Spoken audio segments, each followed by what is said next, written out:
evening, you wonderful people. Welcome along. Friday Night Live. Here we go. This is the pre-Christmas edition, Lurgee style. Half of the ride crew do have the Lurgee and probably not joining us tonight. Quick hi to Greg. Evening, Greg. Welcome along to the live stream on a Friday. So Corrine has, otherwise known as Boaty Biker Bird, she has the Lurgee. There's loads of them that have got it. I think Boo's just got over it. I know for a fact that Jay, Biker Dad, he has got it as well. So loads of our crew have all got the Lurgee.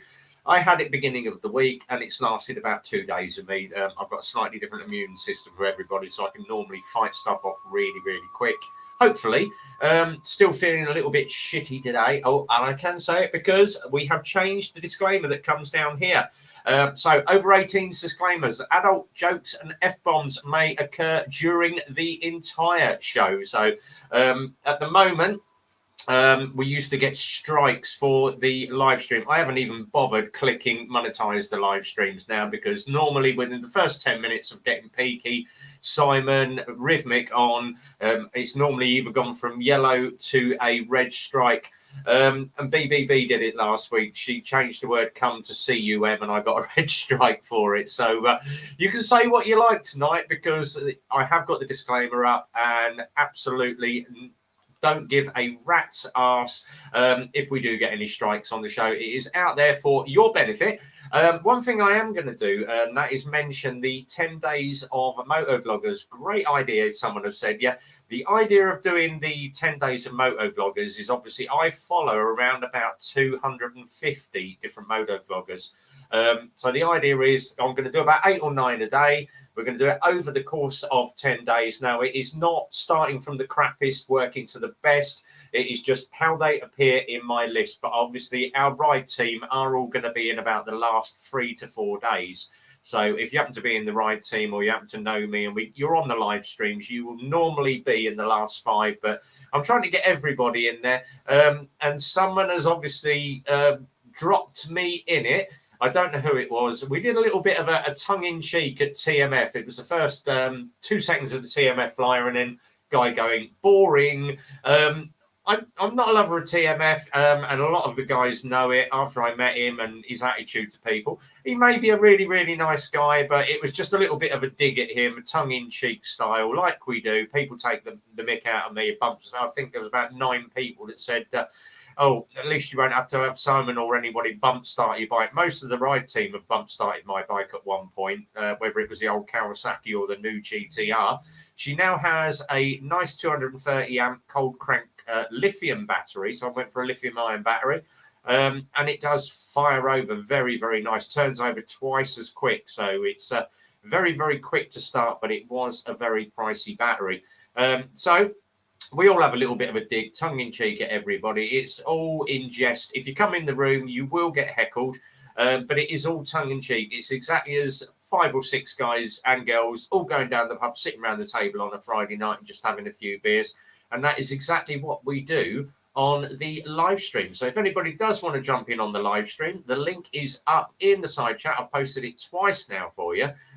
Click that StreamYard link, come across, grab yourself a laptop, get yourself a camera, as long as you've got a decent microphone, jump in on the show. Now, I do know that a couple of them, I have got work commitments tonight, and obviously others people are off with the Lurgee. Before we get into the entire show, and you are watching this on catch-up, don't forget, 10 Days of Motovloggers, go in, look at each of the videos that we do, but have a look at the bloggers, go in and the links are up there, what they're called, what their YouTube channels are. So it's not just about me posting content about other motovloggers. What I want you guys to do is obviously go in. If you like what you see, click on their link and obviously subscribe, like, and share their content out. It's all about everybody being a motovlogger, share people's content out left, right, and centre. And it's, you know, some people are all about self-promotion. Oh, it's me, I do this, I do that. With our Friday night live streams, most of the streamers that are on here or the motovloggers that are on here, we do manage to obviously share each other's content. So it's a little bit of fun for everybody. Not a lot of us are in it for monetary gain because there is no money in making bike vlogs. But you can obviously pick yourself up some nice new subscribers by sharing your content out. We've shared off Crumbly in there. So Crumbly, go and check out Crumbly. I think Crumbly is on day 3. There are Peaky is still to come up. MT still to come up. He's got his channel back and he is off and rocking. And obviously we've got people in there like Howie. We've got Rhythmic Biker Uncle Red to come up. But we have shared out quite a couple of new ones as well. So Bartel Shop, nice German channel. And obviously we've got BMW Black Gus. All the guys from down in New Zealand way. German Jobbies is up on my in one of the links as well. Good night, my friend. Welcome along. And and we've yet to do this, man, as well. So Military Biker will be coming up on the 10 Days of Motor Vloggers. He's in one of the links. We have got about 2 days ahead. I'm not going to say who is going to be on the last day, but everybody's like, oh, it's going to be me. It's going to be me. I can't confirm or deny it. BBB is here. Evening, BBB. Hope you're feeling a little bit better. As I did say, there's a couple of us on our team that have all got the Lurgee at the moment. Crazy Dad Biker's got it as well. So Jay's not feeling very, very well. Everyone's been under the weather. Peaky's already started on the brews. Same as me. I have gone 2 for £1. And I thought, all right, we'll give it a try. We'll find out what these 2 for £1 are like. And it's Modern Craft IPA from the Down South Brewing Company. Where down south it is, I do not know. But they do say it's the US of IPA, which means US means utter shite, I think, because it tastes like crap. And I am allowed to say that. And bring on my mate over here, otherwise known as Mr. Mucker. It's the Peaky Biker. Evening, buddy. That's what I'm drinking, IPA. That's what I've got. I do like a good IPA. I do like trying different beers when we go around the country, because we normally do Norfolk or Suffolk, and we do a lot of the Welsh log cabins as well. And it's good to walk into like a local pub and say to them, you know, what IPAs have you got? Yeah. Some of the names that they've got, like the Dog's Bollocks, or you know the what was it, the Free Ferrets, and all the different names you get. And it's like, oh, all right, I'll have a pint of that. Some of them are really nice. Some of them are absolutely crap. I mean, round here, we've got the Black Country Brewery round here, so they do all different types of beers, obviously. But, oh God, Stevie Military Biker's got the Canadian Lurgee as well. Oh, get well soon, Stevie, buddy. Is that like the woman's flu, not the man flu, the woman's flu? And bloody old Jay, Crazy Dad gets I've busted me up. Jesus, Jay. He's forever getting himself out.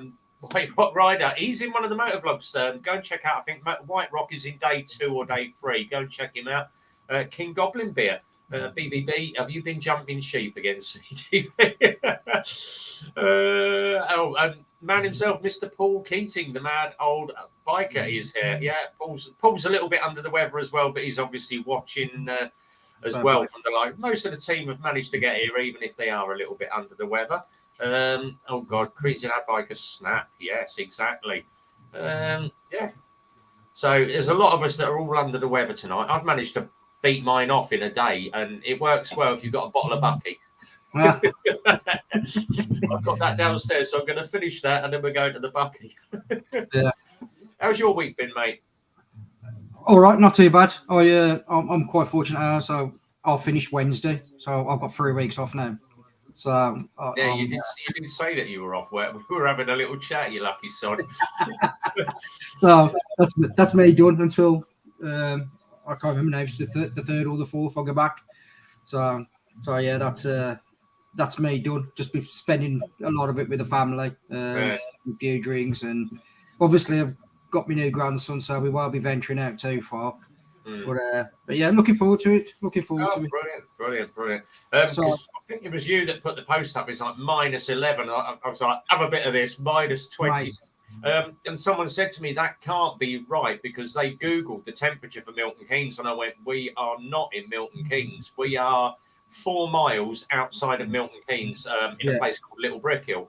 Now, if you actually go on the Doomsday Book, Little Brickhill was the original high point of Buckinghamshire. Our church tower, the actual mast on the tower, is the highest point of Little Brickhill at 380 foot above sea level. Milton Keynes is 154, so we're 200 foot above Milton Keynes, which means we get the coldest and we get the hottest. In the summer we cook, in the winter we absolutely freeze. And it was that bad this week. I've had to use the wife's car. I went to get in the car on Tuesday, brought the car forward, and the tyre was that hard and frozen, it actually de-beaded itself off the rim. So I ended up with a flat tyre and couldn't get the compressor to pump the bead up. So No way. I had to whiz up this morning, hook the wheel off, down the garage, get one of the guys to bead seal it, bring it back up with some rubber solution in it, bang it on the car. So I've got my little red car back now. She's got hers and gone to mum's for the weekend. Sound. So we've just been, like I say, we had all that snow last weekend, and then this week it's just been freezing every single day. It's ain't got above minus. Where I'm like it's. Howie's got it as well. Oh God, he's got a Somerset trench and wobbly gut. Yeah, sit outside the side chat in case I'm puking in front of it. Oh dear. My missus had it last week. So I know there's another variant of COVID going around at the moment either. So I'm going to sure you beat it off in a day. He had to go and take it sideways, didn't he? So Paul's here, MT's here, Boo's here as well, and sitting down here on the stream. Let's get him in. It's the man himself, Mr. White Rock Rider. How you doing, buddy? Oh God, don't tell me you've broke your hand as well. Yeah. Oh shit! Everybody's doing it. Dog pulled me over on black ice. Oh Jesus! Yeah, so nothing to do with the bike. my missus has been over twice this week. Literally. As I say, Tuesday's motor vlogs have been shared up. So down here is the man that I shared up, Mr. White Rock Rider. Go and subscribe to his channel. If you're watching it on rerun, go and subscribe. As I say, we're going to be posting up. We're working our way through. We're on day 6 tomorrow, so 5 days to go. Someone said to me, are you going to be doing bonus days up to Christmas Eve? There may be some bonus extras coming along, but the bonus extras are very, very tongue-in-cheek. And one of them is a very, very serious video. It's about 2 minutes long, but I suggest you watch that one. You will know when it comes up. It's dedicated to one biker only, but go and watch that one. That will be coming up pre-Christmas Eve, but I'm not going to say any more on that. So, yeah, Jesus, minus 30 where Stevie is. That's minus 12 in southern England. Yeah. That ain't cold, is it? Tell it being over here, is it? You know what I mean? Steve, after a bit of sympathy, you ain't going to get none from me. It's like it's been down to about -8 here on the island, and during the day, maximum temperature 2 degrees. Alkimoto said he was going to come in, but he's obviously in the bath, so he's not going to make the live stream. Yeah. Oh Jesus. At his age, you probably won't be able to get out, will he? You probably need some. He's probably got one of them baths with the swing door on it. Yeah. One of them little cranes that goes around and picks him up and takes him out. I've got some really where are we? So this was oh God, where were we? Let me just find where we are. So this was Tuesday, and literally, I'd literally driven half a mile out of the village, and it beep beep, severe ice warning. So I don't know if that'll work on the screen. There we go. Let me get a little back off a little bit. Let it focus. Nah. Minus 25. Cool. That was bloody cold. But the funniest one we've had, because we obviously do cars and bikes in the garage. Car came in with really, really bad binding brakes. Obviously got the drum off. That's the inside of the drum with the brake springs. To find that's your master cylinder. That should be dry as a bone in there. So completely popped the master cylinder, and absolutely no pad on the shoes. So all repaired, all happy, and hunky-dory customer now has some brakes for Christmas. When I did my test, my old man took me to one side. Right, this is how you direct your brake pads. This is how you check this. Have a look at that. These are the things you need to be looking at least every other month kind of thing. You know what I mean? Yeah. But, JDM's on the show, everybody. 1 degree here, 8 miles from Glasgow. So freaking heat wave. it's almost summer there, right? Yeah, he'll be out in his flip flops and speedos later. Exeter's out for his lad's 11th birthday at Nando's. He'll get home soon to catch up. Oh, that's all right, Exeter. Whenever you can. MT Tanks asked it, who's still riding? Buoys. I may be going out Sunday. It's dependent on if we can get some rain to get rid of this bloody ice, because I am not taking that GTR out if it's icy roads. I'll go out now because round by us all the roads are gritted and everything. So the paths are still like an ice skating ring, but the roads are sound. So to be honest, I want to test that Kai skier that I brought the other week, and put the trousers on and the socks and the jacket and go and have a good blast and see how it goes. Marine's in the room, so Marine Rider, another good channel to subscribe to. He's coming up in the next couple of days, actually, on my channel, Marine Rider. So keep an eye out for that one. Bex is in the room as well. Evening, Bex. There's loads coming in tonight. Bruce is here as well, the Murray Biking Loom. Bruce, he's in one of the upcoming videos as well. How you doing, Mocha? You're right. But there's loads. Let's put the StreamYard link up one more time. If anybody wants to come and join us on the StreamYard, very, very welcome to do so. 5 more days to go on the Motovloggers of YouTube. And I have been getting a lot of stick for it. Rhythmic's been harking on that he thinks he's going to be on the last day. So I should have just put him on the first day and got rid of it. Got rid of it. With the I am sort of working my way through sort of the really big ones. I have chucked a couple of big ones in there. So Spicy 110's been in there. We've chucked in Professional Monkey. He's been on there as well. Teapot one was in there today, Warren. Was it today? Well, yesterday, Teapot one. Oh, Teapot one I've put up as well, Bruce. Bruce is a nice guy. TMF's been up for all of about 1 second. Yeah, I did notice that flash by pretty quickly. If you get anything about him, at the end of the day, it's like anything in life, right? Everybody ain't going to get on. You know what I mean? And that's what it is. At the end of the day, if he can't take the banter, then that's down to him. It was just the fact that obviously I do a lot for Super Sausage, and we tend to push Super Sausage Cafe all the time, get the bikers in there. And it was the fact that he'd gone in for Scran, they call it. The breakfast, they call it Scran. He'd been in there for breakfast, and one of the bikers that goes down there a lot, and he's always in there with his bikes, happened to spot him, and he went, "Oh, hello, Missenden, how you doing, mate? Any chance to have a chat with you in a minute?" And it was just his attitude. He turned around and went, "Do you mind? I'm eating," and turned his back on him.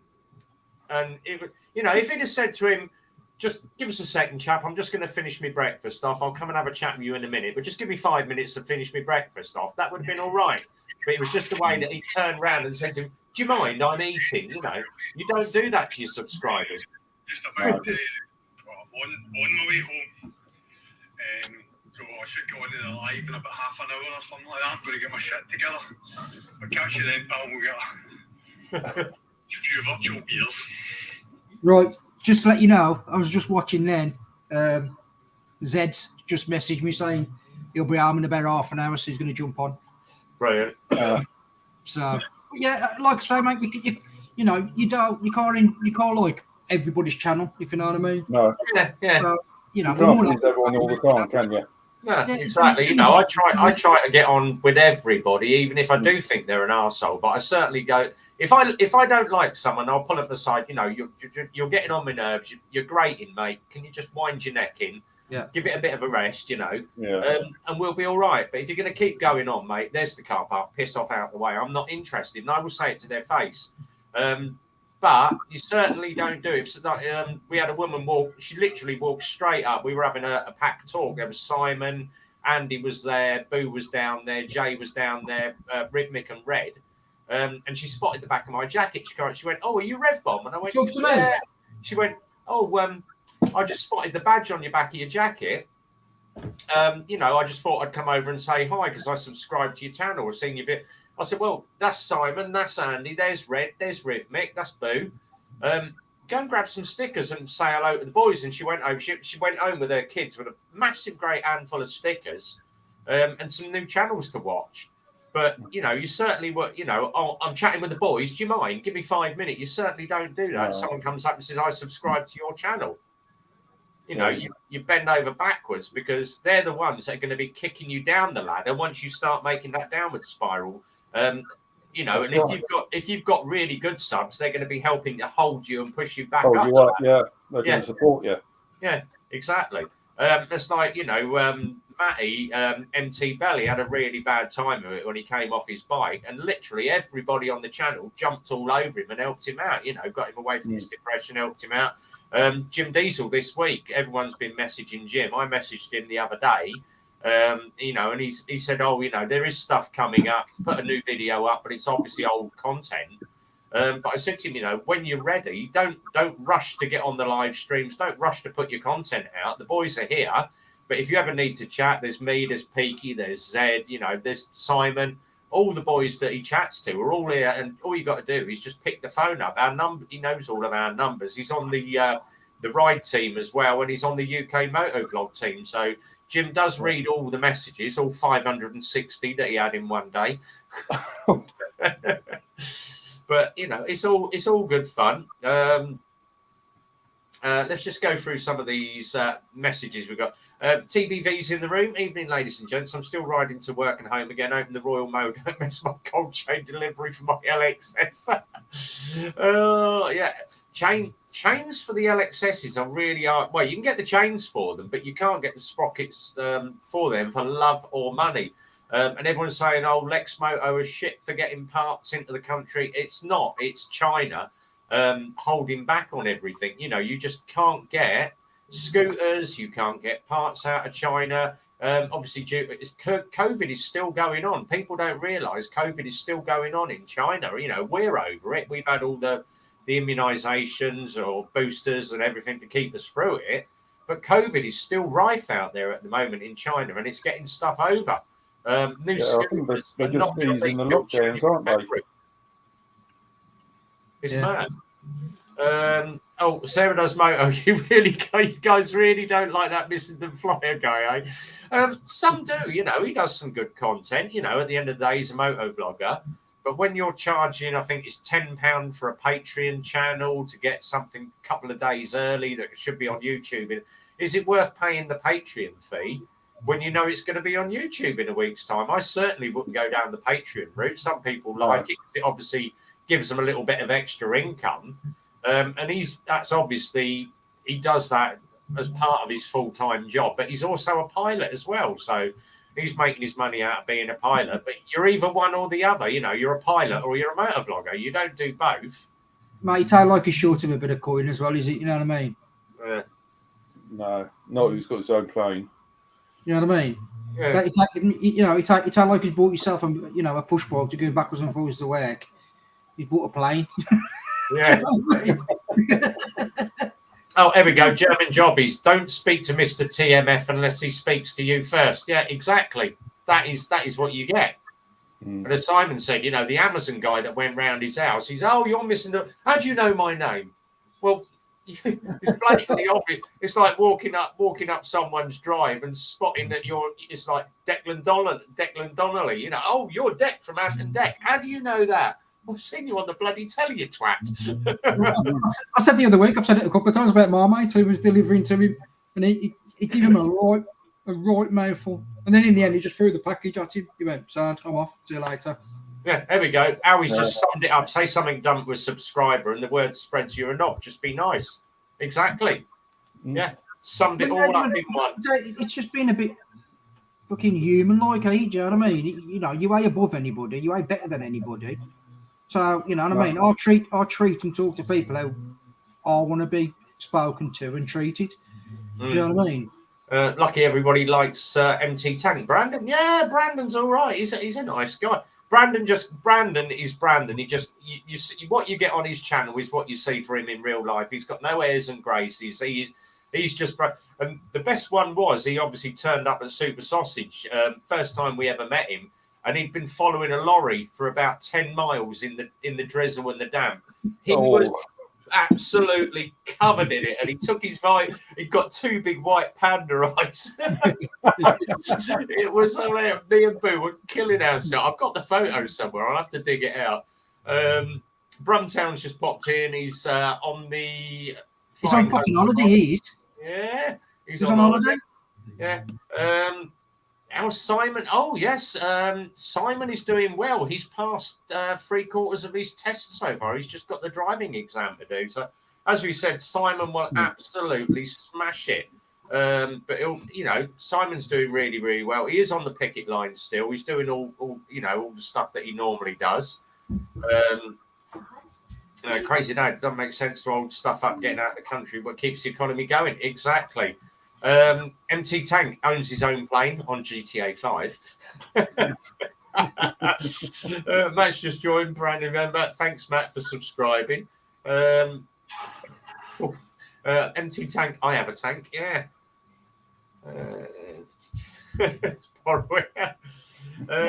Marine's off. Thanks for coming in, Marine. Keep an eye on the moto vloggers of Christmas. 10 moto vloggers. You are in one of them somewhere. I can't remember where I put half of the people, but yeah. JDM, I've never mentioned this before, but Andy, aka TMF, is my brother-in-law. You don't want to be related to no Englishman. No. White Rock. What can I see? Hobgoblin in the background there. Yeah. I've got eyes like a shithouse rat. I have. King Goblin. King Goblin. That's about 5.5. That's about 6%, 8. 6.6. Yeah. So apparently, Royal Mail is owned by a Czech billionaire. That wouldn't surprise me in the slightest. Absolutely not. Yeah. Right, let's put the StreamYard link up one more time in case anybody wants to jump in. The drinking vessel's good. Is it? There was, yeah. Oh, I like that. The old tankard. That's a bit. Old tankard. Yeah. There's more the handle. Oh, it's more. Oh, yeah. I've just figured out. That's where you hold it and you rub your finger. Well, your thumb. Yeah. Yeah. Sarah's just said, any signs of Hells coming? I don't know. We haven't seen Hells. I don't know what he's up to this week.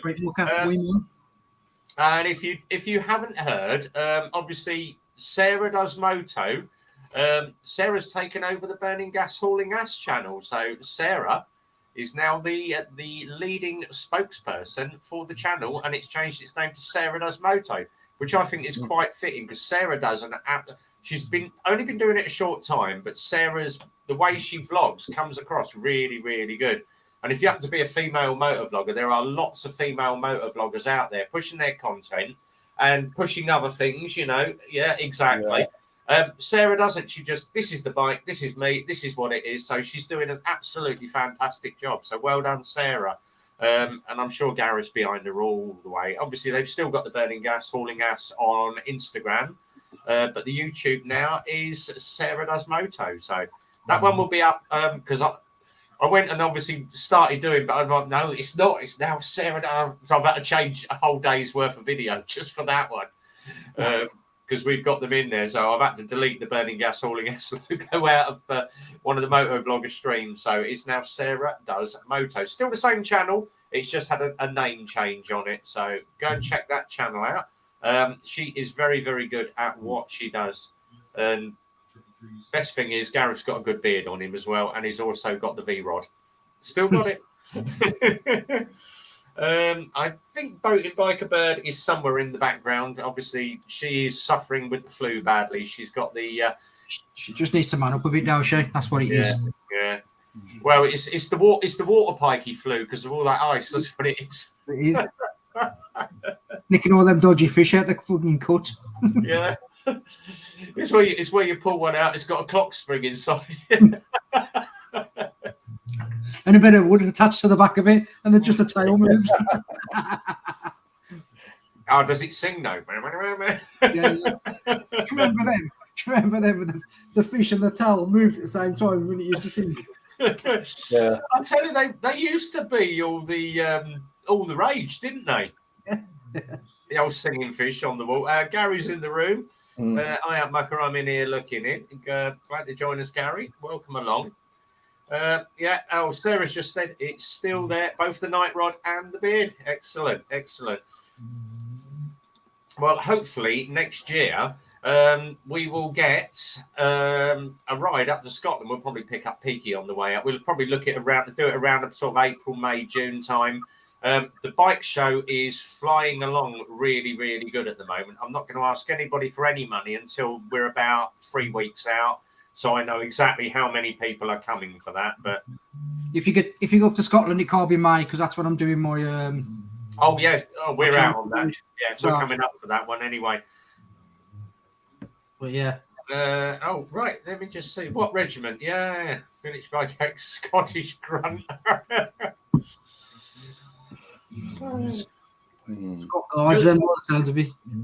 Military biker was a tank boy anyway, so that's where he gets the posh voice from, because obviously James Blunt was a tank commander, wasn't he? Posh voice from Fat Bailey. That's what that's from. Not tapping around the bunda. We'll be on here in a minute. Bloody Ruperts.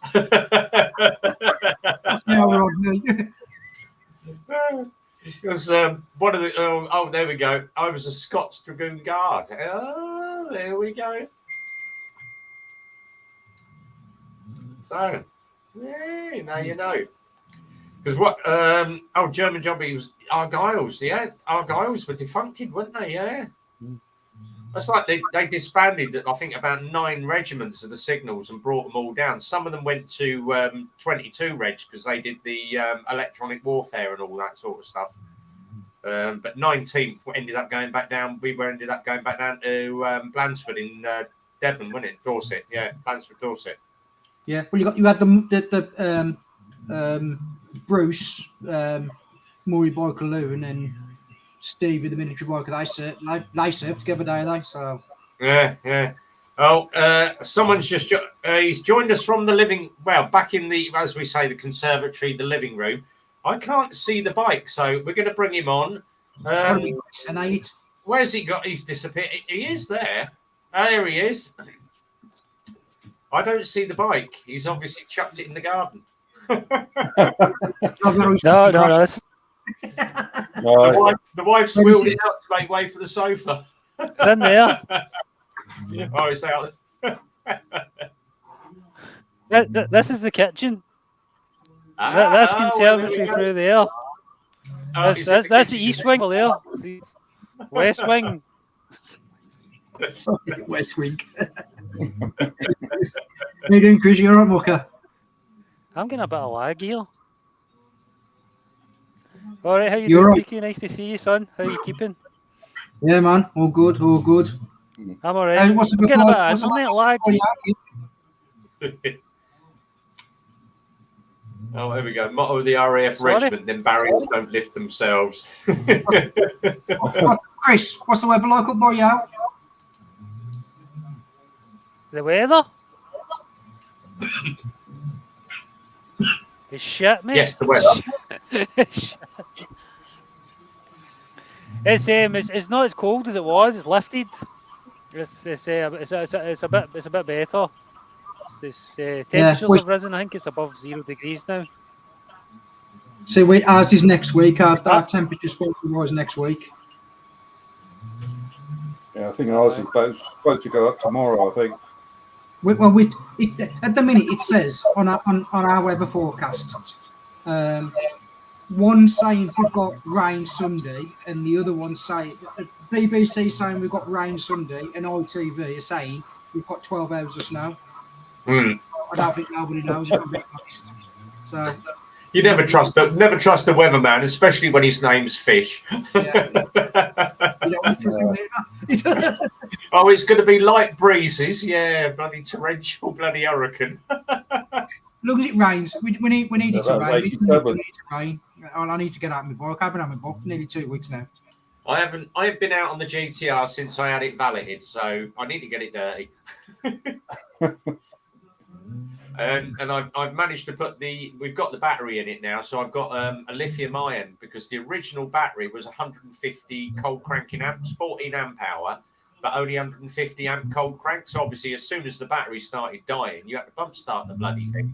So when we speak to our bike people, Larson's, where we order our parts, and I said to him, we've got GTR.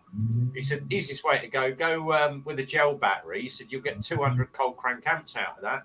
Trade price on one of those batteries is about 34 quid. And I went, bloody hell. He said, but if you're using it all weathers and you're using it all year and then leaving it for a couple of weeks and then using it again, you're better off putting a lithium battery in, which is like a mobile phone battery. You just charge it up. It will never lose its charge. And it's got a 2-year guarantee on it. How much is that? 71 quid trade. I went, for 71 quid, I'll bloody have one. But it's literally 4 inches high. Your standard battery sits about that high. The lithium one is like this. And I'm like, how's it going to fit the battery tray? He said it comes with little plastic blocks that you push in underneath to jack the battery up to the right height. So that's exactly what you do. You have 2 little plastic blocks each side of the battery, click them in. It's a bit like building Lego. And then you slide it into your battery tray. But put it on and it fires fine every morning. Never had an issue so far. So absolutely brilliant.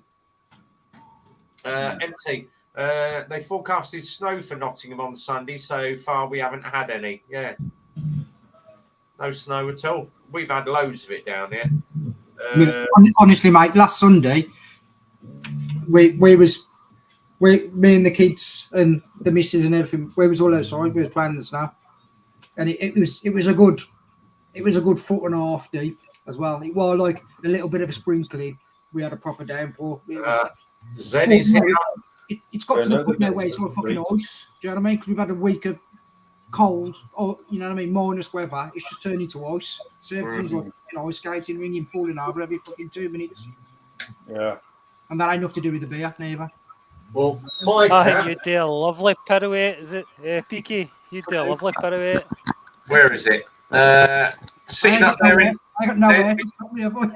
I've finally put my cap up with my other caps. She went, you can go and put your bloody army stuff back in the loft now that you've done your Memorial Day. And I went, no, my cap is going up on the wall. I ain't pissing about losing it again. Mum is well touching none of my stuff. None of it at all.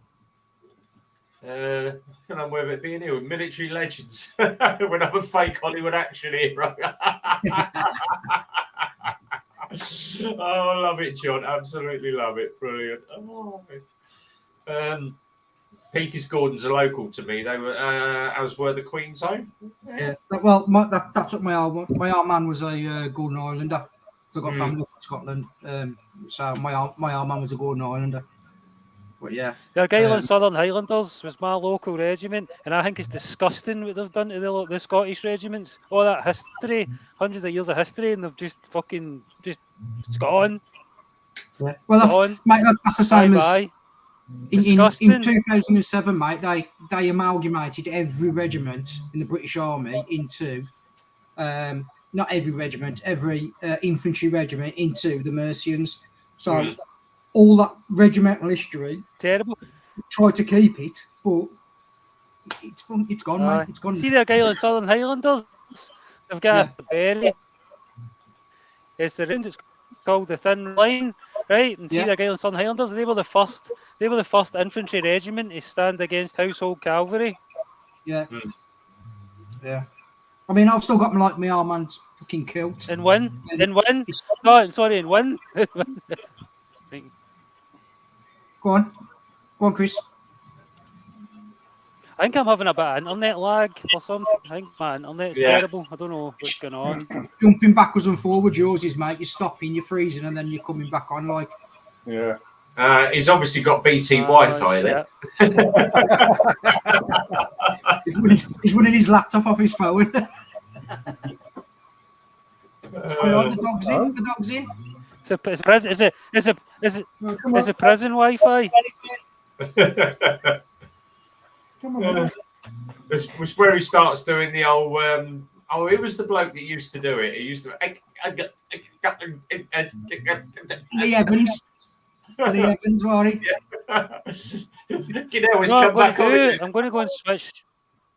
I'm going to go and switch the router on and off and see if that helps. I'll catch you later, guys, right? All right, see you in a few, Chris. Sound. Oh, So, Right, let me bang the That'd be street great. link up again. As I say, where are we? So wait for the web lift. Benhagen tomorrow, a bit of a hill climb. Hey, that'll be good. I say I haven't been out on the bike now for 2 weeks, and I'm just itching to get out the stable and have a ride. yeah. It's just too bloody miserable out there at the moment. I haven't even taken any. Well, put it this way, because our yard is still iced up, and I have to walk a Blackbird and a BMW GS out there, and I am literally baby steps all the way across the yard. Went to turn it this morning. Luckily, we've got one guy in the front holding it up right, the other guy behind holding it up right. And as I turned, the front wheel slipped. I'm whoa, and it was like arsehole is sucking itself to the seat. Yeah. Sucking everything up. Yeah. And you're like, please don't drop the bike. Please don't drop. Should we move yours out? Yeah, move it forward 4 foot. That will do. And then we can wheel it back in at the end of the night. Yeah, it's just too bloody dangerous out there. Jim done what was it? How to ride when the weather is bad, and I'm like, yeah, Jim's got some really good points there. And yet I watched another bike channel, and he went, he said the best way to ride in winter: deflate your tyres by 4 psi on the front and 4 psi on the back. It will give you extra grip on your tyres. You ain't racing. Yeah, I'm about to say, it's not bloody. The tyre are going to produce the air to expand. Yeah. To push the fucking tyre out. That don't make sense. Yeah. And then he was like, if you're riding on the road, the best place to ride is dead centre because the wheels haven't been there. No, actually, position 1 or 3 where the tyres have been. Yeah. And he's like, no, ride in the middle of the road because no car wheels have been there and you know it's safer. And I'm like, well, that's where all the slush and the shit and the ice is going to be, mate. When cornering, use your back brake when cornering. It's like, okay, yeah, you don't want to touch your brakes going around corners. You want to slow it right the way down and keep the bike as upright as bloody possible. And it was like, Jesus Christ. I thought, do I just download his video, repost it, and put it up 10 things not to do in the winter? He's got it totally wrong. But he's a 125 moto vlogger. Obviously not my rival, but the crap that he gives out, how to change your engine oil. What you need to do is undo your sump plug, drain the oil, and he's not even run the bike up to temperature. It's literally a cold. You see it, the bike's sitting there for about 10 minutes, and he just goes to the back, pops the sump plug up. You at least get your bloody engine oil warm so it can flow a bit easier. Yeah. Get it moving around the engine. And then he was like, and then you remove the filter. The best thing to do is put brake cleaner and spray it where the filter has been. It will get all the dirty oil out. So you're going to have brake cleaner sitting in with your oil then, mate. I just think sometimes I'll do it. So like, because when I first started doing the YouTube more channel myself, Yeah. I'd mentioned that I've done, a bit of racing, track days and stuff like that. And I had a few people giving me, who did you race against? What did you do? What did you do? And, and I'm racing. What did you do? How do you do this? What did you? And I'm like, right, I stopped racing a fair few years ago now. But, it's how changed that much in 8 or 9 years, basically. Do you know what I mean? Yeah. Since Mark Marquez come across, the standard and style of riding ain't changed at all. Mm. So, you kind of say to people, this is what the level I was at.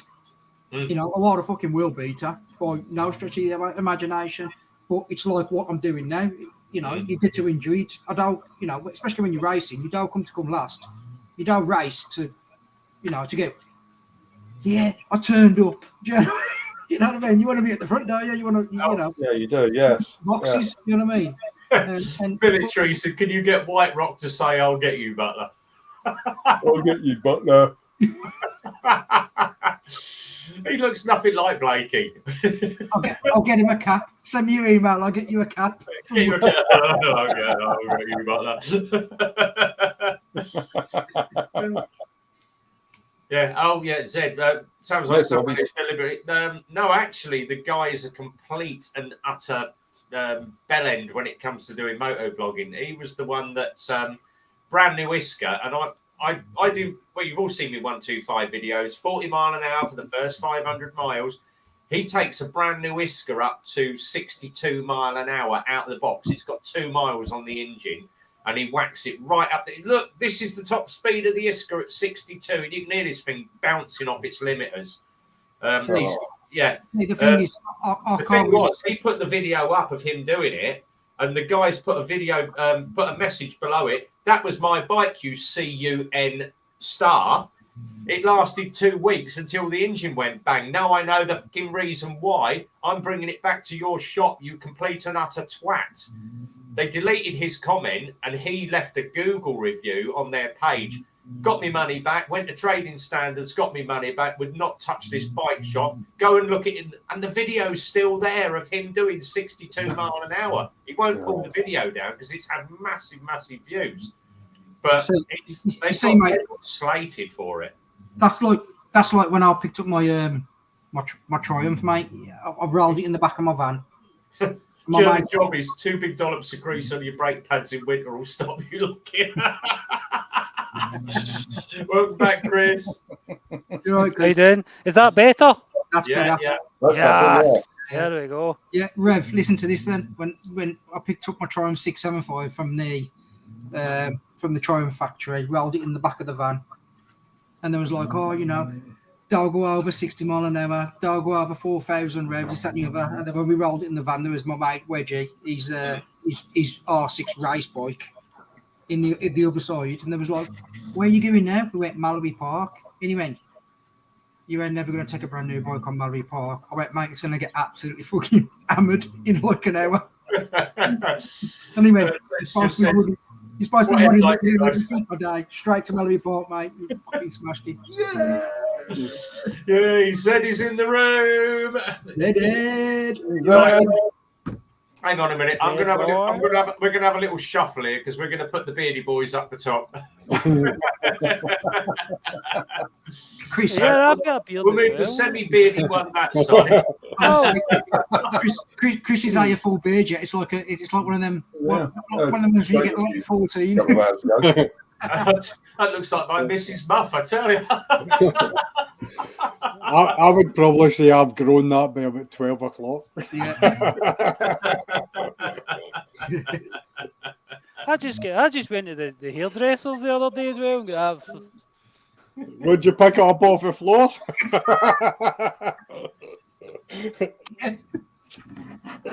Yeah, that's what I asked for. Can I take it off the top and put it on the sides? I'm not going to say what the channel is, but if you put Motorcycle Dealers Milton Keynes, you'll find what the shop's called and you'll find what his review channel is. You'll pick up on it. The thing is, he copies everything I do. Now, the thing was, obviously, if you remember when I did the electric 50cc equivalent, the Cypher, and I showed how to unlock the bike, how to de-restrict it, and you'll get 50 mile an hour out of the bike.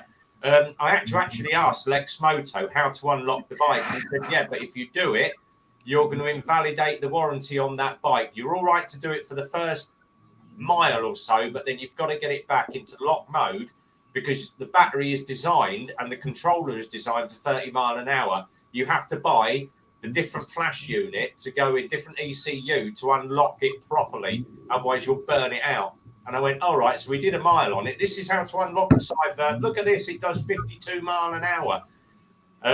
Big disclaimer all over my channel saying it will void your warranty. You will damage the bike, damage the batteries. He goes and puts it on his channel. This is how you unlock.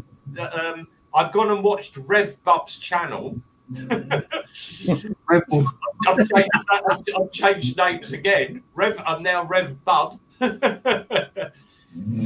Of course, he put no disclaimer up, and someone complained that they'd watched his video and that they'd knackered up their Cypher. They went to Lex Moto and complained about it, and Lex Moto said, well, no, you've invalidated the warranty. Well, in his video, he didn't say anything about invalidating the warranty. I had him on the phone next day. complaining, someone's watched your video, you don't mention it. I said, yes, I do, but I know the person that hasn't, and he had to go in and put a disclaimer in the writing at the bottom to say that you will invalidate your warranty because he'd given wrong information away. That's like someone phones up the bike shop and says, "Oh, I've got a Norton Commando 750. It's a 1974 model. What oil am I going to put in the bike?" Well, most bikes take 1040 semi or fully synthetic. You're going to be checking what your oil history is because it could be a 530. So you're going to check your chart and go, "Oh, you specific oil for your bike, mate. It's an age bike. It's going to be 530 or it's going to be 1040. This is what it is. This is your oil quantity." You don't just reel something off the top of your head unless you know the facts. You ain't gonna guess, am you? A shit like that. Well, you shouldn't do. Yeah. But bike shops will still reel stuff. Oh, it's 1040, mate. It's 1040. You go and put 1040 in it.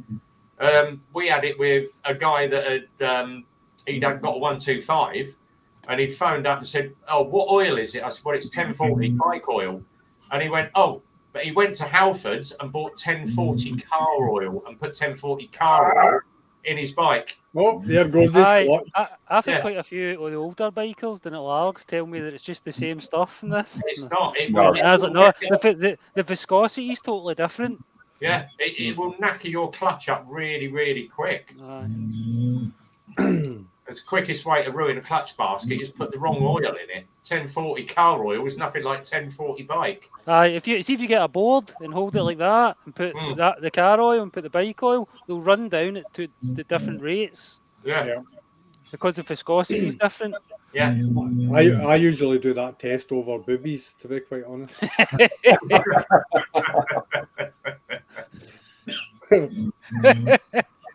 Oh, you got your technique in there, Peaky man. You know what you're doing. There's a bit of motorboat going on there. Use a practice, that is. I'll tell you what, for 50 pence a can, that ain't bad. What percentage is it, Rev? Contains barley and rye. Well, we know that. Yeah. Brewed in the UK. Oh, made at Lidl's. 5.5%. Not bad. Yeah. Listen, some of the IPAs and the gins and whatever that are getting produced by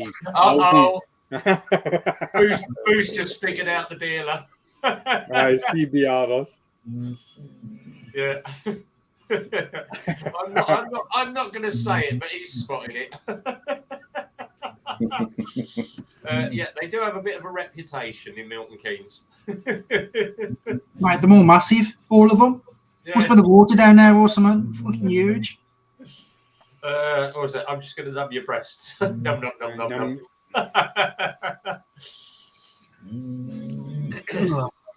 So It's like, what was it? The one where the bloke said to the woman, he said, "Oh, have you ever had them weighed?" And she went, he said, "How heavy are they?" She went, "I don't know." He said, "Can I weigh them?" And she went, "What do you mean?" Weigh, yeah. Oh my God. There's stories I could tell. I'll tell you what, there's some wicked photos been going around the motor vlogger one and the ride team WhatsApps. It's like, oh Jesus Christ. Zed, what you got round your neck? Why you come dressed as a farmer? What's all that about? I was out in the bike earlier, so I've still got my fast bike snood on. Did you go out in the bike right enough, aye? No, did I fuck? The wife likes it. Wife likes it. It stops my beard from tickling the inside of her legs. We're a man down. What happened to the other guys away? White Rock left the build. He's maybe got connection issues or something. He'll be back. Yeah. Cool. How are you guys anyway? You all right? All right, aye, good. Had a good week of work and everything. Had a ride out with Chris and I've seen that. a few other boys. Yeah, we did. I've still to post the footage. I've been so mad busy with work. This is the busiest time of our year because we stock check all the products and whatever. So I've just been non-stop. I haven't even looked at the footage yet. There is a couple of wee sort of gems in there, so it will be coming out soon. But no, it was good. It was good to finally actually catch up with Chris, because we've been promising to do it, mate, for so long. But it was good to. It was brilliant. It was good. Well, to be fair, it was cold. I was. I was. Yeah. I mean, we went shopping to Lidl's yesterday. I come out, there was a 6-pack of lemonade sitting in this trolley in the middle of the car park, and I'm looking at it thinking, has someone forgotten their packet of lemonade? All right, let's go in the back of the car. Went in the back of the car. Just as I'm about to pull out, this 4-wheel drive pulls out. He went, oh, lemonade. You haven't seen when that lemonade went out that trolley, mate. I went, oh, Ford Fiesta's just gone down there with it, mate. You're a gypsy. Good old glass of lemonade now. That'll do me. You call him BBB, a fucking pikey, you pinch him fucking lemonade. Never look a gift horse in the mouth. Can't be a bit of buckfast in it. Yeah. Oh my God, that's a buckfast shandy. What are you on about? Buckfast shandy. He's a southern fairy. Just go for the real deal. Do you know what I mean? Aye. Go for the real deal. Get it, don't you? Some people got to work. You put it in a wine glass so that everyone thinks you're classy. See, up here we call it a bottle of who the fuck you looking at. Sorry about the language. I know it's before 9 o'clock and all that. Disclaimer's up. He's got a disclaimer thing at the fucking bottom. Yeah, look, we've changed the disclaimer. Over 18s, adult jokes and F-bombs may occur during the entire show now.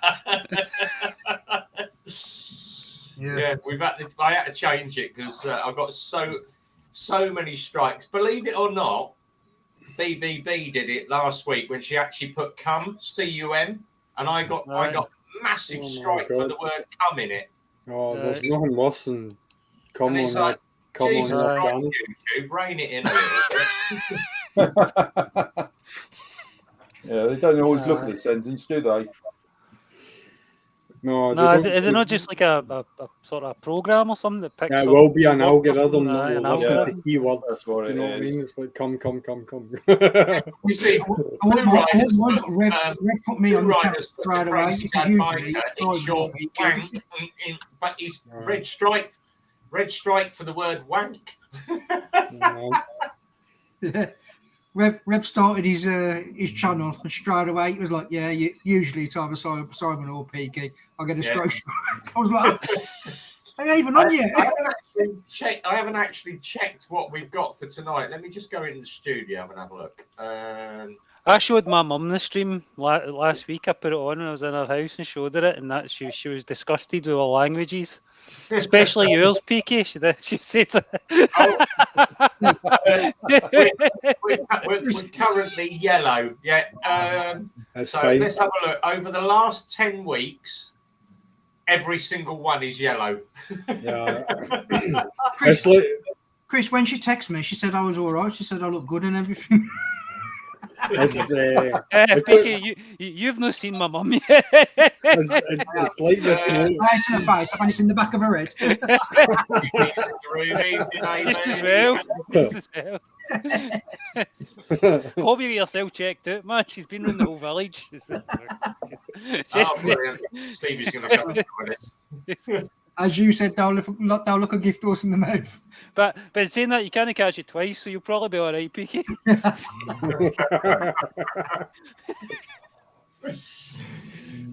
That's where you go to the backwoods in Canada and you've got to watch out if you've got a canoe because you can hear banjos.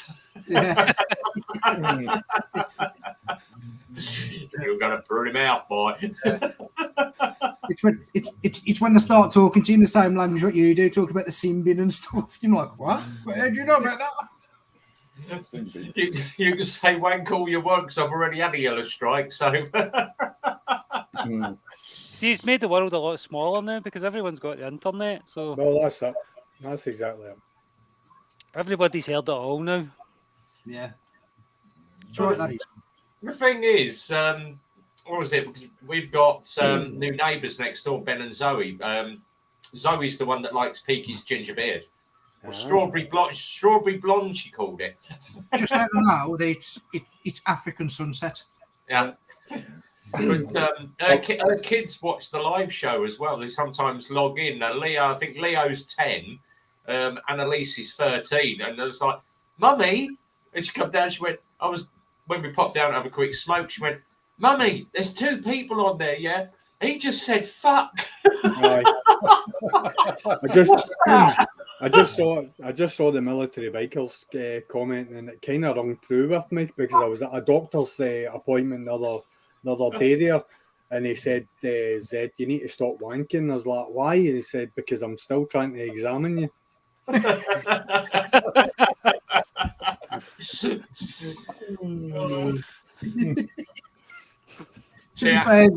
Probably I far wrong.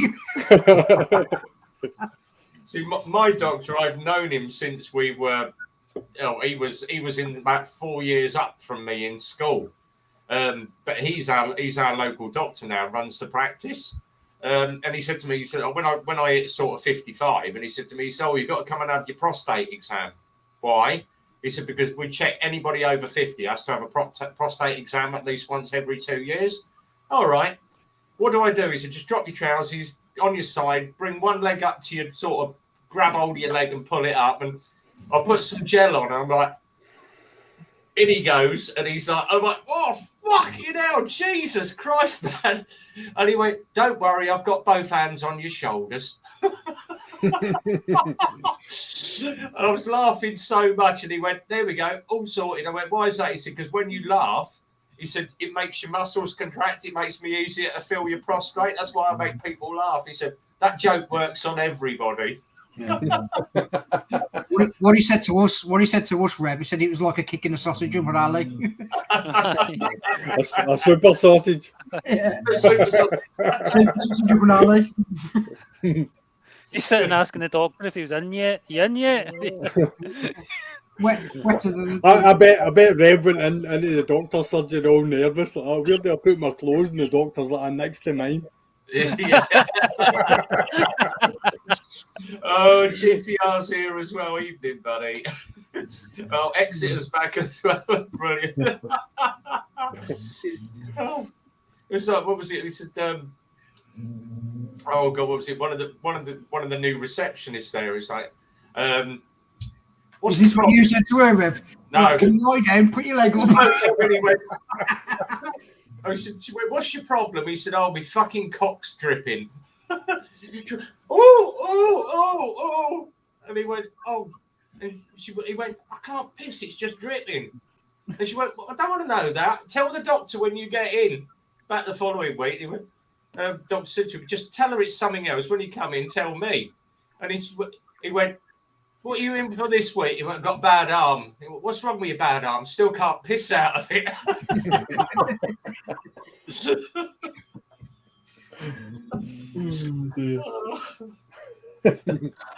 We're meant to be talking bikes, and I don't know how the subject got around. I don't know. Well, we're down the rabbit hole. Situation normal. Exeter's logged in and gone, what the fuck are these like? the other week when Exeter on, and a few of the lads, it was proper good, terminology. Nobody was swearing. It was all about bikes and gardening stuff. We just have the shit to the lads. It's like snafu. Just get Stevie in the side chat. Today we're going to do a review of the Ducati Duval. Stevie, wank. The Ducati 919, wank. All as we do, all as I do is just get smashed. That's all. Yeah. Let's talk about rotary engines. The new one from Kawasaki for 2023, the ZZR 1500. Me and Zed go, oh, wank. Nah. I wouldn't change the 14 for love nor money. I think the next big bike that Kawasaki is going to bring out is going to be a hydrogen derivative, and Matt Law works for that because they've already patented a lot of technology, and interestingly enough, that's the whole point of the H2 project, the supercharger, was to develop what they needed for the hydrogen project. So it's going to be interesting what they do. But wouldn't it be good if they brought out like the ZZR 1400 chassis with a 1200 supercharged engine, or even put a supercharger on the 1400? See, to be quite honest, I think the way technology is going, it's not even going to need to be as big an engine as that. Even going down to 1,000 supercharged, you're still at the horsepower. Yeah.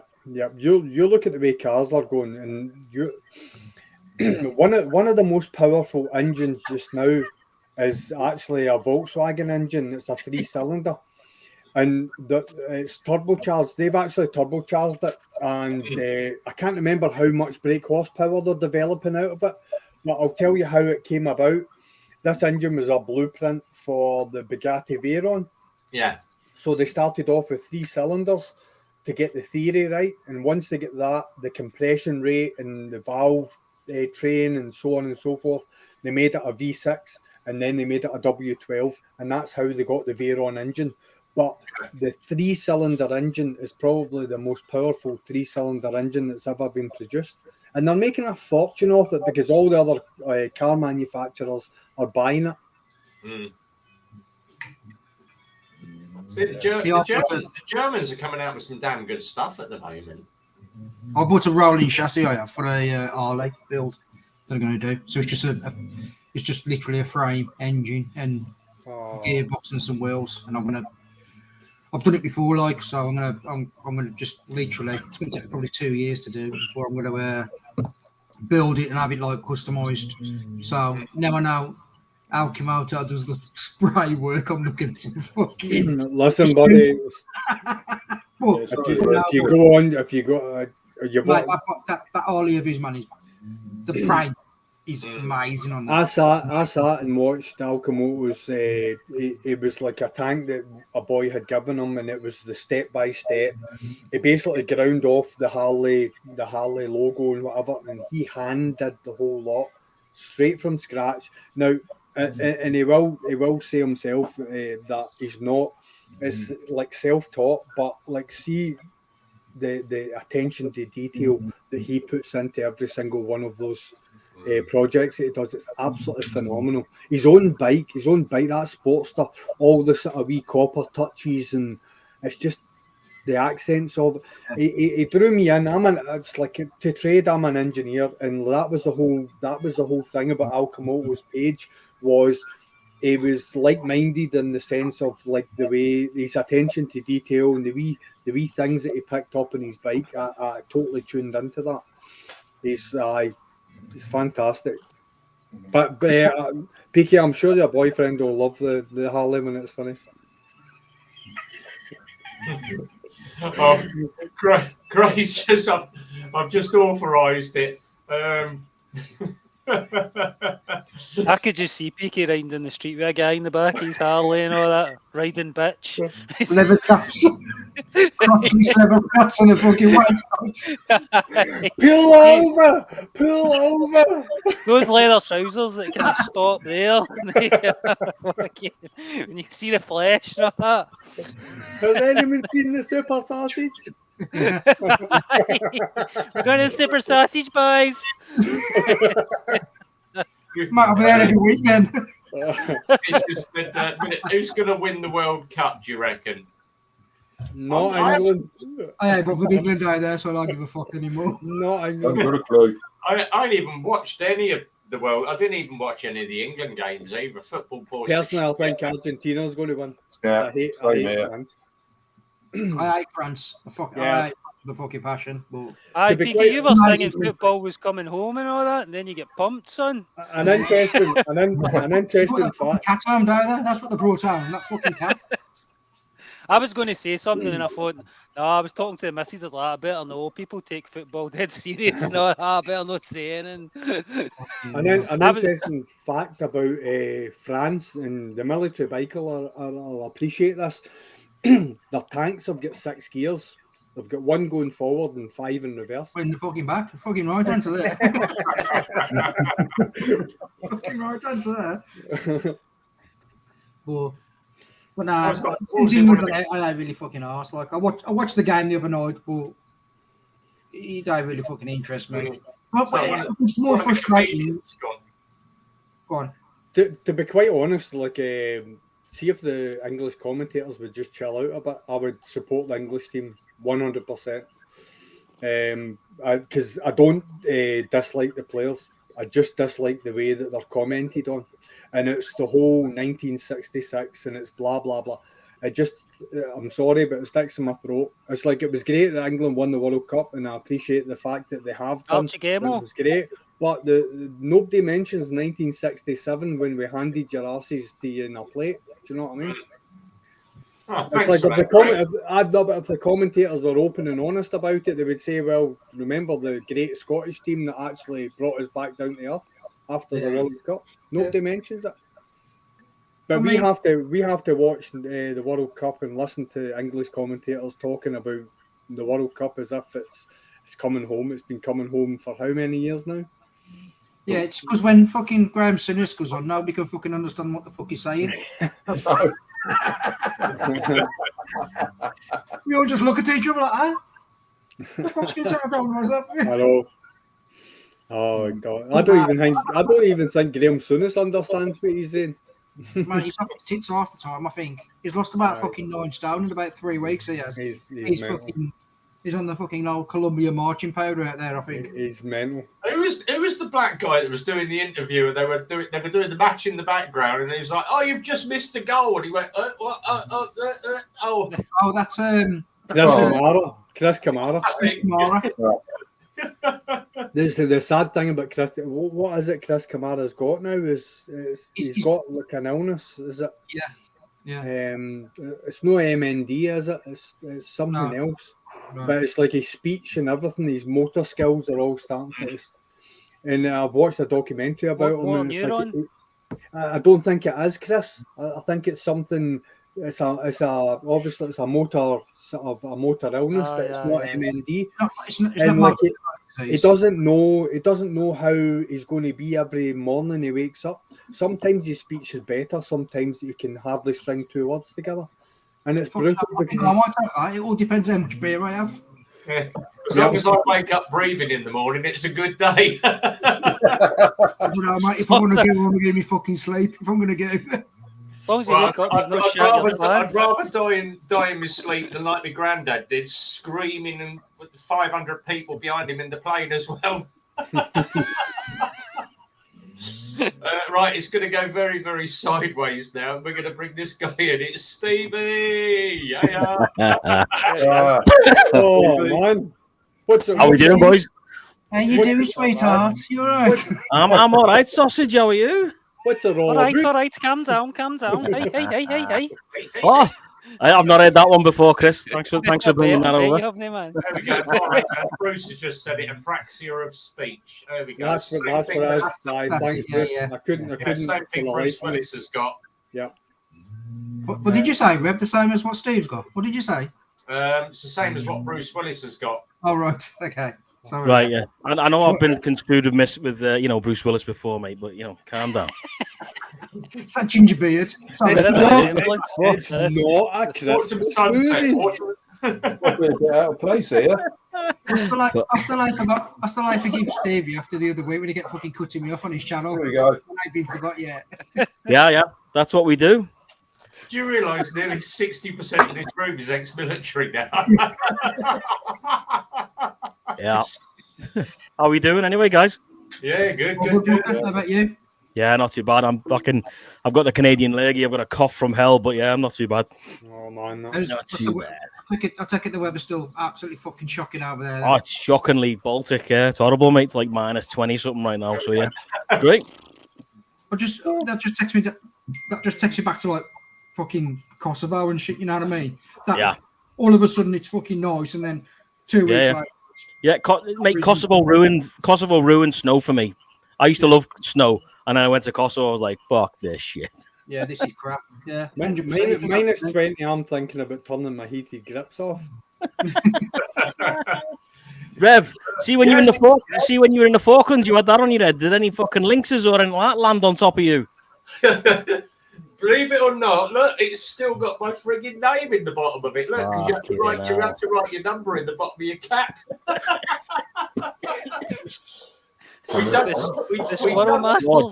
dug this out the loft for Memorial Day because we were going to go, because one of the other riders, his Daytona girl 675, her husband, he was a signal as well in the same reg as me. Yeah. And he said to me, he said, I'll come down, we'll do the memorial together. And I went, oh, that'd be real. Fucking lost my badge now. There we go. You were a wee bit, ooh, Betty. I was a bit fucking there, wasn't it? And he said to me, he said, I left it on the fucking kitchen table, didn't I? And I was like, got down there, and I'm like, oh, bollocks. Got over, the missus went, you left your fucking cap on. We tried to get my jacket on. I could get it as far as there. I could not get it over me. Steve, this must have been before we started shaping our berries, obviously. Yeah, mate. Yeah, obviously. You know, I mean, let's be honest. Every bit of footage I've seen from World War II, they all look the same. Just above the right ear. Let me put a berry on.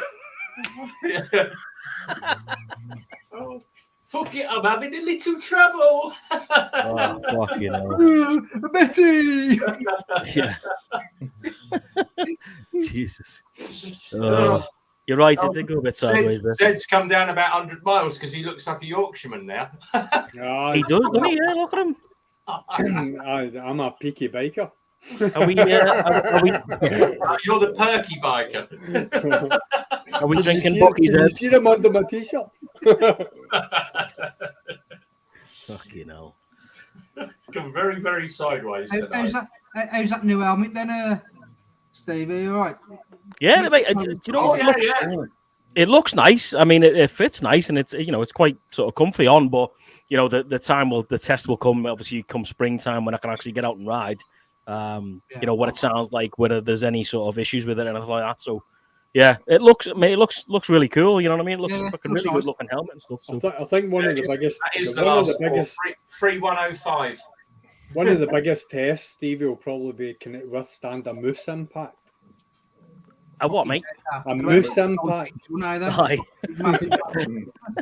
That's it, mate. Yeah. Well, I hope I don't have that on if I hit a moose. Fuck me. I hope I don't on the bike if I hit a fucking moose. What about are you out with those mountain lions and stuff like that? Cougars? You cougars and fucking brown bears? Mate. Yeah, you get all that shit. Man, fuck that. Aye. Stevie's been to Sturgis. There's loads of cougars down there. There's a damn cougar in the car. Yeah, there's loads of cougars down there, man. Wrong fucking cougars. Oh.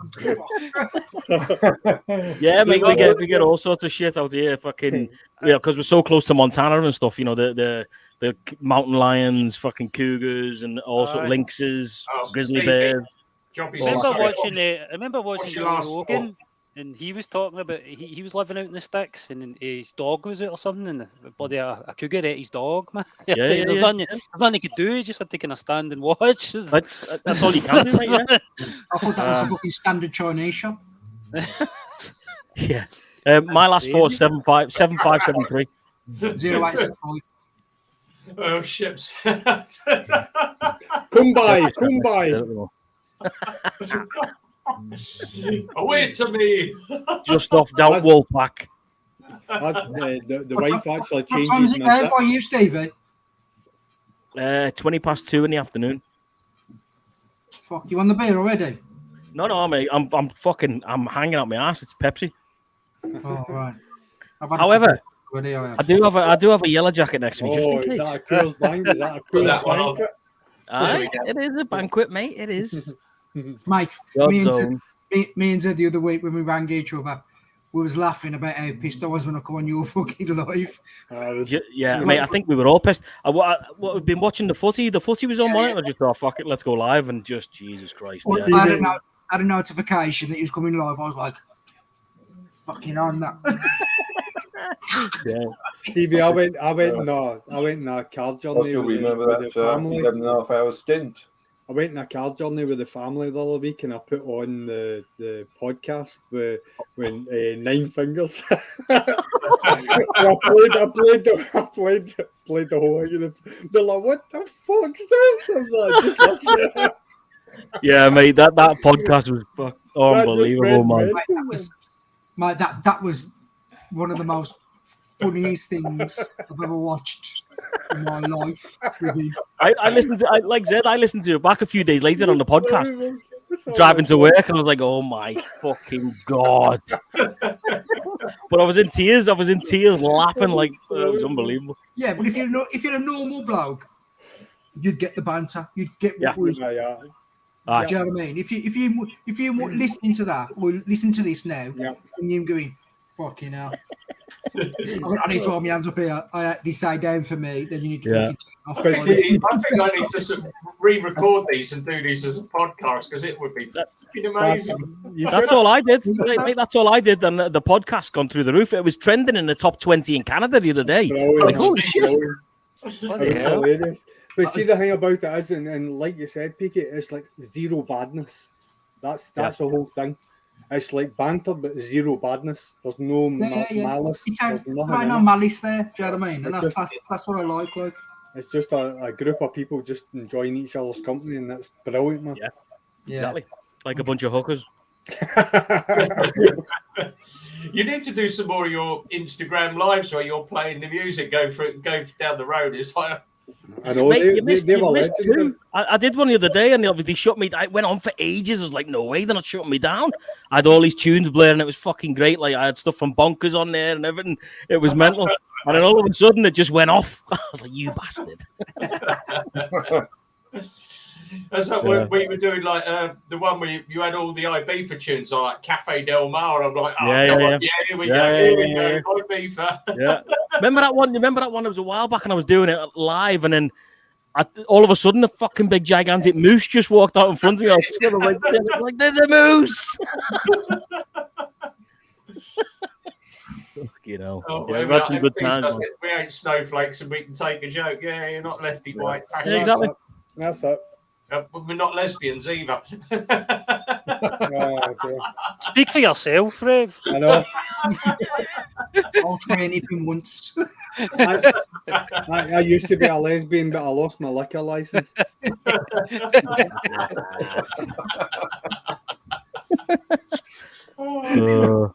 I just need to move my mouse to make sure I'm still at work.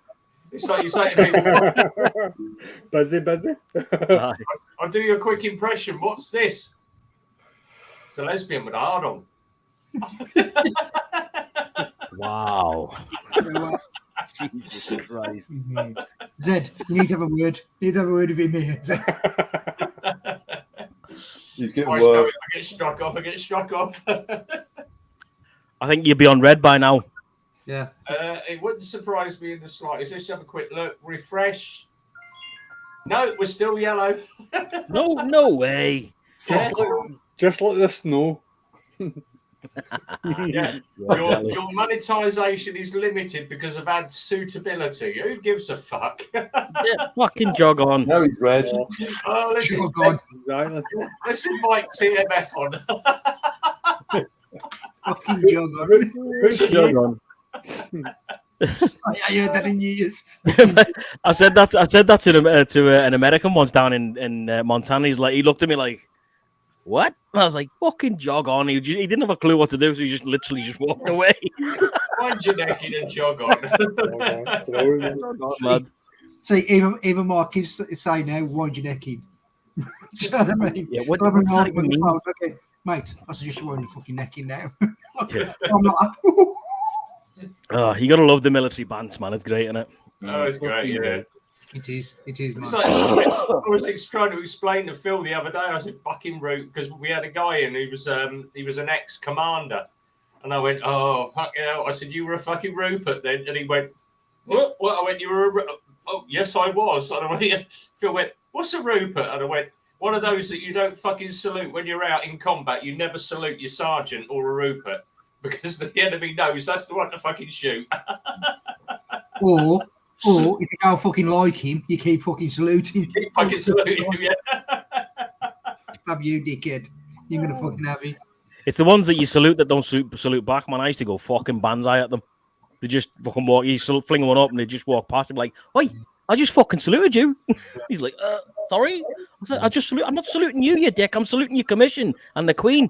Oh, sorry, fucking. See, I had that when I was in with an officer because I ended up basically we was on a recce corder, which is obviously these guys now this side of me, but it's a reconnaissance corder, so you learn certain skills about hiding and fucking in CV terms, stuff like that, like how to get a wash. Yeah, Yeah. How to piss in a bottle and shit in a bag and have to fucking carry it around. But yeah, but basically we ended up having a bit of a row on, and what goes in the field stays in the field. So we ended up having a bit of a scrap in the field, and I filled him in. And then when we got back to camp, he charged me in camp. So then I ended up doing 28 days in Nick because I did an officer. But then when I go to Collie, I've been to Collie, yeah. Yes. Do you want to know how many days I did? Go on, 10. 168. Fucking hell. We did Glass House. We did 28 at Catterick. So Garrison. And 28, you see, I can give you. So you'll only do that in your normal nicker. In your battalion, 28 days, that's normal Nicking battalion. Anything over that, you go to court martial, and then obviously you go to the glass house. But we got bollocked when we did when we flew into Cyprus, because we flew into fucking hell, what's the base? Larnaca. We flew into the base in Larnaca, and one of the blokes went, "Oh, we're going out for a beer." All right, he said. When you go, it's basically go out the base, you go down the hill, onto the seafront, turn right. He said there's 2 bars right next to each other. The first one, you go in, it's the Army and the Navy bar. Do not go in the second bar. And I went, why is that? He said, because that's for the fucking crabs. The who? The fucking crabs. It's RAF, we call them crabs. And I went, all right. He said, the crabs go in that bar, fuck them off. All right. We goes in our bar, and they had the RMs in, the Royal Marines in. And they paid for table dancers, topless table dancers. Of course, the old RAF trying to get in the bar, and the Royal Marines like, no, this is our bar. We fucked off. It's our night. We just got back off a tour. You can fuck right off. It's our bar. A couple of the Air Force boys got in, and it kicked off. And there was chairs going, tables flying. They called the Cypriot police. They beat the shit out the Cypriot police. So they called the barrack commander. Next minute, it was like, stand to! Fucking RSM stood there. Everyone was like, fucking bolt up, right, 2 lorries, in the lorries, back to the base, and they flew us back. We were all, the whole lot of us all got chucked in brig. 2 battalions chucked in brig for fighting in Larnaca. We got a bad rep on that. Were you in the Falklands, Rev? Yeah, Aye. Unfortunately. Peaky knows about it, so yeah, I have chatted. I have a couple of wobbles, couple of times a year. Certain boat that went down when it got. I heard you seen a text about that, and I didn't know what it was you were talking about. Someone said it got hit by a missile. It didn't. It actually got hit by a helicopter. A helicopter come over and dropped the bombs on it, and the boat went up. Signals were there to do the logistics. We were there basically logistics, get the communications up. I used to do Klansman. I could strip a Klansman down in 30 seconds. That's a word I've not heard for a while. Fucking the old Klansman radios, yeah. Fucking thing. Digging in the detail. Aerial. I find when I moved over here, when all my stuff came over a few months later, I found a fucking old backhoe wallet in me bag. I was like, holy shit! Oh, look at this, mate. I was talking to a private soldier the other week, obviously, because I'm still working within the system. And I was talking to him about backhoe, mate, and he was like, yeah, they wouldn't have a damn do how to do that now. Your backhoe wallet, and he was like, we put the signal tower, we put the towers in, and the masts on them, I think, were about 150, 160 foot high. And that's where I learned to do aerial rigging, because the guy went, if you can climb that tower and come back down and bolt it all together without wobbling and without holding the pole, you'll be all right. And I skinnied up. And he said to me, are you not afraid of heights? I said, heights don't bother me. It's the last 6 inches that count when you hit the deck. But I never had a fear of heights. So we did all that. But it was the fact that when they said, oh, fuck me, the boat's been hit, we've got to get these people repatriated basically back to base ASAP. and we had to do all the logistics on it. And we saw the shit that come off of that boat. And well, Simon Weston, when he come out, everyone went, he's fucked. He ain't gonna make it. But it was. That's the thing. Like, when you look at well, Steve, you'll know about this more than probably you about. But when you have your PAX insurance, Yeah, that was one of the things that was quite standard. That was quite insistent on was obviously if you get killed abroad, that it actually costs money to bring your body back, and the military won't cover that, so they have to claim it back off the insurance company. So you serious? If you get killed in combat abroad, you have to pay to get your body brought back. Well, it's like, did they not take out a policy on you? Is that not? That's crazy, no, man. that's why you get it's called PAX insurance. So is it you personally, Peaky, that has to pay that? That comes off your wage. It's like that's disgusting. It's the best way to describe it, Steve. It's like yourself. I'll be honest with you, I've never heard of that. You know, if you get taken out on ops, you shit bust, you're coming back, you know, and repatriated back. I think you have to have the repatriation on your PAX insurance, don't you? You have to have that. I don't think you do. No, I never had it. When I think PAX is more along the lines of, you know, you're going to get a little bit more money if you lose an arm, your leg, or you know whatever like that. If you get badly injured and stuff, it's personal accident cover, or you know, but it's through the army if you like. It comes off your wages every month, so you don't even see it. But yeah, I've never heard of that one, mate. I could be completely wrong, pal, but I don't think that's a case. No, I could be as well. It doesn't sound right. I mean, if that's true, that's terrible. Yeah, exactly. I thought they always brought a man home. Yeah, they did. Absolutely. That could have been just like a fucking scare factor that used to. Probably, mate. This is the thing, you know, you're having to pay extra money out your own wages on this extra insurance when realistically, you know, that all should be fucking covered anyway. Yes, you're going to get a little bit, but you lose your arm or your leg and you don't have PAX, you're going to get a payout anyway, but it's, you know, it'll come from the army, but it won't be, you know, what it would be if you had PAX as well. So I think it was, you know, 9 times out of 10, it was like a kind of a, you know, an extra little bit of insurance, if you like. If you go into these places, Iraq, Afghanistan, you know, there's potential for you to lose an arm, a leg, a fucking eye, whatever, or lose your life completely, you know. So I think most of the guys with a bit of common sense took as much out as they possibly could on the basis of there's a potential for not coming back and your family's going to get this money. So, I mean, I know I did. I took the full whack out just in case I got, you know, knocked off my perch and at least the family was covered, you know. That's the way I did it. Yeah. It's like the guy that used to live, he literally lived 200 yards across the road. And he had a company called Blue Beret Security and he was ex-SAS. He was 22nd. But he was in, he did Iraq when they did the first Gulf invasion. 91. But he used to, he after he got pensioned out, he used to run a security team called Blue Beret Security. And he said to me, he said, "You're ex-forces, do you want to come along and be security?" And I went, "Yeah, but you got to wear a blue beret." And I went, "I can't because I never earned the blue beret." He went, "No, it's not got a cap badge, it's just a blue beret, it's my trademark and my..." I went, "All right, I'll wear a blue beret." But I said, we were chatting one day, we'd had a few, and I said, "So how comes that you left? Because SAS is bloody good money." He said, "Yeah, basically, he had they used to call it a 4-man deg." So he had a 4-man deg. They were 5 miles behind enemy lines in Iraq, scoping out the enemy, ready to laser targets. One of the guys had one of these laser pointers, the laser targets. Yeah, LTD. Yeah. They got caught 4 miles behind enemy lines and they mortared them. And the mortar come down and basically went off in front of his mate and blew his stomach apart. So the guy's laying there with all his guts spewed out all over the floor. He knew he was a goner. And he said, "Do not leave me like this." And Paul went, "No." And basically double tapped his own mate and fozzed him, done a white fozz on the body.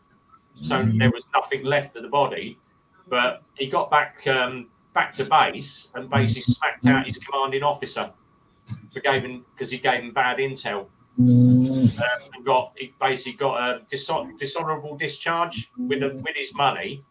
But he passed away 4 years ago with all the stuff that he were giving the troops and that. He ended up with nodules all over his body and major cancer growths everywhere and died of a brain tumour. And they reckon it was all the shit that they were pumping out in Iraq. So yeah, I can hear something snoring. Who's snoring? My dog.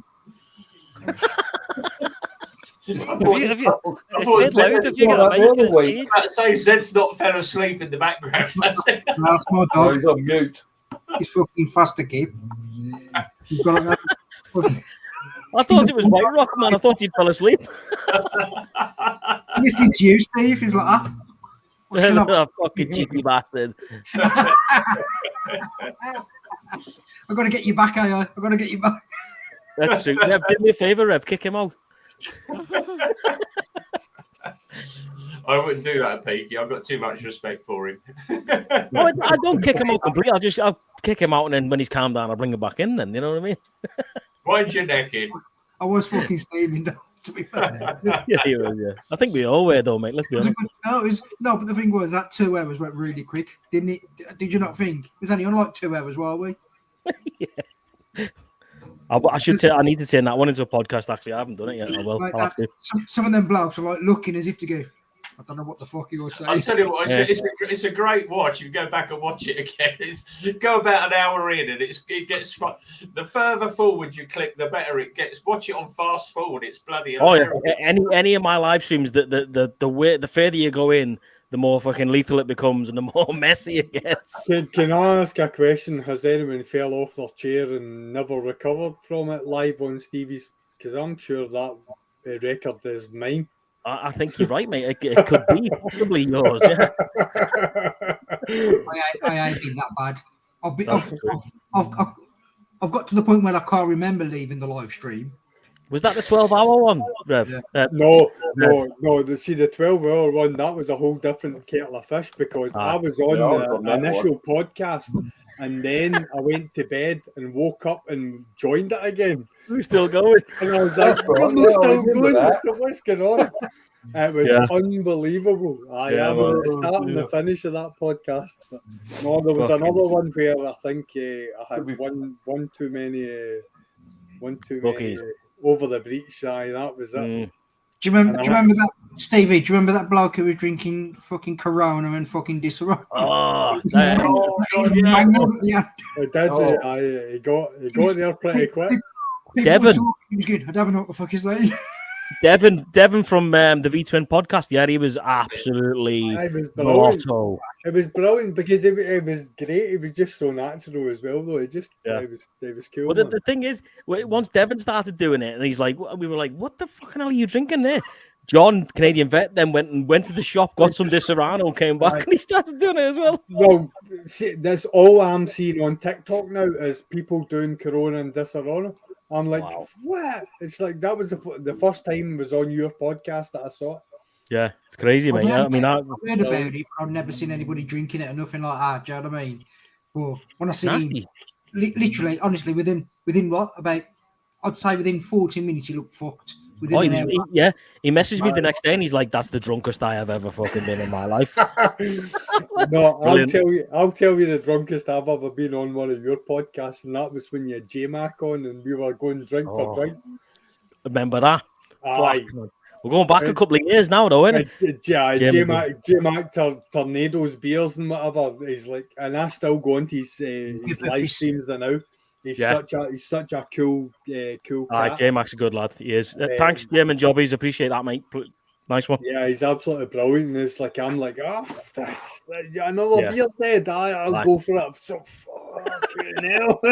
Yeah, he's a good lad, J-Mac. He is absolutely fantastic. We used to drink a lot when I first started doing the live streams. Probably 3 years ago now. It would be. And we used to just every Friday night it'd be like literally just blotto drunk every Friday night. Absolutely brilliant. It was COVID as well made it worse. Yeah. Jesus. I've only watched one of your streams, and it was the one where the guy got his arse out, and you can see his balls down. It was like a Tesco carrier bag.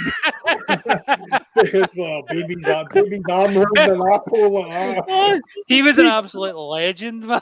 Stevie, I measured it. It was only 9 inches. I've seen a lot of people bend over in my life, right? I've never seen a set of testes go down like that, man. It's fucking... Honestly, it's brilliant, man. Mate, I can see it now. I can see it. Fucking. See, I've never seen you clamber for Like the a boot turkey or button something. so quick. No, you're like, Fucking hell. get off, get off. That was We brilliant. can't unsee that. We can't unsee that. No, you can't. See I'll the tell you bad what one? I'll tell you what I keep telling people about. When he said, what's his name? The one with the 9 fingers. Pete. Aye. Pete. See Anyway, the banner anyway, that night? That was first class banner. It was, Anyway, yeah, it was funny as fuck. I'm the unbelievable. best. I'm the best hide and seek champion in the world. I was going, you know, you're thinking, I don't know what the fuck you're on about, mate. And he's going, one. Yeah. Aye. With his 9 fingers. So funny. Hey, Casimoto's here. Good to see you, buddy. Yeah, unbelievable. How can you be a bagpipe player with 9 fingers? For fuck's sake, you know what I mean? And he's so bloody good as well. That's the thing about it. Aye, They still managed to get a tune out, even though they could barely walk. Man. Out the canter, yeah. I know. He got his arse in the crowd. He had a ball bag like a fucking chicken's neck.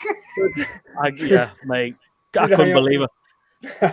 When he pulled his chanter out, I'm like, it's only got 9 holes. Yeah, he misses a beat every fucking couple of tunes, doesn't he? Well, next day you need fucking 8 fingers. Do you know what? It was like you know, when he turned around, mate, I was like, fuck. It was like a plastic bag when you just got the chippy order and like walking out with some chips and like. There we go, new channel for you guys. Casimoto, picked him up this week. He's got some good content on there, so there's some really good videos from Casimoto. Go and check out some of his stuff. So he's been from the land down under, isn't he? He is. He's from the land down under, along with Rowley and everybody. Yeah. So Casimoto, go check the channel out, guys. Gave a mention in my Motovloggers top 10. So yeah, 5 days to go. You're still not in there yet, Stevie. Good man. Good man. Yeah. We're working our way to the top. Oh, fucking hell. Yeah, that won't be number 1. Okay. Never worked your way on there. Yeah, I won't even be in the top 5. I must have been in number 11. There we go. Here we go. Sydney. Yeah. That's right. Yeah. No, but as I say, it doesn't matter if you're the last day or if you're the first day. It's just about mentioning the channels and getting some people to just watch some different channels for a change. It's a good idea. I mean, whose idea was it? Yours, Rev? Yeah, just come up with it. Yeah, I did it last year. Well, Picky says it was his.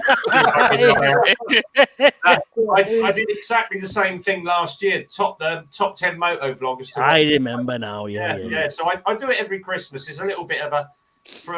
I follow, I think, oh Christ, I don't even know how many channels, 263 channels I follow. So, yeah, and they're all, but the missus goes through them. She went, I hope you ain't got any fucking porn on it. No, I haven't got any porn on there. There was one video, one channel that I deleted because it got very, very messy. And it's this woman in a garage with no bra on all the time. Oh, that one. Yeah. Let's not mention that. Yeah. Until you actually realise her name's Dana Lewis, and if you Google Dana Lewis OnlyFans, she's got lots and lots of X-rated videos with her doing stuff with men and sausages. Wow! How do you know that? Oh man! She's also got fucking nipples like fucking monkey's fingers. I'm like, I know that. I'm like, they're fucking that long, man. I'm like, what the fuck are that about? Rev, can you do me a favour and post Casimoto's YouTube channel up on the live chat? Because I'm on YouTube just now, and like I think if I clicked on some of the Casimoto that's on here, I would end up in Mumbai. So I would rather get to the man himself. I'll show you the screen up. There we go, so you can see what his logo is as well. Casimoto YouTube. There it is, guys. Spot on. Cheers, pal. So that's his channel, Casimoto. Look for the little red dot. I got him. Right, so Casimoto, I'm your 201st subscriber, and I'll ring your bell. I hope it wasn't too painful for you. I'll be back in 2 minutes.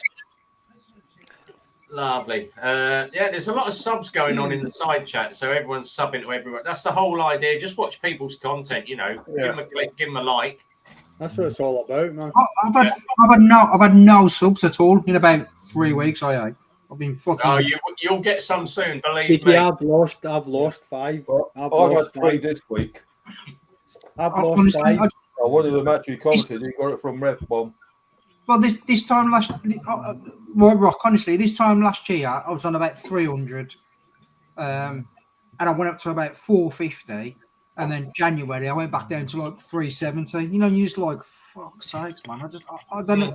You know what I mean? Yeah. You know, I don't know what I'm doing right or doing wrong or. No, but YouTube. See, if you're losing them, don't worry about that. That's you sorting out the wheat for the chaff. Don't worry. No, it's like YouTube's purging on inactive channels. That's what's happening. It's like anything that hasn't clicked through your channel, they look at what's happening. It's part of their algorithm.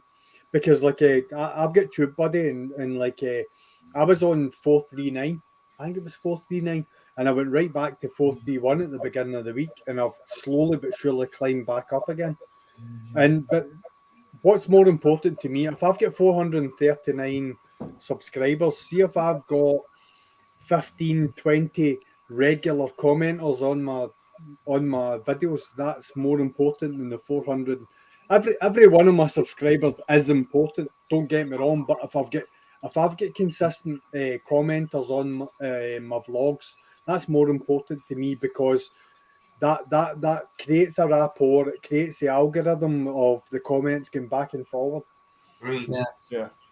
Yeah.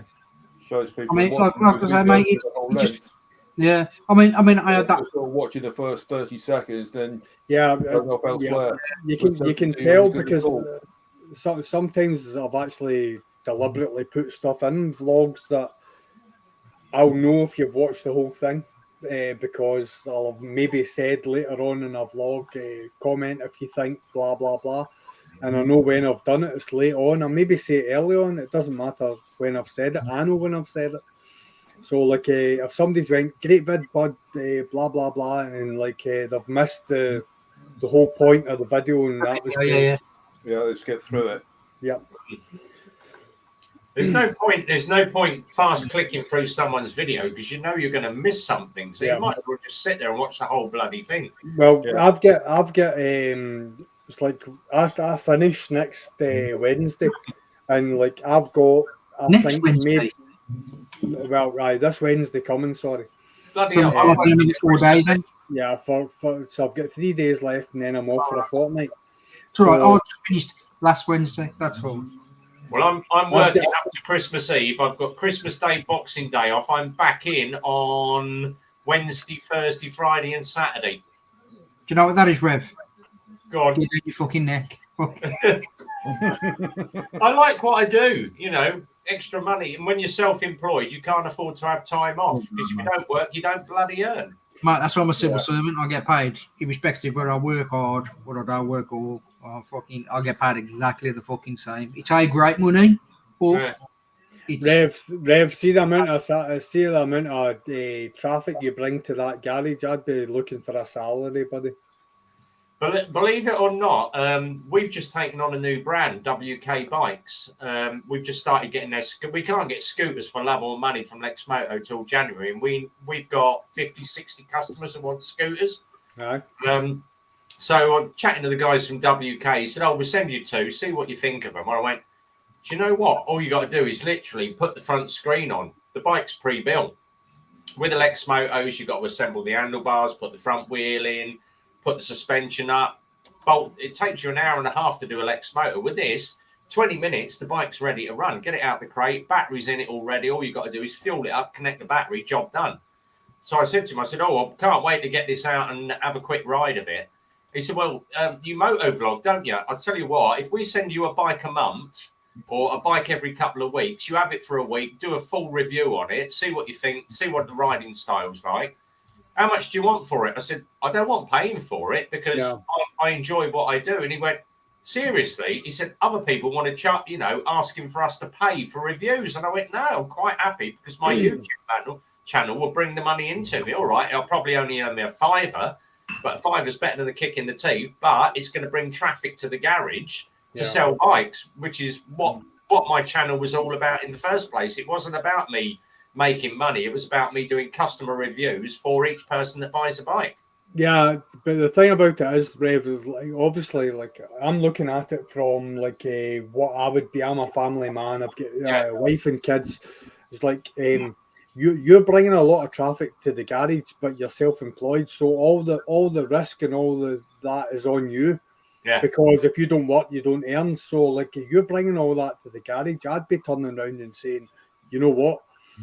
If you don't give me some sort of stability, some sort of salary, then I'm taking this elsewhere. I get a good sweet salary from Phil. I'm not thinking. I'm not trying to create any sort of. Oh, I know what you mean. Are you results sort of based on the pay, Rev? The more you do, the more you get paid. Is that how it works? Or? Yeah. Aye. Well. I can't go into the ins and outs, but nobody would expect you to. But what I'm saying is like, I just feel for what your channel actually does and what it delivers, you shouldn't be self-employed. They should be secure. You could argue that the situation you're in is possibly better because you get to handle the money yourself. So you pay yourself a salary if you like. You stick some aside and keep it for a rainy day if you are off or whatever. And because you're getting. I mean, if you're working really hard, you're probably getting paid more than you would in a salary. So exactly, yeah. And then if you're doing your tax returns and stuff properly, and you know what I mean, you don't need to pay as much taxes and that. But we'll not talk about that. I get hammered for tax every year, but until my my accountant said to me, he said, "Hang on a minute," he said, "Do you pay for haircuts or clothing?" I went, "Well, no." He said, "You do realise a haircut or a shave or your clothing is tax deductible?" I went, "Really?" He said, "Yeah, because you're presenting yourself as a figure. If you have a haircut, get a receipt for it."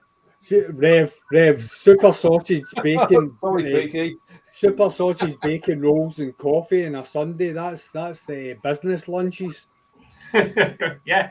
Well, the thing is, because I literally push so much to the amount of if you type super sausage into YouTube. Yep. Every single video is me and Simon. So I did say to Chris, that owns. I did Google it earlier on. It took me the Blue Oyster Bar. He does me a good. His missus don't because she doesn't like him giving away freebies. But if I'm down and I'm at the tee outside, we had, I think it was Red, Rhythmic, Simon, Andy. Maynard was there that rides the Alpina BMW. So he was there as well. It was about 10 of us. And I said to Chris, "Can I have 5 bacon rolls and 5 bacon rolls, 3 teas, 2 cups of coffee and a latte?" And he went, "Yeah." And I said to him, "How much do I owe you?" And he went, "Just give us a tenner for the lot." Well, the bacon rolls £4.50. Here's that, the super sausage. Yeah. I looked up the menu for that place. It's dear as hell. It's 15 quid for a breakfast. That's the bit. It's $7.50 for the normal one, but if you go massive, aye, but that's rubbish. That's just a tin of tomatoes and a tin of baked beans with a sausage. Big breakfast. Do you know what I mean? You know what I mean? I can fucking stack a fucking way. You know what I mean? It ain't a big breakfast at all. It's just what we call. Saying that, see the £15 one, you get your coffee with that as well, so it's probably not bad. 2 bacon, 2 sausage, egg, fucking beans. I've been doing my research about this super sausage. I looked it up, by the way. Definitely. You was fucking googling something else. That's all. I thought it was a euphemism. I really did. You should open one up in Scotland and just call it the battered sausage. Yeah, the fucking battered nose bar. That'll be said on a Saturday night. The battered, we're better off in the battered pie or something. No. Rolling snarler. Rolling growler. So, there's actually a catering van in Scotland called Rolling Butter. Wow, that's brilliant. Chris, what you wearing there? Have you got like a fucking V-neck jumper on or something there? What are you wearing? That grey thing? I was like, it's an Alpine son. I'm wearing a cardigan. I'm just fucking asking a question. That's all. Fucking got myself. Have you not You seen? might step aside, son. Nah, fuck, that's too cold. I'll tell you what. How close are any of you to Manchester? Can I just say I'm close enough? Yeah. If you happen to go to the Manchester Arena, because there's always a couple of catering vans outside the Manchester Arena. Yeah, you're gonna get fucking mugged. Yeah, but the best one is if you go outside the Manchester Arena. This guy's got a kebab van. Yeah, check this out. The hairy kebab. Jason Donovan. Jason Donovan. That's amazing. Oh, dear. And he's normally outside the old Manchester Arena with his van. It was like, Mrs. went, "Oh, look, Jason Donovan." I went, "Where?" If you like Donners, that's especially for you. I never Do you remember? Yeah, Steve. Do you remember when you just come back to the sandpit and you had that fucking big American fucking old truck thing? Was you there then? Where are you on about? So in Canada, you know, when you come off the prairie in Canada, Yeah. and you go into the sandpit, Yeah. or not the sandpit, The bowl, prairie, the bowl. Yeah, the sand sand bowl, where it's fucking dust bowl. A big American fucking diner thing there. It had like Yeah, pizza, yeah. McDonald's, KFC, and all this fucking shit, man. And literally, it was just like all it was like a fucking big HGV basically that the fucking up and you just fucking queued on what you fucking wanted. But it was ice, you know what I mean? But you could be on the fucking private for like fucking a month, starving your fucking arse off, living off fucking shit rations. Hey, there's nothing wrong with rations, man. Rations are the best thing for a soldier to eat whilst trying to achieve maximum soldiery. I would just you keep telling yourself that. That was my start major response.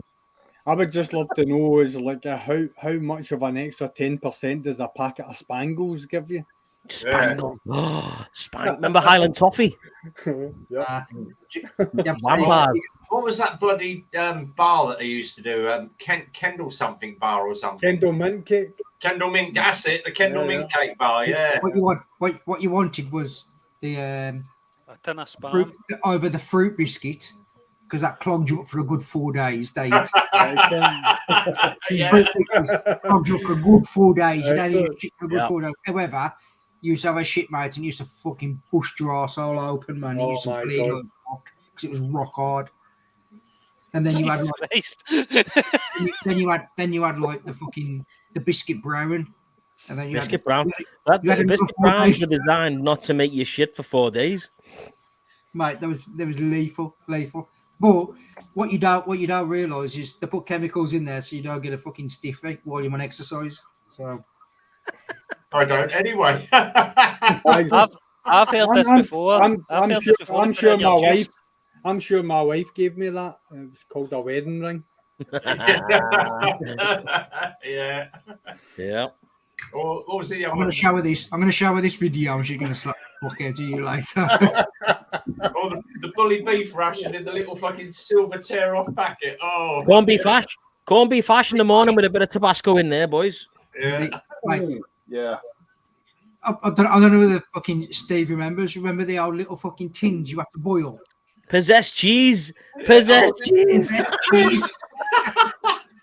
Oh my God. Cheese possessed. That was the worst. But it was so good. Mate, and you had that little bit of oil on top. It fucking stunk. Yeah. Yep. I've got some rations up in the garage there, right? And every time I go out in the bush and do the bushcraft stuff, I take the rations with me, man. I've got all sorts of gear to eat soon, man. I tell you, mate, it drops down next week. I'll be going out next week to like -35, so I'll be munching myself some corned beef hash. To be quite honest, every time I'm in the processed noodles. But it still tasted like fucking string, didn't it? That's why the grizzly bears don't come near me, man, in the winter, because I'm eating corned beef fucking hash or chicken noodle or some shit.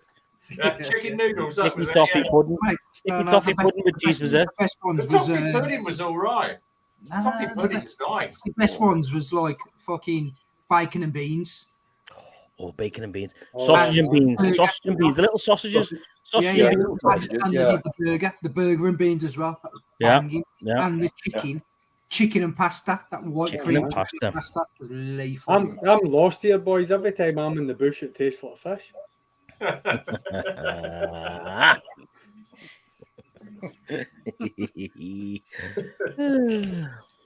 Oh, Jesus My sister Christ. says my lad was joining to be a medic. He's changed his mind now. Changed his mind to what? Still going in or just not going in at all? Yeah.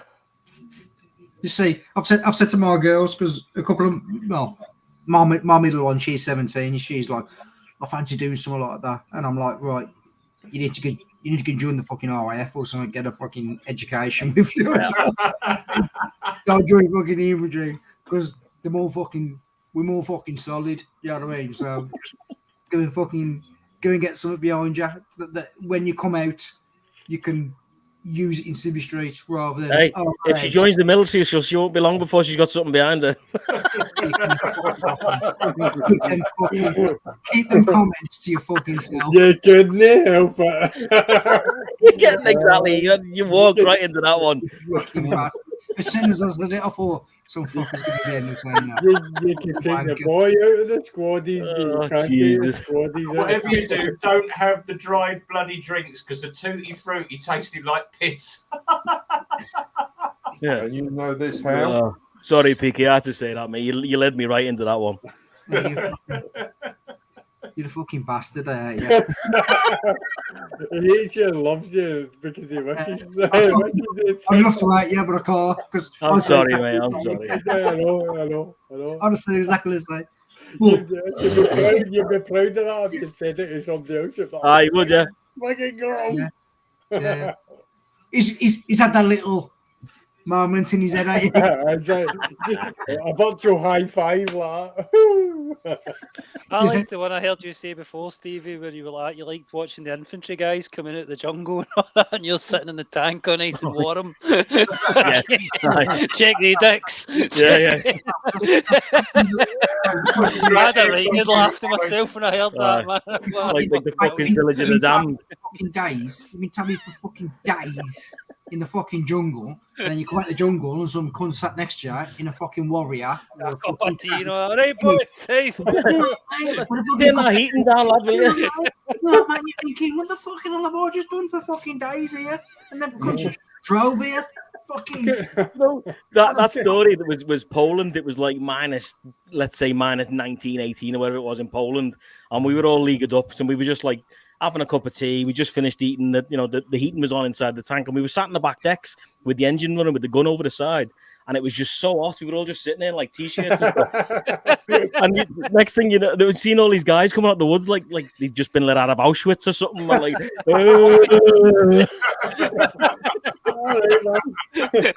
fucking hell, boys. What's going on? You're not Jewish. It's moments like that that make life worth living. Oh, it was so funny. But it was four Scots, so it was all the jock lads and be like, all right, boys, can I get on the back of your wagon and that? Like, come on, boys. On you go. And it was like the full squadron of infantry guys in the back of the fucking wagon. Like, Yeah, let's get you a brew up. And what's that? It's a fucking coffee stick. I never forget when we was in Kosovo and we had a load of fucking lads in fucking Warriors and CVRT. We was on foot. But we got in this fucking wood line. We was fucking divering, fucking shaking like a shitting dog. I swear to God, never been as cold as my fucking life. And then I said to the lads, all right, fuck this. Let's go back and go and have a look at these fucking lads in this fucking. I can't remember what it was. It was like a Sabre or CBRT or something like that. Like, and they'd made like what we did afterwards. They made like a little fucking tent over the front. Obviously, the engine's at the front, so all the heat had condensed at the fucking. Just put the bivvy over the gun and onto the engine decks. Yeah. We walked in. We was like, fucking hell, man, it's fucking hell from here. Well, if you ever seen a Challenger 2 squadron leagued up and the guns were over the side, and what you'll see is on the back of the tanks, it's purposely made for it. There's like 4 points on the corner of the back deck. So all we do was put like a cross poles across, and then we put the bivvy over that, and it's basically a tent.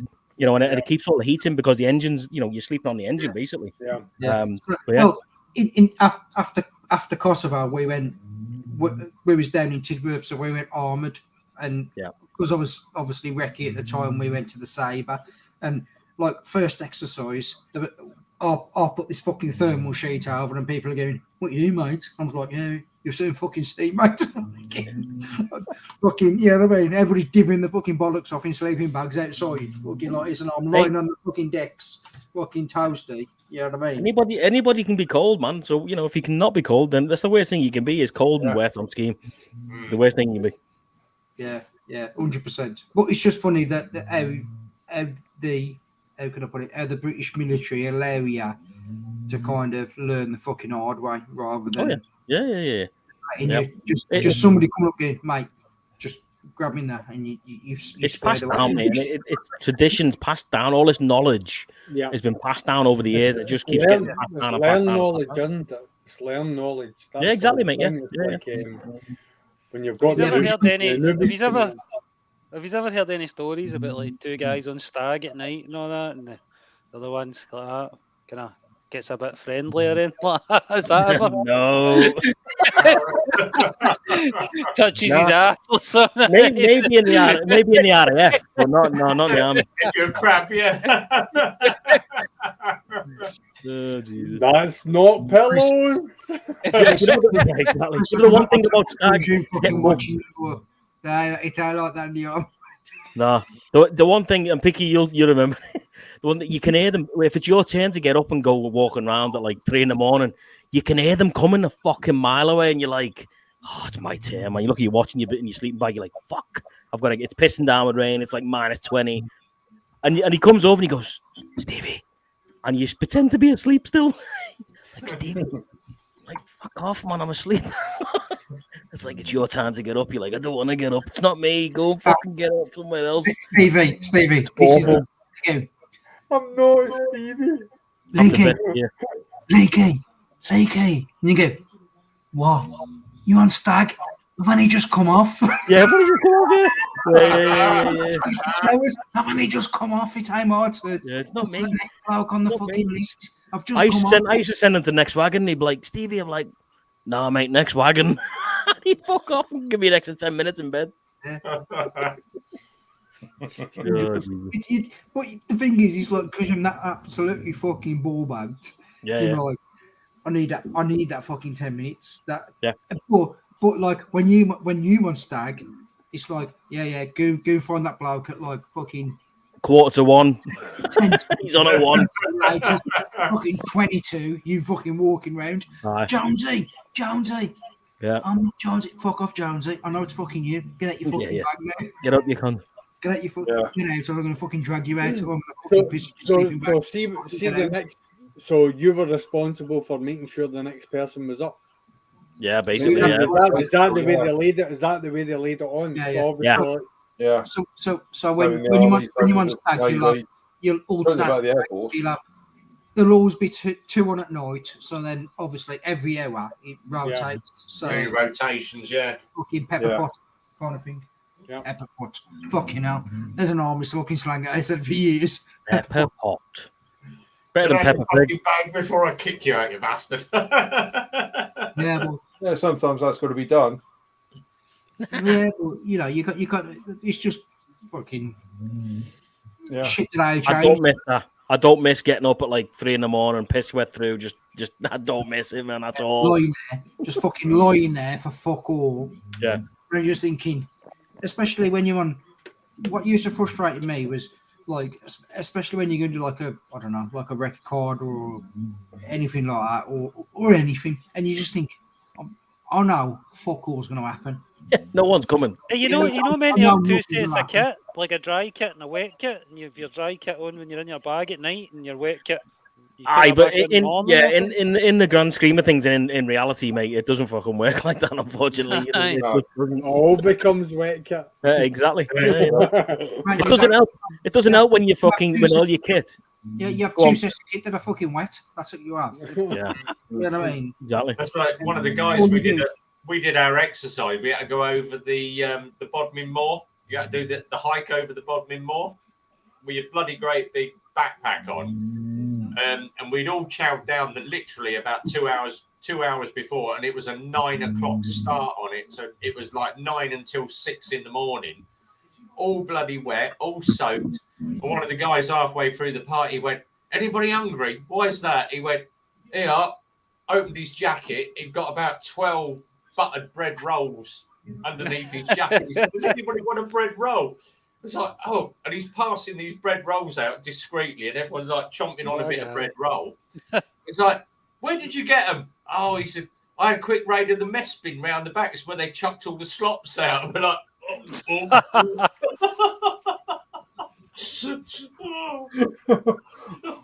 Fucking signalers.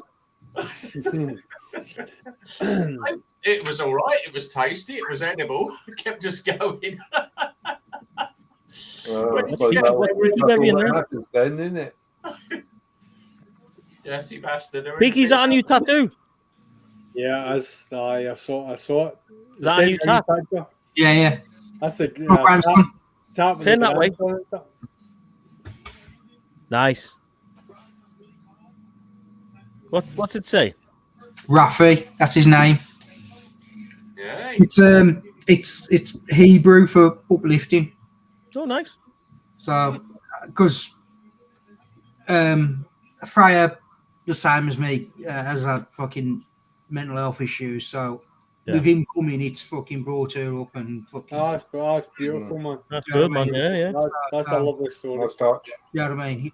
It's to be honest, I'm gonna put this straight out there now. I know it's on like the back of my head, but it hurt as much as what I thought it was gonna be. You know, it makes sense. But you know, when you can have like, you know, like when I had my wrist tattoos or my hands tattoos, that was really fucking painful. You know, when you have your feet or your ribs or anything like. Mate, I got a line rampant tattooed onto my ribs, and I'll tell you the story. My sister-in-law's husband won a raffle for a tattoo, and it's £100 tattoo, and it was up in St Enoch Square in Glasgow. And I went up, and the girl who was doing it was absolutely stunning. And I said, "I'll tell you what I want, and I'll tell you where I want it." And she's like, "I'll tell you what I want. What I really, really, really want." I said, "Right, that's where I want it." And she said, "This is going to hurt." I said, "No, that's what I want, and that's where I want it." So she started tattooing, and it was like in one of these tattoo shops where all the booths were like very low down. So like the next guy was like over there, and they're all like, "Oh, you're getting it there, you're getting it." And I'm like, "It's fine." And I'm trying to be like, "It doesn't hurt. She's absolutely stunning." And like, "Are you all right?" I'm fine. I got to the stage where she's like, "Oh, I don't think you're going to be able to take on any more ink." And I said, "You better finish this because I'm no fucking coming back." Yeah, it's funny. I'm going to get my sleeve started tomorrow. I'm getting a full sleeve on my left arm. So I'm going over to a lad who was in the Canadian infantry. Actually, he's a vet, and he's absolutely fucking phenomenal at what he does. So yeah, and he rides a motorcycle and everything like that. So I'm probably going to do some live streaming while I'm doing it. Just to off the phone. So just for shits and giggles, really. But yeah, he's fucking phenomenal at what he does. Like, so I'm looking forward to that tomorrow. Steve, what I'm going to say, Steve, straight away is once you get one done, you feel. Oh, you keep going, yeah. So you need the other one fucking doing. Well, I've got fucking. See, this is the problem. I've got like half a sleevey-ishy thing done here, which needs to be sort of, See the sleeve. Are you thinking about like a story from start to finish? It's. I think it'd be amazing for some sort of story about your career in the army, right to where you are with the family up at the top. That would be a beautiful thing. Do you know what I mean? Because you've had a family of brothers right up to your own family. Don't want to sound a bit smushy and no, mate. That's it's like, do you know what I mean? But it gives you could start off. Yeah. You could start off with like a crow at the base. Yeah, right the way up. That's my wedding day. So it's got A proper red horse. Dave there, wedding day, and then Mel the other end. So Dave and Mel. Nice. One of our guys owns a local tattoo studio in Luton, and they were struggling. They were on the verge of bankruptcy. And he said, COVID's kicked in. We can't get anybody in to have tattoos because COVID lockdown. He said, but we're having to do stuff by appointment only, but obviously at a distance. And I went, what do you need? He said, I'll tell you what. He said, you've been after, like, to get your bike tattoo done for years, haven't you? I went, yeah. He said, I'll tell you what, you come in, we'll do you a free tattoo. You advertise it on your YouTube and bang it up on your Facebook. Yeah. And if we get anything off of it, he said, I'll knock you some money off. And I went, all right, how much is it? He went, well, it's a 300 quid tattoo. And I went, just go for it. Do it. Said to him, I said, I'm going blah, blah, blah, get this tattoo. Done the tattoo. And I said to him, I said, when do you want me to pay for it? He said, I'll just pay for it in a month, but just see how much comes in. I banged the tattoo up. Within a month, he's booked 6 months in advance. Brilliant. And he said to me, he said, tattoo's free. He said, when you want another one done, just come back. I will link you for free. Yeah. Wow. You see, mate, yeah. Jesus Christ, put it away, you're like a dead body. Fucking hell. Pornographic now. Massive. Yeah, massive bite on the shoulder. I'm covered. Okay. When I ain't got a lot of fucking room left. Yeah. To When I met my wife, she got a shot put field on the lower back. Luckily, I'm the world record holder. Well, my missus has never wanted tattoos, and I said to her, what you need to do is have a B on one cheek, B on the other. When you bend over, it will say Bob. Yeah. I actually said to my wife, I want Easter on one and Christmas on the other, and I want to meet her between the holidays. I'll tell you what, I'm not going to announce it yet. But I've earned 50 quid so far off of OnlyFans, so I'm doing bloody well on that. No, but the thing is, I wouldn't say in all seriousness because it ain't fucking serious. Again, well, look at my arms. I'm pretty much, yeah. You've not got a Z, but you've not got a Z. You've not got a Z head tattoo. I will have. You need. I will have. So, right, let's do. You get a Z head. I'll get a peaky biker. There you go. That's a deal. No, is a deal. Right on That's your a deal. gooch. That's a deal. That's a deal. What you need to do, Pete, is get yourself some patches made up because I'll stick one on my jacket then. Mate, to be honest, like I say, you know, I've seen some of the patches that have been done for you guys, and them wicked, like, but I just think them quite unique. Either the patches, do you know what I mean? It's a unit quantity that you need to. Yeah, and that's to what make I mean. it I ain't gonna spend like I don't know 50 or 100. I know because I've looked. Yeah. It's like see the guy who does. Let me share this up for you. Where are we? Go into present.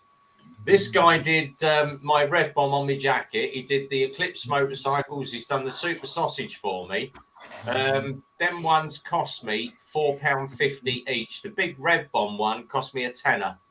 But how big is it? What's that's his what's the company. dimensions there? There we go. But is it you paying a setup cost and stuff like that? Or is it just a case of? He literally, you pay for the patch, he sets it up and sends it to you. Right, okay. Because what's the dimensions? Where's the dimensions there? The one on my back is I think 14.5 inches wide by about 5 inches high. So it's massive. If you watch my Rev Bomb intro, you'll see all the badges. Yeah. Oh, is that the one? So is that sewn as well? It's sewn. It's a patch, and then I have to sew it onto my jacket. Oh, so it's actually a patch. It's a full patch, and then with all the stitching and the embroidery in it. He's bloody good at what he does. But that's the company I use, patchesuk.co.uk. but they do loads of stuff on there. They do mugs, hats, t-shirts, but it's all their patches are all hand embroidered. He's got a machine that is literally. So all he does is literally puts the dimension of the patch in, puts the artwork on, and away it goes. It just stitches it itself. Yeah. I'd like to know now, White Rock, how many beers you had now in your fucking fantastic mug, you bastard? I know, it's like that's a tankard and a half, isn't it? Man, that's It is, I'm quite fucking jealous of that, if I'm being absolutely fucking honest. That's brilliant. If anybody's on here and wants to send me a fucking tankard, fucking. You get off Amazon. I ain't bothered. Just send me one. All right. Yeah, will do. How many beers you got left, Mush? Just the one. See, I've done 1, 2, 3, 4, 5. I've got one left. Oh, give me some of mine. Give me some of mine. Oh, so heavy. I might start on the fucking room. Start on the room. I started the room at fucking 2:20. But yeah. Well, I think the 12-hour one from Stevie, what was that? Start of the pandemic it was. He had a 12-hour live stream. I had about 6 or 7 pints. And then about 2/3 litre bottle of Glenmorangie. Wait, were you on that? Were you on that stream with Stevie? Yes, I was. Yeah, because I started it. I started it and I finished it because I was working. I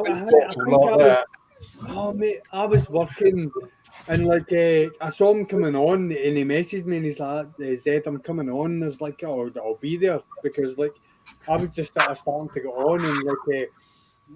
It was I was just new to live streams, really new to live streams. I was. And like Stevie invited me on, and like I was like, I can't believe this, like, and like I was so nervous. I was so nervous at the fact that he'd invited me on. Yeah. I was like, I couldn't decide whether I was going to go on with clothes on or I was going to just go on naked. I just couldn't decide. No, it was a fantastic thing. It was like. I'll always be indebted to Stevie for the fact that he invited me on to his first the first live stream I was on, and he trusted me to be able to go onto his live stream and not do you know what I mean? It was like it was a great thing, and the fact that he went, I went to my bed and like he got up and.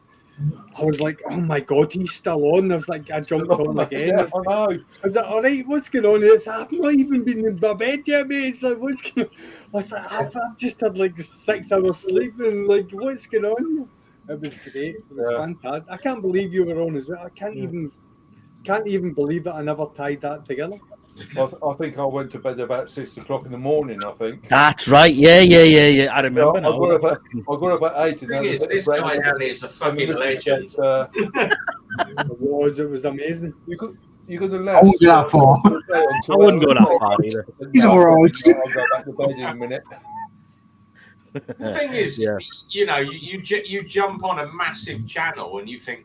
Fucking hell, you know, when I jumped the first time I jumped on Stevie's channel, I think I had 600 followers, and I'm like, fucking hell. And the missus went, "Who's that?" I went, "Military biker." She went, "Who's that?" I said, "It's like some Scouse guy that's gone to Canada and lives in Canada now." And I'm and she went, "Well, who's the other guy?" And I went, "Well, that's Hell." And of course, that started me following Hell's on because Hell's was on your channel. And then you had Marine Rider on there. Mate, we used to have all sorts of people on there. Fucking hell. It's been brilliant. When I went on, Jesus Christ! And I went, "Gee, that's like the highlight of my night." You know, I've just live streamed. And I had a bloody old Skype mic on with like the earpiece and the boom on it back there. The thing about it was like White Rock says, that was back in the Scouse Adventures days. That was because when I went on, I think I was only 200 subscribers, Stevie, and you actually did tell channels you may not know. It was called, wasn't it? Yeah, absolutely. And you said, right, Zed, tell me about and like I had just started my channel after stopping my channel, so I hadn't actually. It was all sort of historical, Aye. and like you made me feel so welcome. You It was just absolutely, and that was it was like an instant. There's some people that you meet in life where you just know that you're going to get on with them, and that's what it was with you, with myself. It's like I just Likewise, know mate. we're on the same wavelength, and it's absolutely fantastic. And I know for a fact that if I come to Canada, we're just going to drink some beers and just enjoy each other's company, man. Exactly, mate. Yeah, we could even get naked and enjoy each other's company if you want. How'd I feel that? All good. All good. How'd I feel that? No, man, you're right, mate. It is, this community as a whole is fucking mad, and it's full of great people. It really is, and we've known each other. This is, I always say this every time I meet somebody that I've not met before, but haven't known them for years. It's a bunch of mates that know each other, but we've never actually physically met, but we know each other inside out. We get along so well. And when I went down to Sturgis and I met all the guys for the first time in Sturgis that I've known for years, like Marine, for Christ's sake, you know what I mean? Just unbelievable. And John, Canadian vets, we'd met once before, but I went down there and spent literally a week with these two guys that now are close, brothers of mine. Yep, absolutely. It's crazy. My father-in-law, because my missus goes to mum and dad's for the weekend because she can't stand me doing fucking live streams. She hates it. Oh, I'm sat bored in bed doing fuck all, watching telly while you're sitting there with a boy. My missus doesn't like me doing it either, to be fair. I kick the ass out of it, though, doing fucking 12 and 16 hours. She didn't buy a toy. She'll be sweet. She went over to mum and dad's, and I said to him, I said, you want to get your dad to follow World War Diggers because he's a huge World War II fan. Yeah. And he's like, and he messaged me on the Saturday and he went, he said, I've just found this channel, and he sent me a screenshot. That's it, that's Stevie's channel. I said, the guy's a biker, but he's got a channel called, I've just watched the Normandy one. Oh, bloody hell, we've walked all around that site. And I went, I think he's catching up. He's about 5 to go until he's caught up with your entire channel. He's watched every single one. And I said to him, have you subscribed to? He said, I haven't got a YouTube channel, so I can't subscribe. He said, but I've got it in my favourites on my Google. So every time I want a bit of World War, I go back and watch the Normandy stuff again. So that's why your World War II Diggers keeps going up, because he keeps bloody. That's good, yeah, mate. Do you know what? I did one. I was based in Fallinbostel for 18 years, which is like round the corner from Bergen Valley, which is round the corner from Bergen-Belsen, from Belsen, the concentration camp Belsen. And I never, ever, I've been there like fucking 12 times probably. And I went back 2 years ago while I was over here to hand some kit back to Senelager and Tingle Tangles and all that. Anyway, different story. And anyway, I took the minibus. Is that a strip club? Aye. Well, German strip club. Aye, I took the minibus back. I thought, fuck this. And I took my camera around Bergen-Belsen, mate. That fucking video is like, it's gone viral, man. It's like over 80, 90,000 people have watched that fucking video, and it's constantly getting views, man. And it's just crazy, absolutely crazy. Yeah, but a lot of that is probably ex-squaddies just saying, like, now looking back, going, I wonder what, like what I do, like what Hong Kong's like now, or what fucking Ballykinler's like now, or yeah. It's mad, mate. It's just me, just fucking silly me walking around with a GoPro talking about what went on and showing, the mass graves and Anne Frank's grave and me looking at it with a military eye. This is where the fucking guard house was. This is where the fence went. Blah de blah. All that sort of type of stuff. But people fucking seem to love it. See, that it's like the photo I've got of us 5 stood at Gold Beach. The lad who took it is non-military, and at the time we didn't realise he took the photo because we was all stood there, and they were basically we was looking at the map saying where they attacked from Gold Beach. Yeah, the British attacked from, and like as section commanders or whatever, we all stood there and we was like, we'd have done this, I'd have done it from that side, we'd have done this, we'd have done that, we'd have done the other. But we was all just stood there in that line looking out to sea, Yeah. the same imagery that the Germans would have been looking at the British coming in. Yeah, You know what I mean? it's mate. I could go there. I've been there 12 times. I'll admit, 12 times I've been to Normandy. I've done the whole fucking lot 12 times. And the one thing that was different about that one, which I filmed it for the channel, is I took my dad with me. I was on my Xmas course back in the UK, and I was there for like 3-4 weeks or whatever it was, and we did it in a weekend. I said to my dad, do you want to go to Normandy? He's like, fucking absolutely, son. I'd love to go to Normandy. And he came down the train, met me in wherever the old fucking logistics base was. Wow, what the fuck was it? We had gone the Xmas course and all that shit.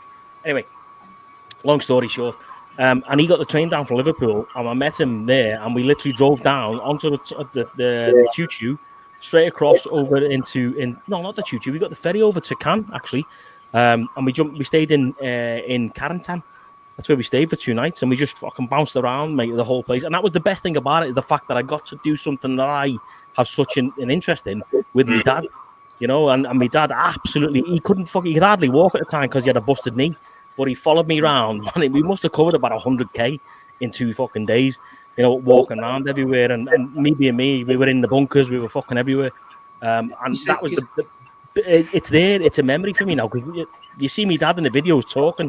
I'm like, "What do you think, Dad?" And he's there, talking away. Yeah, brilliant. That's good. I feel a bit upset now because I wanted to take my dad. My dad died of cancer. That was what I wanted to do and take him to do because he'd done it previously, but he was with my mum. So, and I said to him, because my dad was a biker as well. I said, "We'll ride over. We'll go and do it. Have a fucking, 3 or 4 days there or whatever." Do you know what I mean? And then obviously he's been gone now nearly 15 years now. But when I went over with the lads, I had to I edited a lot of stuff out, which really I shouldn't have edited out because there was a lot of stuff of me getting upset about because when I found the Golden Islanders badge on Gold Beach and stuff like that. Do you know what I mean? Yeah. And that's relevant to me because my dad was a Golden Islander. So that's relevant to me. So, that probably took 8 or 9 times of me saying it on my phone, sit there on my fucking phone trying, to kind of get yourself together. Where now looking back, I should have just done one shoot and that's it. Because that raw footage is probably better to look at than the footage I've got with me not being upset, if that makes sense. I know exactly what you mean, mate. Yeah, absolutely. Yeah. There's a feeling behind it. Yeah. But my dad was in the army. I was in the army. There's a kind of progression there. I mean, I've got a grandson which is fucking 9 weeks old. Bro, fucking share it to a fucking chief of brick, mate. He ain't going in the fucking army. Do you know what I mean? No. Do you know what I mean? He ain't going in the army. But, it's like when my daughter was on about it, she's 18, and I was like, you know what? I ain't going to stop you, but go for something that's going to get you something. There's a certification at the end of it. That's it. You'll probably agree with me. We probably would have been told the same things by. I mean, I've got a full military family background, mate. You know what I mean? So I had a lot of support. However, I've got a lad now. He's 14 years old, and I guarantee he'll potentially want to join the military at some point. However, would I change what I've done for the past 25 years? Would I? I wouldn't change it for the world. It's given me the life that I've had. It's enabled me to go to some absolute shitholes. I've been to war fucking 3 times. It's just. The life that I've had is because of the army, and the fact that I'm sat in Canada right now, living in Canada right now, and giving my family the opportunity to live over here is because of the army and because of the jobs that I chose throughout my career. When I left my regiment, mate, I was SQMS at the time, and probably we were leaving to go back to Scotland. I was about to probably take over as the sergeant major of a squadron, and I went, "Fuck this! I've had enough of this regimental life bullshit," because it is bullshit. Half the time it is fucking, it's shit, it's constant, it's this, it's that. Bruce will tell you in the side chat there. And I made the choice to fuck off and completely separate ties from the regiment and come and, go to Canada and take over the job in Canada. And it was the best decision of my fucking life. Why? Because I spent 7 years doing the job I've just done. And now I live in Canada. I'm a Canadian citizen. I've got a great job working in the drone industry. I've got a fucking massive house in just outside of Calgary. You know what I mean? I live right next door to the Rocky Mountains. It's that whole ethos of the army has given me everything I've got today because of the army. And I will never, ever take that away from the army. People slag the army off like fuck. People slag the army's shit, the army's this, the army's that. They're the ones that don't last 5 minutes. Because you've not, I totally agree there. Them are the fuckers who've only done that. Yeah. Oh, when I joined, it was 3 years, 3 months. I don't know what the fuck it is now. But, when you do like we have, you did what, 22 years? 25, 24, just shy of 25 years, mate. 25 years. I mean, I obviously when I got caught in Kosovo, so I was at my 12-year point when I got frostbite. So actually, when I got discharged, I did nearly 15, even though I'd done nearly 2.5 years down at Gospel, the Paul Weather Clinic in Salt Barracks. I'd had operations and toes removed and all the rest of the fucking shit. You know what I mean? Toes? You had your 6th toe removed. Yeah. Have a look. I'm very joking. But yeah, and the scenario is, Mark at the moment, my kids, when I'm looking at stuff to do, you kind of, you don't want to push them into something that they don't want to do. But at the same time, you're kind of going, that's a good. It's a good thing. It's a good, especially now because there's not much going on. I mean, fuck me. For the last 25 years, all we've done is go to Afghan, Iraq, fucking Kosovo, Bosnia, Northern Ireland, blah blah blah blah. The list goes on. Whereas now there's not much operational wise. There's not much going on. So I think if my lad come to me when he's 18 years old and say, "Dad, I want to join the army," would I say no? I probably wouldn't say no. But what I would say to him is, okay, son, I get it, but have you looked at maybe joining the Canadian Air Force, or have you maybe looked at joining the Navy or something that's not fucking combat? You know what I mean? Because it's hard work, as we know. Being in the combat unit, man, it's fucking non-stop all the fucking time. Yeah. And you're dealing with stress on a very high level. Would I like to see him join and come out, maybe go into the REME? Absolutely, because he's going to come out with a qualification or something that leads him down the line of having a qualification. I mean, Exeter Rider was talking about his lad going into becoming a combat medic. Fucking absolutely. The combat medics that I know for the last 25 years have all been fucking great people. Fucking job. Exactly. They have literally earned their pay for the last 25 years, all day, every fucking day. Whereas now, it's a different kettle of fish. And you know what? Joining something like the Med Corps or the REME or the Air Corps or something like that within the army, I think is a good thing to do, because they get a hell of a lot of fucking education out of it now, which is the combat arms don't really walk out with anything that's going to set them up career wise once they leave. Well, that's one of the reasons why we call it fucking cannon fodder. You know what I mean? Because you're just there to kind of fucking just run and fucking attack people. Where obviously when I was, after 5 years, I realised as a individual and as a soldier, my interest was in like close surveillance and operations and brigade surveillance and stuff like that. That kind of floated my boat. Yeah. So from 5 years up until, like I say, 13 years when I got my injury, I was at 13 years. I got discharged at 15. But up until my 5 year point to my 13 year point, all I did was close operations, which is like, yourself. So when you go into, especially armoured division, you go into like forward recce and and then you go to like brigade surveillance, and then we went back to Ireland. So I ended up doing. I was quite fortunate. I did the test for Op Ajax, passed Op Ajax. So I ended up doing Op Ajax in Northern Ireland with 2-2, 2-1, and all the rest of it. But you know, you kind of learn.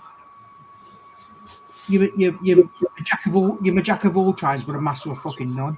Do you Oh know what I yeah, mean? absolutely. Yeah, 100% agree with you, mate. And you know, we fuck man, I did 2 tours not on a fucking tank. Figure that one out. You know, I'm an armored core soldier. I'm a Challenger 2 main battle tank fucking commander. So you was a And foot soldier. yeah, we were on fucking cut down Land Rovers on one of them, and then a fucking Bulldog 432 on another, dragging the infantry around from 4 Scots in the back of them. We're like, what the fuck? You know what I mean? It's absolutely fucking crazy. I think, like you just said, that you're a master, you're a jack of all trades, but a master of none because you do that much fucking shit. And you're used to doing, you know, switching fire from one thing to another, and then this and that. And, you know, it's being in the armed forces in the last 25 years has proven fact that, you know, being a soldier isn't just being a soldier anymore. You know, you've got to think outside the box and you've got to adjust to the fucking way think things on your are. feet. Yeah. Yeah, exactly, mate. And you know, I think previous to that, you know, all the old guys who were sort of Cold War, let's say, and you know, and British Army of the Rhine and all that sort of stuff, they had one role. Their role was either Challenger 1 or Chieftain or whatever, and that's what they did the whole time they were there. You know, they could have done a 22-year career, and all they did was tanks, all they did was infantry, all they did was this or that. Whereas, you know, for the young lads that, you know, 18, 19-year-old boys that are coming in 20 years ago when we started fighting in Iraq and Afghanistan, you know, they've had to fucking test and adjust massively. And I think they fought a whole different ball game to the old guys. You know, let's be honest, you know, from since the Second World War, you know, all we did was set up a fucking roadblock against the Russians. So there wasn't. We got German jobbers there saying he was in anti-tank. You got exactly. anti-tank. You got fucking mortars, Oh, snipers. fucking anti-tank. He's like my fucking antichrist. Do you know what I mean? The thing is, it's like, as an infantry soldier, we didn't meet you guys until we'd progressed fucking a lot. Do you know what I mean? Yeah. Do you know what I mean? We'd done obviously a lot of shit before you fucking got there, but you know, when Stevie got there, that was like the fucking heavy fucking infantry kind of thing. You know what I mean? That was like, right, shit's gonna hit the fan now. Got the big boys behind us, got the fucking Charlies and all the rest of it. You know what I mean? So as a recce soldier, when I'm watching, obviously, what I used to do is, Vicky, I know exactly what you mean. I was recce troop for 3 years, mate. I know exactly what you're talking about. So what I used to do is probably, well, obviously fucking Steve knows, but what I used to do is also allow the fucking enemy to come work the way through me, so I could then relay back to my gaffer to say, right, this is what they got, X, Y, and Z. This is how we need to fucking. This is what we need to fucking attack them with, and then they'll build their plan around the information that I'm fucking giving them. So I am physically standing there, fucking, you know, fucking. Rev, you're getting bad feedback, mate, for whatever reason. If you mute yourself now, you'll be able to hear the difference, mate. It's fucking unreal. Is that your computer going? Yeah, it's me. I'm running hot. Yeah. You know. Yeah, it's going nuts at the moment. The fans kicked in as well. Yeah, but that's what I'm saying. Like, yeah, I mean, that's. You see if I can adjust it. Obviously, in the military, so it's a great life. It let's be honest, it's a great life, and it's not for everybody. It isn't, you know. And you know, it's. I think the good thing about the Army, Navy, and the Air Force is it sort of weeds out the guys who aren't mentally strong enough or who aren't built for that type of scenario. You know what I mean? And over time, they fall off. You know, don't get me wrong. There's been some fantastic guys who just got out because they can't. They had enough of the shit. I'm fucking done. I'm getting out type of scenario. But I think, you know, the guys who end up doing, you know, a fucking quarter of a century or whatever time, you know what I mean? They're guys who enjoy the job, who are fucking good at it, and really, really enjoy being in that sort of environment. You know, and you see, I miss 2 promotion boards because I don't want to get promoted, basically. You know what I mean? I don't want my sergeant, basically. So I was, you know, when they said to me, right, you up for promotion, and I was like, right. And I'd get to my OC and I'd go, right, I need a fucking shit report. And he was like, what you on about? I'd go, I don't want to get promoted. Very happy where you are. Yeah. I like the job I'm fucking doing. I don't want to step up. I don't, you know, if wartime scenario happens and I need to step up, then sound. But Yeah. I don't want to get fucking promoted. That's it. Some guys are happy to just sit where they are because they Yeah. enjoy what they do. You know, Yeah. the best fucking job. I'll tell you now, the best job I ever had. I had a fucking great. Yeah, exactly, mate. And I'm not going to use a cliche here because it was always known as the best job I ever had before fucking Fury came out. The best job I ever had was a full screw tank commander, a corporal fucking tank commander. Best job I ever had by a fucking mile. Of all the jobs and the postings I've had in 25 years, mate, the best fucking job by a mile, and Bruce will tell you this, was a fucking corporal tank commander. See, Laughing. Mine was a recce section commander because I was allowed to do whatever the fuck I wanted to Exactly. do. Yeah. I had no fucking issues, mate. Back in the day, mate, I could just go. There'd be me and another bloke, so I'd leave my 2 IC, the troops, and I'd go, right, Watty, who committed suicide a couple of months ago, I'd go to Watty, he was fit as fuck. I'd go, right, I'm going to have a 94, you're going to have 2 94s, we're going. Yeah. And we'd get up, we'd just fucking set off. And do you know what I mean? I fucking loved it. I absolutely fucking loved it. On the ground, I enjoy being in camp, pressing my fucking uniform and all that shit, man. On the ground, being fucking a kid. Yeah. Do you know what I mean? But just to answer Exeter said, why was being a full screw tank commander the best job? One, because when you were just a normal corporal, right, you were just another corporal basically, and then when you go and do your tank commander's course, you get a massive pay rise, man. So that was one reason. And two, the sort of having the responsibility of owning or commanding a $4.5 million bit of kit or £1 million bit of kit, having the freedom to do what you want when you want.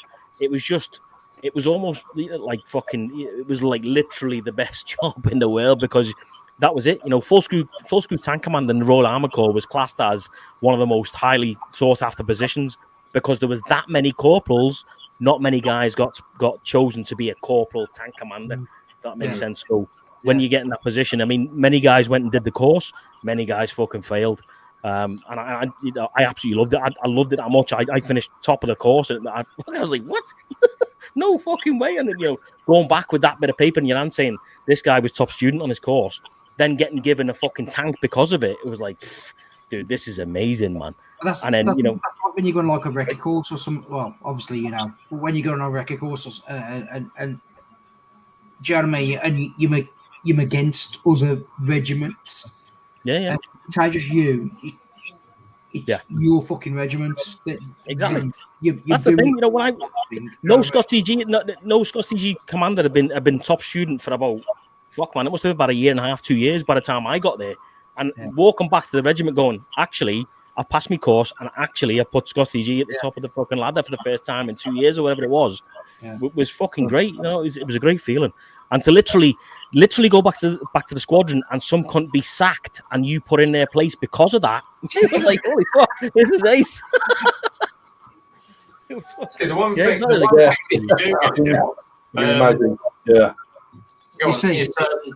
the thing is, when we went in, the one thing it did give you was respect for your elders, an attitude to life. And learning to think massively. On your feet. And if you look at the 16, 17-year-olds now walking around with their hands in their pockets, absolutely what are you doing? Oh, I'm on the goal, mate. Oh, I can't get a job. Mate, but if you look at the British Army now, the British Army, how we see it, you tell like that now, mate. Tell like that now. They can all have beards. If you're a Rastafarian, you can have a beard. You can grow your hair, you can have your sideboards, and all the rest of it. When I joined, you had to fucking number one, number two. Yep, totally different ball game now. So I left a year ago, didn't I? I left literally a year ago, and before I left, there was a fucking geezer. There was a sergeant in the REME, and he worked in the MEI bay, so the inspection bay, if you like. Yeah. And this geezer had a fucking beard and had a ponytail. And I went through him like a fucking train. I was like, what? What the fuck? I called him a cunt, right? So I got called in front of the colonel of Battis, commanding officer of Battis. Fucking Stevie, you can't call him a cunt. I said, well, he is a cunt. He's got a fucking ponytail and a beard. What the fuck? And he went, yeah, but that's his religion. I said, okay, Colonel, what religion is he? By you know, and he went, well, you're gonna laugh. I was like, go on then. And he went, well, he's a Jedi.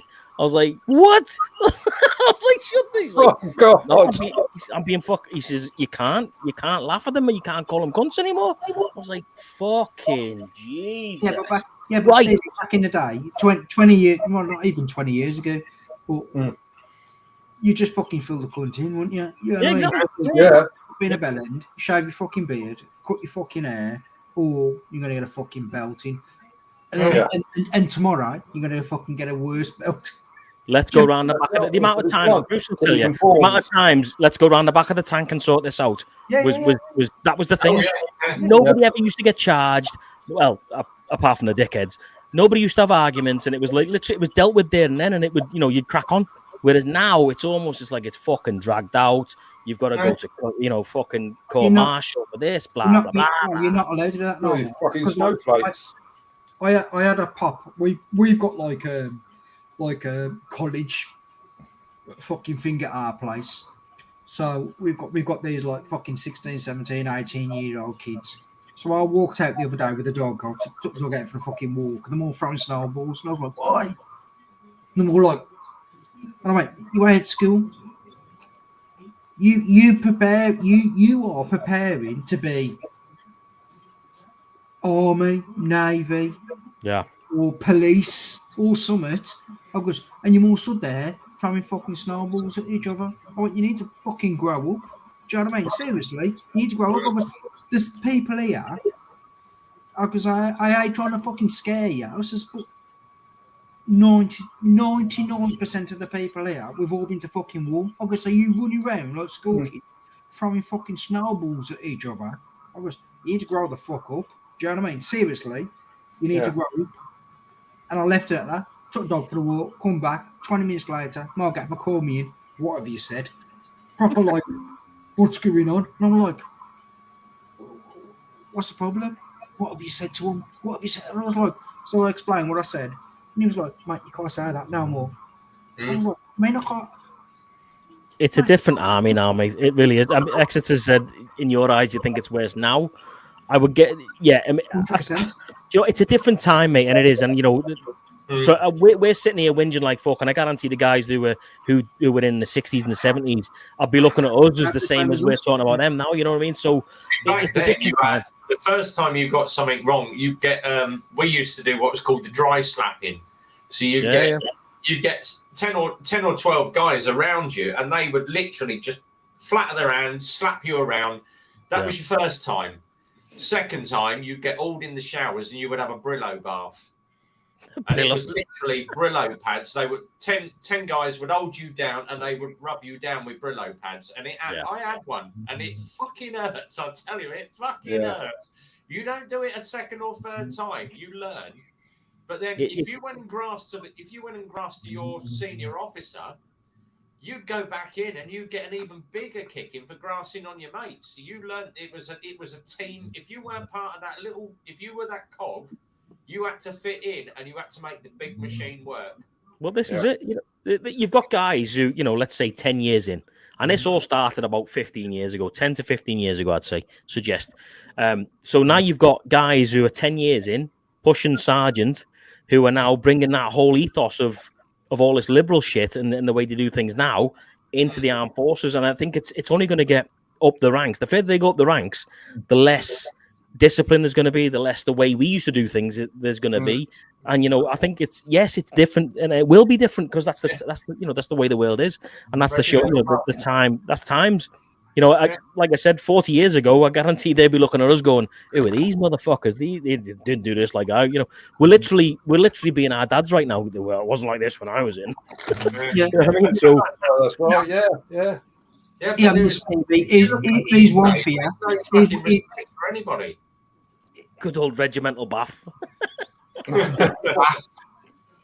Yeah, but you know, it is what it is. And time, you've got to change with the times. Yes, absolutely. But I think when you're dealing with a force that, you know, the sole job of the armed forces is to kill people, I think you need to reevaluate the way they do things. And I guarantee the Russians don't do this, and I guarantee the Chinese don't do what we do. I don't think the Chinese have got yellow and red cards when they're going through training because we shouted at the fucking. You know what I mean? So I think there's a fine line between this liberalism and the fact that actually, if this is a fighting force, one reason and one reason only, it's there to fucking kill and fight. Yeah. That is it. Yeah.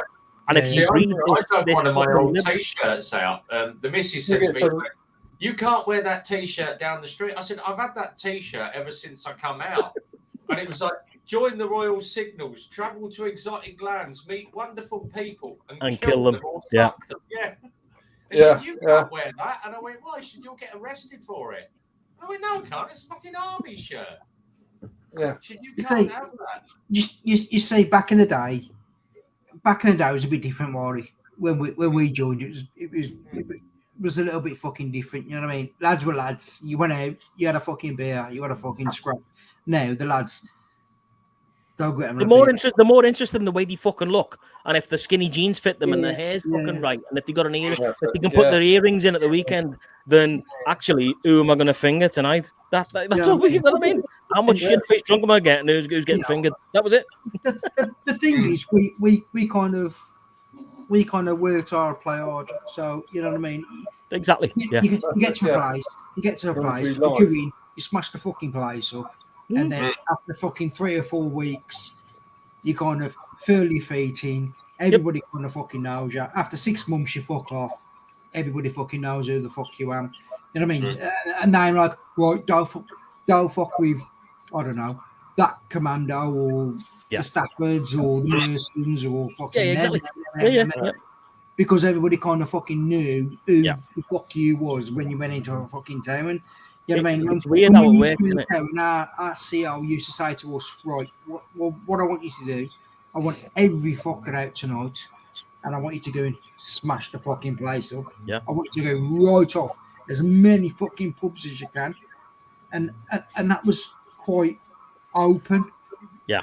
So you find it weird.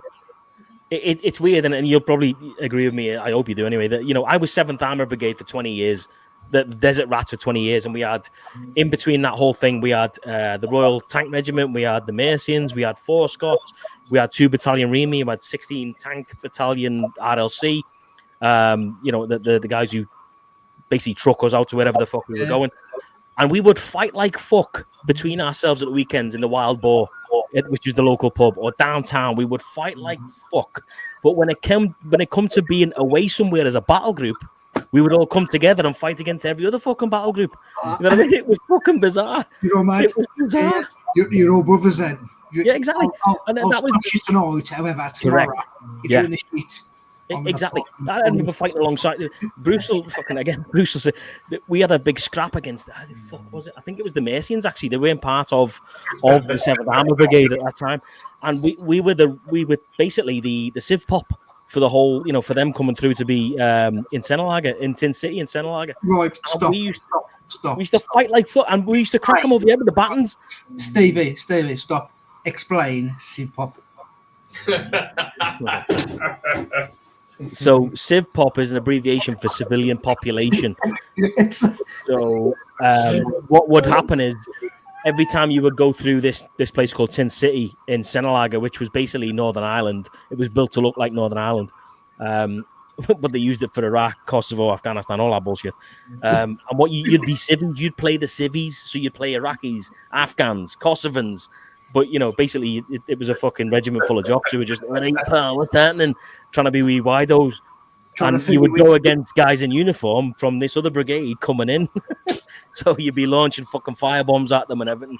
But you basically pretend to be a civvy, in whichever country they were going to. So that was Civ Pop.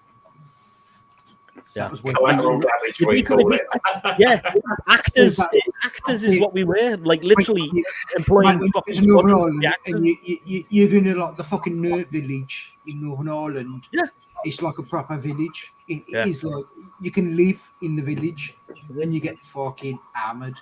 Remember them little houses, them little tiny houses? They were like this thin, and they had an upstairs and a downstairs. They had a fire in them. They were fucking brilliant. Mate, I'd live one of the fuckers today. Yeah, no, I would as well. Cheaper. Probably cost you like 100 grand. We used to fire shamoolies down the high street in Colchester. Exactly. You'd get shamoolies, you'd fire them at fucking them little ones, the little red ones that you'd fire off the them ones. Off the little clicker.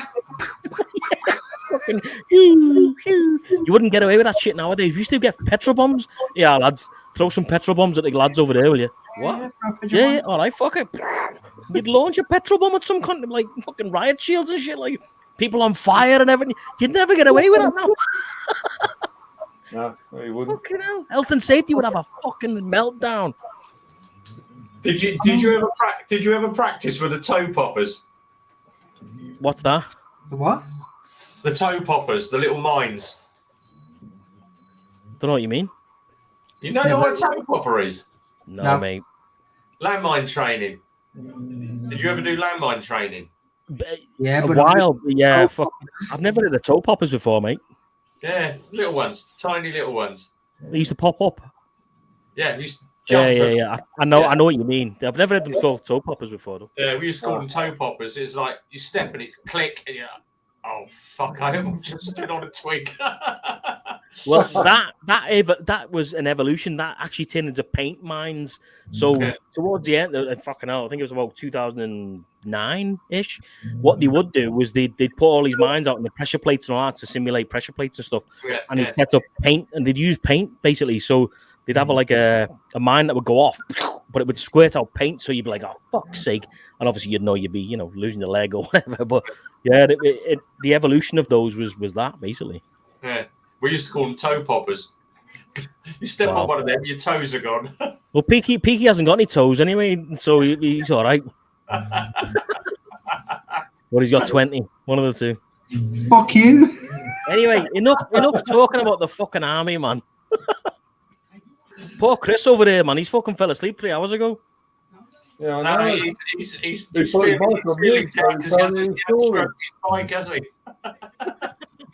Chris, man, where's your fucking bike? You've disappointed me tonight. You had a stroke on your bike and you've had your hair cut, you had your beard trimmed. What's going on? You're on mute, pal. You're on mute, mate. I think Jess was going to come in, so I did put the link up for Jess. I thought Jess was going to pop in and grace us with her presence. Just hope she's dressed tonight. Bike's in there, mate. Oh, there we go. There she is. Can I just say, tonight, then? Chris, can I just say, when I go and do my massive challenge, so I'm going to do like Glasgow to John O'Groats in a day, but I want to have at least half an hour on that R6 just to have a fucking absolute fucking. Can you fuck me? No chance. Retire to fuck. Get the fuck, man. I've got Michelin Road 6s on that. Fucking mate, I'm gonna fucking obliterate them fucking, fucking half an hour. You're gonna have fucking massive snot slides to the fucking edge of your tire. You know when you roll up at a bike, mate, you're like, fucking yeah, man, I got fucking them bad boys. Maybe then, I don't know. Mate, honestly, mate, I wanna, mate, I race an R6 for 2 years, mate. Mate, they're wicked, honestly. And then, mate, the corner speed on them fuckers, amazing. Honestly, you can push them more than you fucking think, even in the wet. You can Peaky, you have no idea how fast Chris can get that round his sofa. I just want to have a blast. Honestly, all I want is like fucking like half an hour. I'm gonna put a fucking pair of knee sliders on my fucking Gore-Tex. Mate, I'm off. I'm off. Listen, mate. I'll hand you the keys to 1400. You can take that as far as you want, hard as you want, mate. I've already planned in your address. From my, your house is my second stop. Fantastic, man. So we're gonna have a good drink that night. I'm gonna fucking wake up early, hanging like a fucking motherfucker, Yeah, and then fucking Roger fucking John O'Groats. brilliant, man. But yeah. But if anybody's on the east side, I'm gonna say this now because hopefully there's gonna be people fucking watching this back. If anybody's like from Eyemouth down to like, I don't know how to fucking pronounce it. Is it Widgebeck? Wisbeach. Widgebeck. Wisbeck. Widgebeck. They were fucking West Boys. Jess is in the room, so if anybody's down that way, that's one of my stops. So, boyfriend's here, keep it clean. Who said that? Who said keep it clean? That's Jess. Jess was out with Jess's friends with BBB. They were at Super Sausage together. You've seen the photos. Jess is the blonde one. Oh. Do you remember the old army? Norwich. Yeah, Someone say blonde. Yeah, Norwich. Jess has got the big hoofs.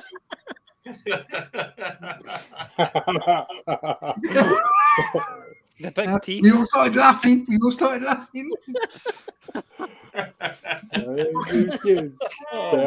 Settle down. Steve was like, Steve was like, fucking, hold on, fucking Norwich. Yeah. Make fucking I need to see what I'm looking at. Fucking proper look. Norwich. Yeah. So you know the army word for Norwich when you're on leave and you say to the wife, Norwich, and she knows, knickers off ready when I come home. Fucking hell. Fucking bags are packed at the front door. That's what Exactly. happens. Exactly. That's exactly what I get. Get to fuck. Bin That's bags. exactly what I get. I suppose that fucking Are you ready, boys and girls? Jess is here. Behave. Oh. There she is. Hello. Oh, wine in. Hello there. There's wine in the house. Wine in the house. Fucking scarf. Wine o'clock. It's a hoodie. I'll try Alex sober. We've not had a drink yet. Oh, you got to turn the thing sideways. You got to turn your camera sideways, Jess. Thank you. There you go. Hey. Someone's pissed. Yes. You, Peaky, you're pissed. You're always pissed. That's fucking standard. I've never seen you That's why I sober. normally turn the side chat. Standard. Oh, here we are. Comment from Exeter. Much nicer looking at you lot. Yeah, I would concur. I won't get that fucking far. Whatever. I would concur. I've not brushed my beard yet, so. Fucking hell. Peaky's had a bevy. He's had a Ribena and he's fucked up. Look.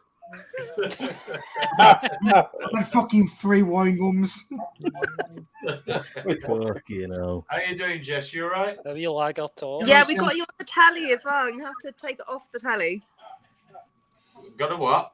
Taking off the telly. What the fuck are you on about? Yeah, take it off the telly. You'll get a massive rebound off his fucking forehead. yeah. Look at the size of it. Look at that.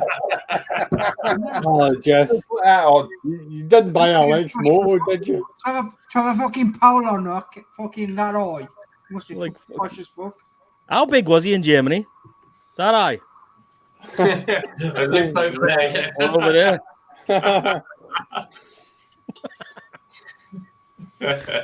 Fucking hell. It's a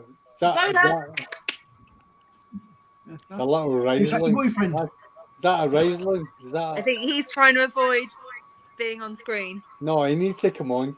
Bring him Aye, we on, need bring to him see. on. Where is he? Hey! He looks like a Hi, fucking boy, serial Greg. fucking rapist. Come on. It's a fine looking fella. He likes that. I would. Yeah. Does he have a body or is he literally just a head? Oh, there's an arm.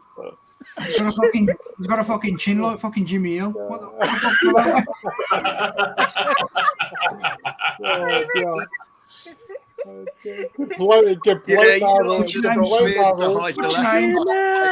It's like fucking Silver Black. What's your name? Where you come from?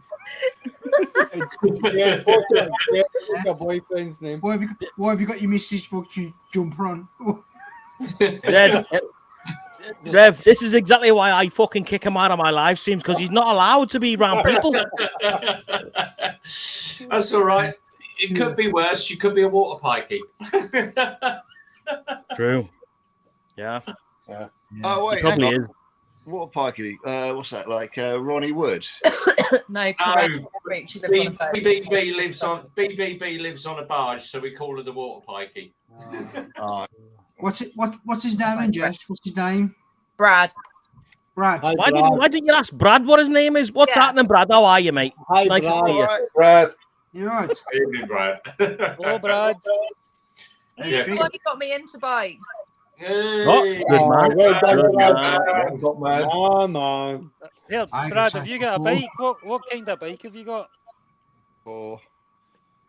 Don't say when Oh, you my Brad's got 4 bikes. Run them got, off then, what have you got? So I've got a 98 ZX6R. It's the Mm, green and purple one. yeah. It's a track bike. I've got a track bike. I've got a Yamaha Tenere 660. I rode that one to Australia. I've got an Africa Twin Thau, and I've got a CB Thau Black Edition, like the new one. I got 2 Vespers. One of them's like a junker, but the other one is like my piss around, go to the shops thing. We'll That's not got hold that against you. That's all right. 190 jug on it and loads stuff. of mirrors and all that on it? Brad, What's that? can I just Does can I, Vespa can, got can, loads of can I just say, mirrors you never know and why lights on it you and think stuff? No, it's like a sleeper. because you're fucking kind of. loaded, mate. You can't class a fucking moped as a bike. No, but see, the thing about it is, like, I've got I'm joking.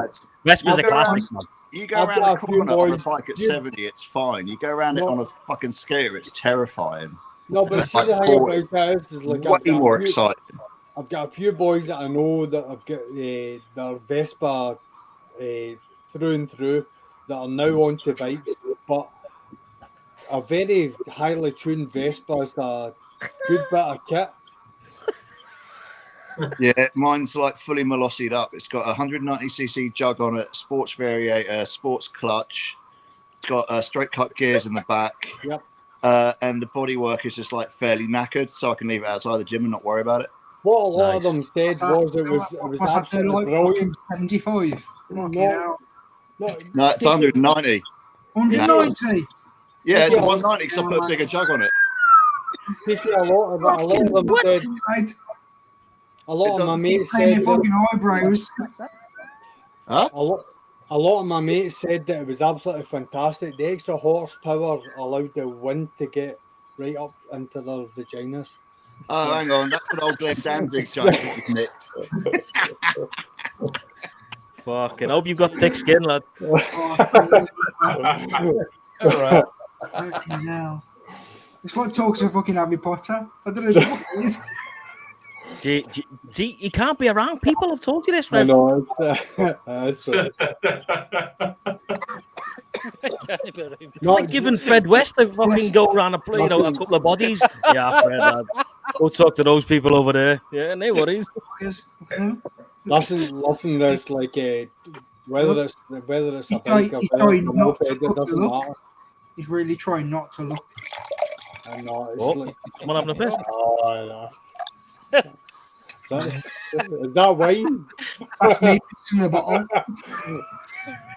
Something's going on there that we don't know about, boys. I know. Look. Who's that? Oh man, that's not a sample you want to be drinking. Posh fucker. He drinks wine. Posh fucker as well. He drinks wine. Yeah. Peaky, you know you cannot slag people off all the time. You can actually be nice every now and again. I am being nice. I'm being nice now. Brad, I apologise on behalf of that baldy fucking upside down headed motherfucker. It's all right. It's amazing how we can be bald and ginger at the same time. Exactly, mate. Yeah. Fucking It's shocking. good. And from Birmingham of all places as well. It's Oh, God's fuck. gift. It's I hope God's he's gift. Birmingham. I'm Oh, from shit. Brummy. It's the I'm gift that Birmingham. keeps on giving. Because Shaggy, you for your free fucking looks. Whoa. Fucking hell. Jesus Christ. Same as me, mate. Egg in the nest. It's the peaky upside down biker. I'll accept it though. That's the difference. You look like one of them magnet toys, like with a face on it, except it's gone rusty.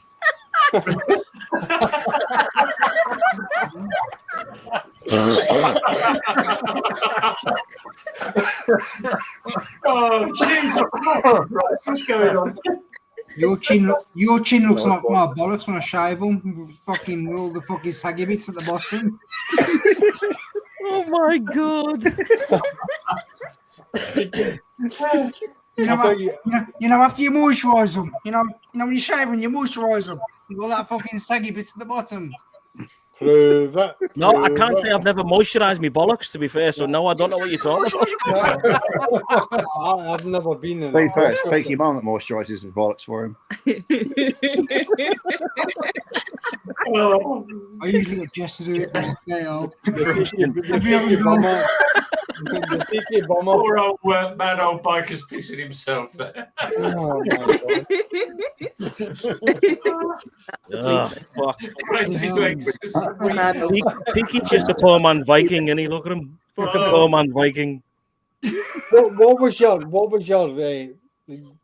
you're saying you had a tuned Vespa? Yeah. Tell me about how highly tuned it was. It's a stock ET4, or it was when I bought it. Yeah. And then I rode it home because I bought it in London because they all got really cheap because they're not ULEZ. So I rode it home, and then it was really slow. No. So the first thing I did was go on an Italian website and buy the 190cc jug. Yeah. And then I hadn't quite twigged that all that did was give it a bit more torque, which was nice. So the next thing I did was replace the gears in the final drive on the back so that reduced the ratio so it hit a higher top speed. Yeah. Then after that, I was like, it doesn't really accelerate quick enough. How do you make a Vespa accelerate quick enough? Oh, you put lighter weights in the variator. So I get a new variator. Right. And then you're like, well, I want to launch more now. So I'm going to get a new clutch for it. So put a new clutch in it, put a new clutch bell. And you start doing all the little bits and pieces to it. It hit about 73 with me on it, and I weigh about 100 kilo. But because it's an ET4, it's only got 10-inch wheels on it. Because it's only got 10-inch wheels on it, going around corners is terrifying. Yeah. Because you hit a bump and like you start getting the wobbles, and you haven't got any power to like bring yourself out of it. Yeah. Whereas you hit a corner at 70 miles an hour and you hit a bump, you're like, oh no, that's fine. And you go, and then wind it on some more. No, so not on a Vespa. The thing about it is that the reason I'm asking is because the boys I went to school with, I went down the motorbike route. They went down the scooter route. They're all scooter boys. I thoroughly respect every single one of them. I would not for 1 minute. They're in such a lovely community. Every one of them supports each other. And yeah, if you go down the like the Ace Cafe ever, there's like, you know, all the scooter boys are there. Yeah. What all those old my next door neighbour, he actually builds Lambrettas from scratch. So he'll buy the shit from Italy, ship it over, and build fucking Lambretta. And it might cost him like $3,000, but he'll sell it for like, I don't know, fucking $7,000 or fucking whatever the fucking sells it for. I don't know. I mean, this is the thing. Like, I know there's big in the parts that he's got, because like he'll buy certain parts from Italy. No. So, Mr. Exeter, the monkey bike doesn't have 13-inch wheels. It's got 8-inch wheels. And I know this because I just went on the adventurous trip in Morocco. Piggy, see the thing about it is, like, I just bought a ZX9R, right? And I bought it off a friend. I have put titanium bolts everywhere. I'm just about to hand every single one of the body panels to my mate who is a master body sprayer. So it's like I thought, see when you get something that you're aesthetically attached to. See a ZX9R, I love that body shape. I love that bike, the noise of that engine. Which year is it? Is it 99 or something? No, it's a B4. It's just before it was the upside down forks, just before they inverted the forks. Right. So it's the Widowmaker basically when it comes to ZX9R. This thing spits flames. It's just mental, and it's this bike's going to get the full frame painted. It's getting all the bodywork painted. Everything that needs done to it is going to need done. Will get done to it. It doesn't matter about the cost because I've owned bikes and like I've never got the money back from the bikes that I've put into them. But I don't think I've ever been able to justify the money that I've put into them and the enjoyment that I've got back out of them, if that makes sense. Because they become a part of you. There's no doubt about it. It's like I understand from the people I went to school with about the scooter community. I understand the whole concept of making something your own, and that's what I do with my bikes. I mean, yeah, Stevie, when you're buying your Harley, you got your Harley. You know, you've got a certain vision with your Harley, and you want to take your Harley that way as well. And like, I fully appreciate that. It's like obviously Avant Black. I've got like a load of sort of products that are fitting in with the vision that you've got, and that's absolutely fantastic. Can I just say something though? Can I just say, like, have you seen Rev? Make Peaky's screen bigger. I've not seen a dangly roof tinsel since my nan's house in 1981.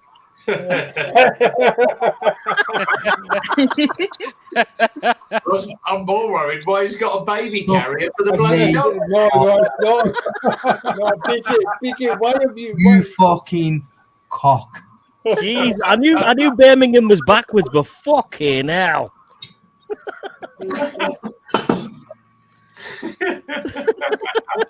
Sorry, continue. Sorry, is it now? Let's fucking move on. On track days, I've got these ZX6R parked up, and people come up and look at it, and they all go, "Oh, that's nice." Is it? Oh, it's not a 9; it's a 6. And they all do You're taking a piss of my fucking Christmas decorations. No, hey, listen, there's nothing wrong with that Christmas decorations. Yeah? We're all after the bucket. Takes me back. The eggs after the eye. You bastard. Takes me back to the fucking YMCA in Liverpool in 1995. You fucking. Yeah, Picky, you got a lava lamp. Yeah, I bet you've got a fucking lava lamp, haven't you? Yeah. The thing is, now he's talking bloody ZX6R. He's got me all bloody sentimental now. No. Yeah. I regret selling mine. I bet you watch fucking reruns the Bullseye as well, don't you? Yeah. I'm more Mindy. There she is. Here's what you could have won. 3, 2, 1. Yeah, I regret selling that bloody thing now. I really. That's a J, isn't it? I've got a G1. Yeah, that's the Japanese import though. Right. So Last I've got the purple and green G1, and in my head, like the purple and green is like just the Kawasaki 90s colors. I think they only did it for like 1 year. And would that be right in saying it's about 5 brake horsepower faster as well? What's the difference between the Japanese import? Rev, what's the difference between the Japanese import and the standard UK one? The Japanese import's got more slantier lines. No, the Japanese import's class. No, you had the purple wheel. Steve was too fucking scared. He's getting fucking teabagged off the dog. What's going on there, man? Get the Big body bag right to on, girl, man. so it's clam bashed if getting anything. too caught in what's going on Right, now. we need- Can I just say, Clown you need to fucking get us off and get a fucking chap in. Never mind fucking Jess. Aye. Fucking Fucking hell. Fucking bellboy. looking at fucking dog's fucking ball Fucking bags. bellboy. Off. Oh, a bell end, more like. This is just, hey Rev, this has just gone totally a fucking off topic now, lads. Hang on. Hang on. We can't bit this. Here we go. Oh, man. No? Get roasted by the dog now. Mate, if his dog's pumping her, that's fucking comedy gold. That looks like a The chihuahua. other one's hidden. My brother had that chihuahua and it actually killed a Rottweiler. It stuck in his throat. Yeah, but the with the Kawasaki's, anything Japanese. Do you know why the Japanese and the Chinese have got slitty eyes? Oh God. Thanks very much for coming tonight, guys. Be careful here, Rev. Be careful here. Reg Strike, why the Japanese have slitty eyes is because it's The fucking hell, man. I see Rev, your don't drink- channel. do not Your drink channel is vodka again. progressive. I'll give you that, Rev. Your channel is very progressive and very modern in the way that you think. I'd like to welcome to your UK Elite Small sponsor. Oh, what the fuck was that? Fucking hell. Oh no. You can't play the race card live on TV, man. No. Oh, you can, yeah. Oh my God, not rice again. I thought they had slanty eyes because of when the nuclear bombs went off. They all went like, fucking hell, what's that? I actually met a Japanese guy that had got a drop. Japanese. Oh, yeah, Japanese. Oh, Japanese guy Full with fucking a, brummy then. Japanese. that's a Freudian slip. I'll talk about it. Freudian Then we slip, go yeah. Scottish. It was fucking brummy. Japanese. This is going, man. I'm sorry, but this is going way off topic. Yeah. Japanese guy with a drop testicle. He was called One Ong Lo. Fucking hell. Oh man. Hmm. I don't Dave, I don't think it was worth it. Military biker, what's your name? Steve, Are you in the army? I was, yeah, for 25 years. We're just retired like last year, so. Oh, which regiment were you in? The Royal Scots Dragoon Guards, which is Royal Armoured Corps tanks. Okay. Cool. Yeah. I should have said my name's the military biker, really, shouldn't I? Yeah. That would have been fucking weird, though. Military biker. Who's the fucking screen? He used to have a big cannon between his legs, but He's also got no, a second channel where he goes to the garage with no bra. Right, that is the most Scottish thing I've ever seen. Right, it's like when you go to Edinburgh Castle and they've got Mons Meg up the top, and they go, "Oh, it can fire like 2.5 miles or whatever." There's a big sign next to it that just says, "Please do not ride Mons Meg," and you start looking at it going, yeah, because all the jocks get shit faced drunk and bucking tried to ride it. That's why. Oh, definitely. It's like see if you get to. What's wrong with that? See when they fire. Hey, that's my regimental That's my regimental headquarters. That's home headquarters for me. It's The fucking thing about gas. it is What does see fucking Jessette do? So we got Jess. the thing about it is like What does Jessette do? see if they fire Mons Meg and you're able to stay on it when they fire it, you get to take it home. Aye. Yeah. Let's not call him Jessette, Picky. That's quite rude. Let's call him what his name is. Which is actually I don't know Brad. what his name is. What's his name? Brad. Sorry, Brad.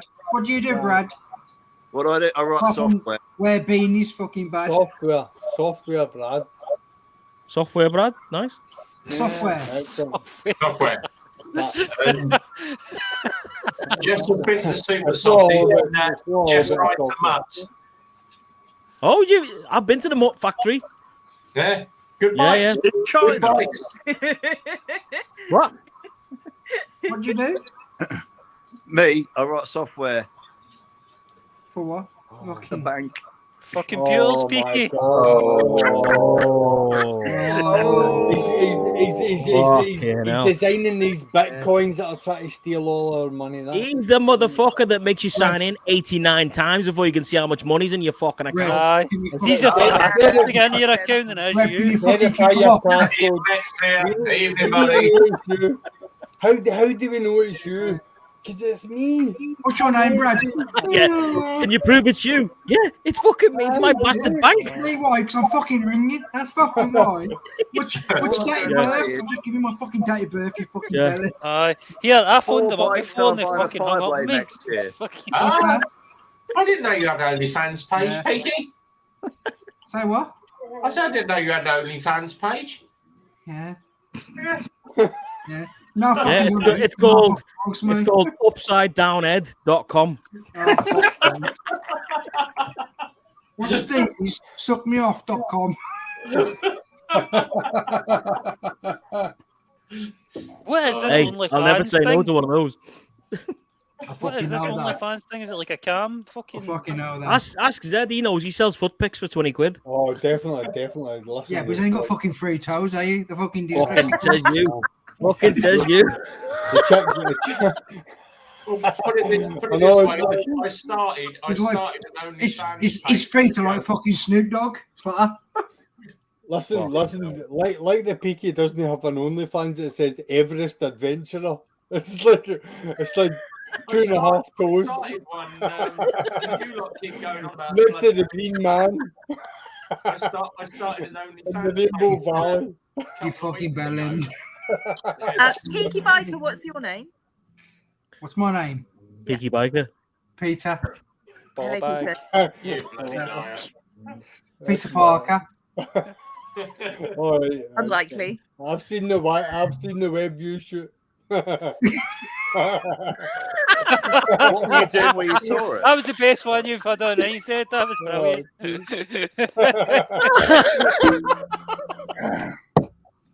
That was gold, that, like. It wasn't the That was gold. almost planned. It wasn't the gold. Oh my god. Brian, my name Sticky is. web. Fucking dying here, man. Go, Web, go. Oh, Exeter's got it right. They're much safer to sign in 3 hours earlier. We're Yeah. having fun then. Huh? No. It's Oh, Jesus. Mate, it must be cold. Must be cold in your house. He's got his fucking woolly hat on and everything here. It must It's be freezing. Why? I live in the Because you can't countryside. afford to heat your house in the UK no more. That's why I fucking moved to Canada. no, she could. What?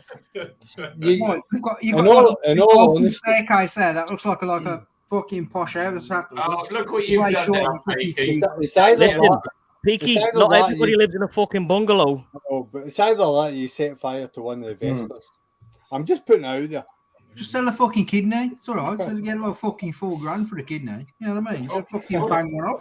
Do what Exeter does. Go live in a caravan. He's a box pikey. See you think later, they John. all Take buy- it easy. See you later, John. Don't get that. As opposed to bait pikey.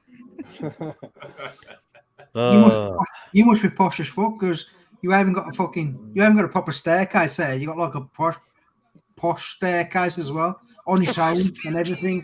Yes. Right. I've never heard someone say that's a posh staircase. That's Jesus Christ. Peaky's just got a fucking ladder in his house. He's just. What you need to do is like. It's not even a ladder. It's a fucking. It's one of them ones that you buy from the Asda. Where I'm from, that's a fucking posh staircase. Yeah. Plug them in the mains. A rope ladder. No, Peaky's just got a guy that stands at the bottom with his hands clasped together, giving him a punty. Even now they're dressed like fucking Bear Grylls going to fucking war. We've got a proper posh staircase. Peaky, I'm do you know what curious, that? makes Peaky, it a do you know what that posh is? Peaky, that's non-council house staircase. That bed. You're wrong, actually. It's an ex-council house. No way, man. No. Yeah, That's a second. That's a fucking secondary staircase. It probably is, but that's customised because that ain't a normal No. staircase in the Jess, council house. I Jess, grew up what- in a fucking Jess, council house. Jess, Like, come on, council house. Because your mum would smack the shit out of you all the way down there. No. Yes, what's the name of your butler? Every step. He hangs off his decorations to get up the stairs. Yeah, but because of them accordion ones, he fucking bounces up and down on them. That's more than a stair lift. Peaky, I bet you put them fucking things in with drawing pins, haven't you? Yeah. Yeah. Right, Australia. Are people interested in adventure Yeah, riding go on, overland go for stuff? it. Like Go for what? it. Why not? Yeah. Australian riding. Right, so, I interested in that shit. 2016, I was going out with this girl, and it was awful. And at the end of it, I went, "Fuck this!" And it's sort of over Christmas time. I think I was probably watching like some Top Gear specials or something. And then I started watching Ed March on YouTube and just went, "Yeah, fuck it, why not?" And then went on. He's a fucking legend, isn't he? Well, I'm mates with him now. I was on the phone with him earlier today because I Shut was up. on one of his trips. No fucking way, man. Yeah. Show me your phone. C90 Adventures is like the fucking classic. Show me your YouTube phone. fucking- I've ridden 90. Show me your phone. Jesus Show me your Christ. phone on Don't show him your fucking phone. No, because you'll never get any less than Willie. You'll be Pat- sending you dick Really pics and all that. That's- Don't show him. Don't show him. No. Fucking hell. Oh, just be. It's mostly us talking computer shit because he's a fucking nerd as well. He's a fucking legend. That's what he is. Yeah, are you a computer nerd? What would you have? Would you have Intel or AMD? What's the best? Is the AMD not It depends on what you're trying to do. Penicillin. For video fuck editing? all. So for video editing, really what you want is a GPU to offload everything and a shitload of memory. If you're for video editing, probably you want to go AMD, but I don't know anything about AMD at the moment. I just buy the i9 extreme stuff and just say, "Yeah, fuck it, that's good enough." Aye, but that's you spend about $3,500 in that, don't you, or something? I The time you buy all the bits. Yeah, so like my PC at the moment, I spent $4,000 on it in like 2019, and it's just about getting to the point where I'm like, "Oh, I'll replace it now." You were telling me about your trip. Right. Okay. So Yeah. Basically got That pissed means- off, got Can I dumped. just say, said, mate, "Fuck I it." just put in now. That means fuck all to me. That means absolutely fucking squat. Yeah, that's a serious piece. You know what I mean? I don't mean to. I don't honestly now, right? I don't mean to spend disrespectful, but that don't mean. That's a Nothing at all. powerful PC. I use Brad, a fucking- continue, I use mate. fucking iMac. Continue. Yeah. And please. Anyway, right. Went on a website called The Hub, which is Heisen's that Unlimited porn? Bulletin Board. Is that Pornhub? No, it's not Pornhub. HUBB, hub.org. I've I think completed it is. Pornhub. Sorry. And it's like the overlanders for basically TV looking too. for a group type thing. So you go on there and you say, "Hi, I'm interested in doing a trip. Does anyone want to team up?" And I had like one bloke who came up and said, "Oh, I've got a trip to Thailand coming up. We want to do it sort of about August time." And I was a contractor then, and I said, "My contract ends in August. Cool, yeah, let's do that. Let's sort it out. Let's fucking go." Spent the next 6 months preparing for it. Went out, bought an adventure bike, and I bought a Tenere 660 because I've wanted one for ages. Nice. Bought it sight unseen from like one of those We Buy Any Cars reseller type places. Red Bomb's garage. Yeah, I can't remember what it was. It was in Manchester somewhere. It was like a big warehouse, and they had some bikes as well in the back. And I bought it because it had boxes on it. And then It wasn't WeStealAnyBike.com, was it? If it was no, it's legit, kind of. But it had some problems, which I discovered later. But we spent the next 6 months meeting the lads and planning the way we were going to go and that. So my plan was to try and get all the way around. So they were all had 3 months off work. So some of them had like just retired. One lad was like ex armed response police unit. One lad worked for like Eurotunnel, and because they've got to like equalise the contracts between France and the UK, he had a bunch of like saved up holidays. One lad was just like, I'm going to take 3 months off work, and I was like between contracts, so it was like, yeah, cool, we'll hang out with all you guys. But they were only going as far as India. So what we did was they said, right, they all want to go to India. How do you go to India? And this is in like 2017, I think. So what we all said was, there's the routes you can go. There's like the southern route, the middle route, and the northern route. And we all said, well, we'll go the southern route because it's probably the most interesting. And the most interesting was it goes through Iran. So we spent the next 6 months working out where we're going to go. Blah, blah, blah. So the route was Europe, whatever, blast through it in a couple of days. Turkey, all the way east, then down into Iran at the border at basically Urmia and all that sort of bit. Through Iran. Fucking hell. Nice areas. Nice. So there's a thing. I don't know if it's still a thing, but it almost certainly is. When you cross the border from Iran into Pakistan, the bit of Pakistan you go through is really close to Afghan. So you've got a system called the levies, where there's like all the tribal guys, and they sort of say, we're going to escort you all the way through to Quetta, which Mr. Military Biker probably knows a little bit about Quetta. A little bit. A little bit. That's where the Taliban actually ran most of their operations from. Yep. So we went in a time of year accidentally called Muharram, which we didn't realize at the time was kind of a big deal. So for those of you who don't know, the Shia and the Sunni are like the sort of Catholics and Protestants, kind of hate each other. Okay.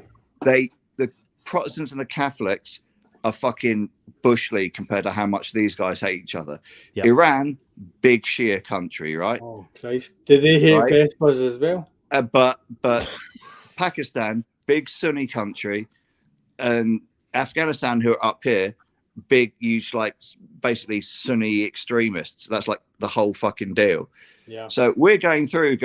It's a religious festival. I'm sure it will be fine. But it's 10 days. That's like a big Shia festival where all of like the sort of Sunni militants are like, we're going to blow shit up. It's going to be hilarious. So we're going through like, right, and we're in Iran, and they're going through the streets, and they've got gongs, and they're like doing like the thing with a whip, and they're doing the back and all that sort of shit. We're like, well, this is loud, but it's safe, and we've got the guide, and the tourist ministry sort of know we're here, and they don't want anything to happen, so it's fine. Across the border, and they put us in like this military police compound thing, and they go, we're going to escort you tomorrow, and we're all sleeping on the floor. Yeah, no, fine, whatever. It's going to be whatever. So we go through, get all the way to Quetta, and then we're locked down for 3 days. So you've got to get like an exit visa to like leave the town and all that sort of shit.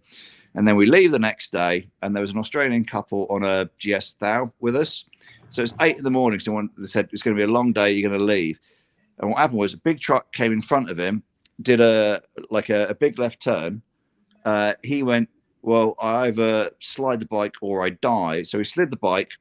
The bike went off, bounced off the tires on the truck, popped both its tires, and he got up. Phil was like 63, I think. So he's standing there, and he's got his tire levers out, and there's a big crowd around us, and he's fixing all the tires and stuff.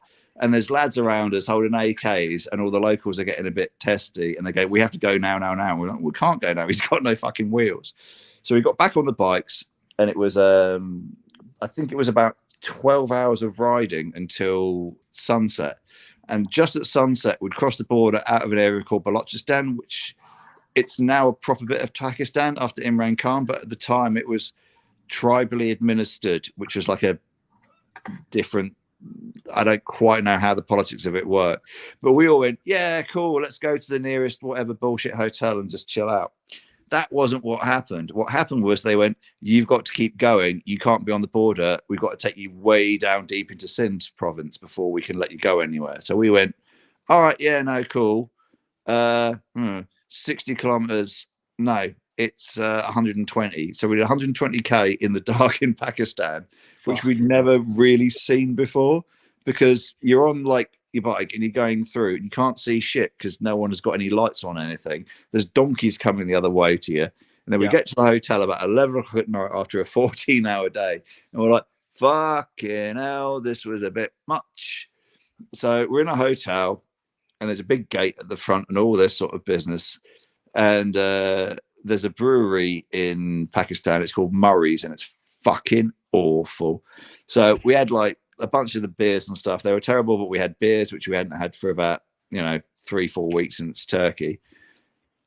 And then this bloke turns up, fat little guy in a dish dash. And he says, I'm the chief of foreign police in this town. I can't remember what the town's called, but I can probably tell you at some point later on. And we went, all right, yeah, whatever. He said, you're not leaving this hotel for the next 4 days. And we all went, yeah, get fucked. He went, no, really? And then I thought he was just looking for a handout. And I went, yeah, let's work out what he wants and pay him. And that wasn't what it was. They were genuinely worried that someone would see all of us and, try and kidnap us or whatever, which is ridiculous because we could all go 115 miles an hour minimum. And they were parading us around at 20 because they were like, oh, yeah, no, the CG-125 with 3 guys on it and a knackered AK, that's going to protect you. Well, whatever. So they said, right, what we want you to do is you have to go to a cash pot and get some money out. So my mate Kai went first and he went in the middle of these 3 guys on the CG-125 Chinese copy thing. So on the front was this chief of police in the dish dash, no helmet or anything. On the back, there was a skinny little guy with a Pakistani-made MP5 because apparently they make MP5s in Pakistan. and then in the middle was Kai. And he was sat there. I was sat there waiting for him to come back for about 45 minutes. And I was sort of sat there going, please don't be a little kid coming back with a note because that'd be really annoying. I'd have to really, really, really sell how upset I was to his friends and family. What's an MP5? An MP5 is like a 9mm machine pistol thing. Yep. It's German made and very good, but also made in Pakistan under license. It's probably not as good. Yeah.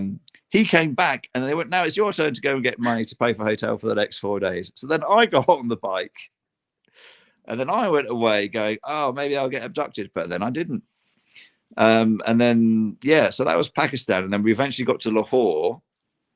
And then they were sort of let us go free. And we went all the way up to the Chinese border at Sost, which is cool. So up the Karakoram Highway. And then my bike had an issue because the cooling system never really worked properly. And we were going up mountains and shit. So I came back down on my own. Went to Islamabad because I could find the one mechanic in the country who was Honda trained. So he sort of knew what he was doing. And while I was there, went to, have you seen Zero Dark 30? Yeah. You know at the beginning, the hotel that gets blown the fuck up. Yeah. Yeah. That is the Intercontinental. I think it's Intercontinental in Islamabad. And that's where one of the 3 hotels that have alcohol that they sell. So I went there one night because the rest of the guys were up doing the Scardu loop or something, going to have a K2 and shit. And I went to scout out places where we could have a bevy and talk about stuff. And I went there, and when you're in a hotel, and you're normally it's okay, that's the hotel bar, I'll go there, that's fine. None of that shit was there at all. So I asked at the desk and just went, excuse me, I thought I heard that there was a bar in this hotel. And she looked at me, obviously I'm a Westerner, I'm not a local. She went, yes, there's a bar. She took me down this corridor, and most hotels have got a conference bit where you go down and there's a big hall where they say, well, this is our quarterly sales or whatever. There was a door on the side. It just had entertaining supplies. And she opened it, went downstairs. It was an American style sports bar with pool tables and stuff like that in it. So I sat there and went, da da da da da da da da da. And the person at the bar went, what do you want? Oh, we've got Murray's and we've got Heineken and we've got Carlsberg. And I went, I will take Heineken. 11 quid a can, whatever, manna from heaven. And when I was sat there, these 2 Americans turned up pissed and they were asking for Heineken. And she went, oh, you can't have any Heineken. He's had the last one. And they were cursing my name. I looked at them and went, who are you? And one went John and one went Thomas. I looked at them and went, where do you work? And they went, the embassy. And I was like, why aren't you drinking the embassy bar? And they went, and I went, you're fucking spies. And they went, So we basically sort of rumbled them up, or basically rumbled up like 30 seconds. They said, yeah, no, fine, fair enough. But I know what a spy's job is. A spy's job is to go to these places and get pissed and talk to people and get little bits of information they put into the computer, and then they all mix it up together and blah, blah, blah, blah, blah. So anyway, I said I was hanging out with some spies, and all the lads turned up, and they all said, you weren't hanging out with spies. You're full of shit. You're an idiot. And I went, all right, well, let's go for a drink. They'll be there because I've told them that you're coming and they want to get more nuggets of information. And they all turned up and they were like, where are these spies then? I was like, just wait. And then they turned up and then, you know, they're asking questions. Well, oh, what's Iran like? Oh, who do you talk to? Oh, has anybody been in the military stuff? And they came up and went, yeah, no. So we're not saying you're completely full of shit.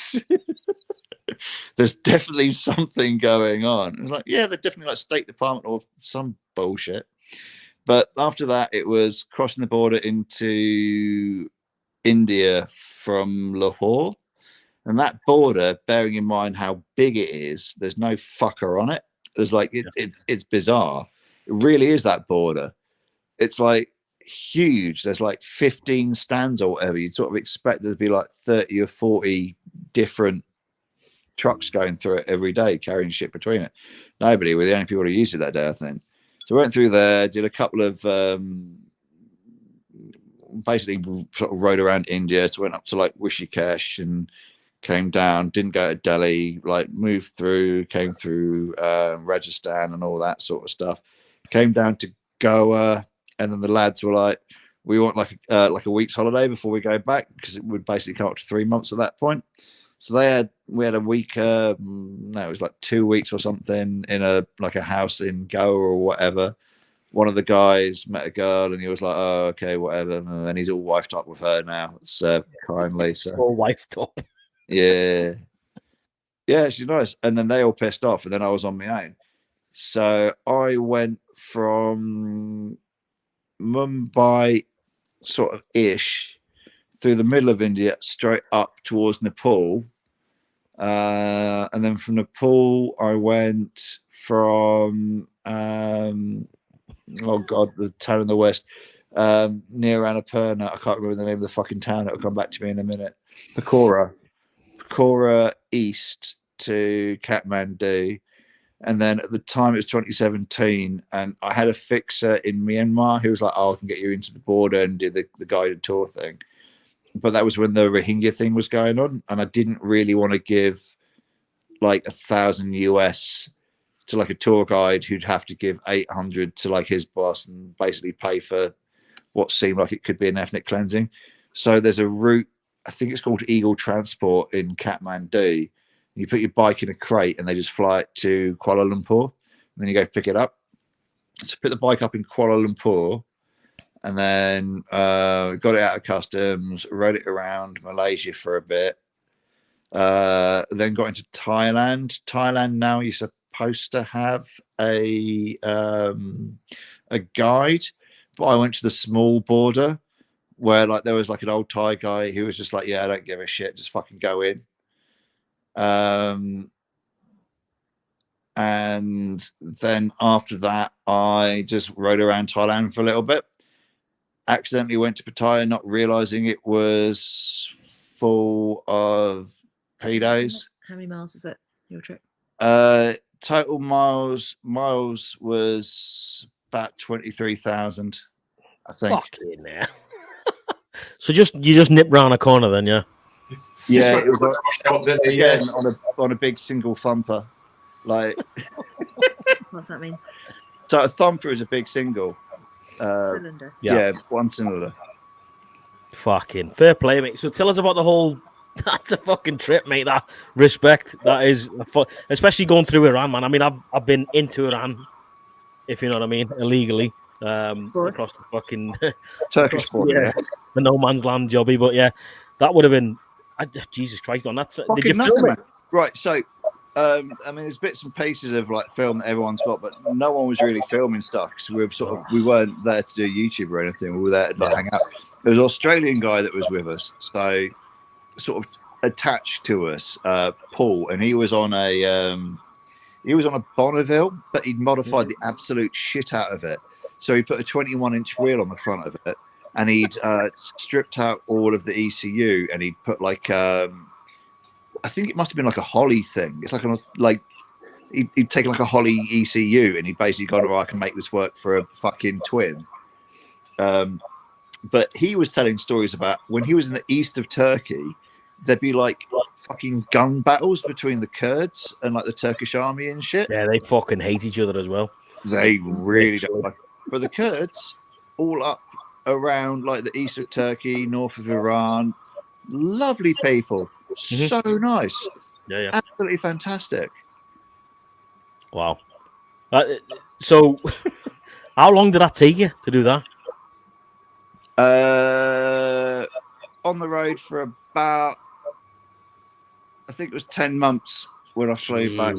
Fuck. Yeah, I think I got as far as Melbourne because I had a mate who lived in Melbourne, and I was sort of like, I'm sort of running out of money. And when you talk to like loads of these overlander people, there's always this spot where they run out of money, and then when you read all the books, they all go, "Oh," and then I just decided I need to like recontextualize everything and say, "Oh, I'm going to do it on the cheap now, and I'm going to do this and that and the other." And I realized I wasn't like, I'm not Ted Simon, I'm not much of a hippie, and I was like, nah, I'm not Sam Manicum, I'm not, you know, any of these fucking people. So I was like, well, I'm kind of done. I ain't getting around. I'm not going to sit working in like an Australian like mine for 2 months to save up enough money for a boat passage to South America or anything like that. So I just flew back. I'd love to do something like that. I mean, that sounds fucking absolutely, you know, phenomenal. And probably every, you know, biker's dream is to do something like that. A long haul, just fuck it. I'm going to go for, you know, 10 months, 11, 12 months on the road, you know, living the life of a hillbilly, as it were, you know, just on the road, fucking seeing stuff, living the Ed Marsh lifestyle. Exactly. Yeah. Look, I mean, legit, all you need is time. That's it. That's the one resource you need, right? Yeah. If you're in a position where I can take a year off work, because I've been in it for 20 years, I can take that year sabbatical.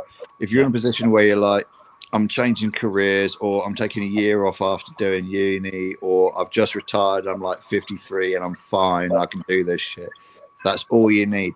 If you got $2,000, you can make it work. If you got 20, got wife and kids and stuff, like normal if you stuff. got a wife and kids, it's probably Get a divorce hard to make it work, but you can probably work it out.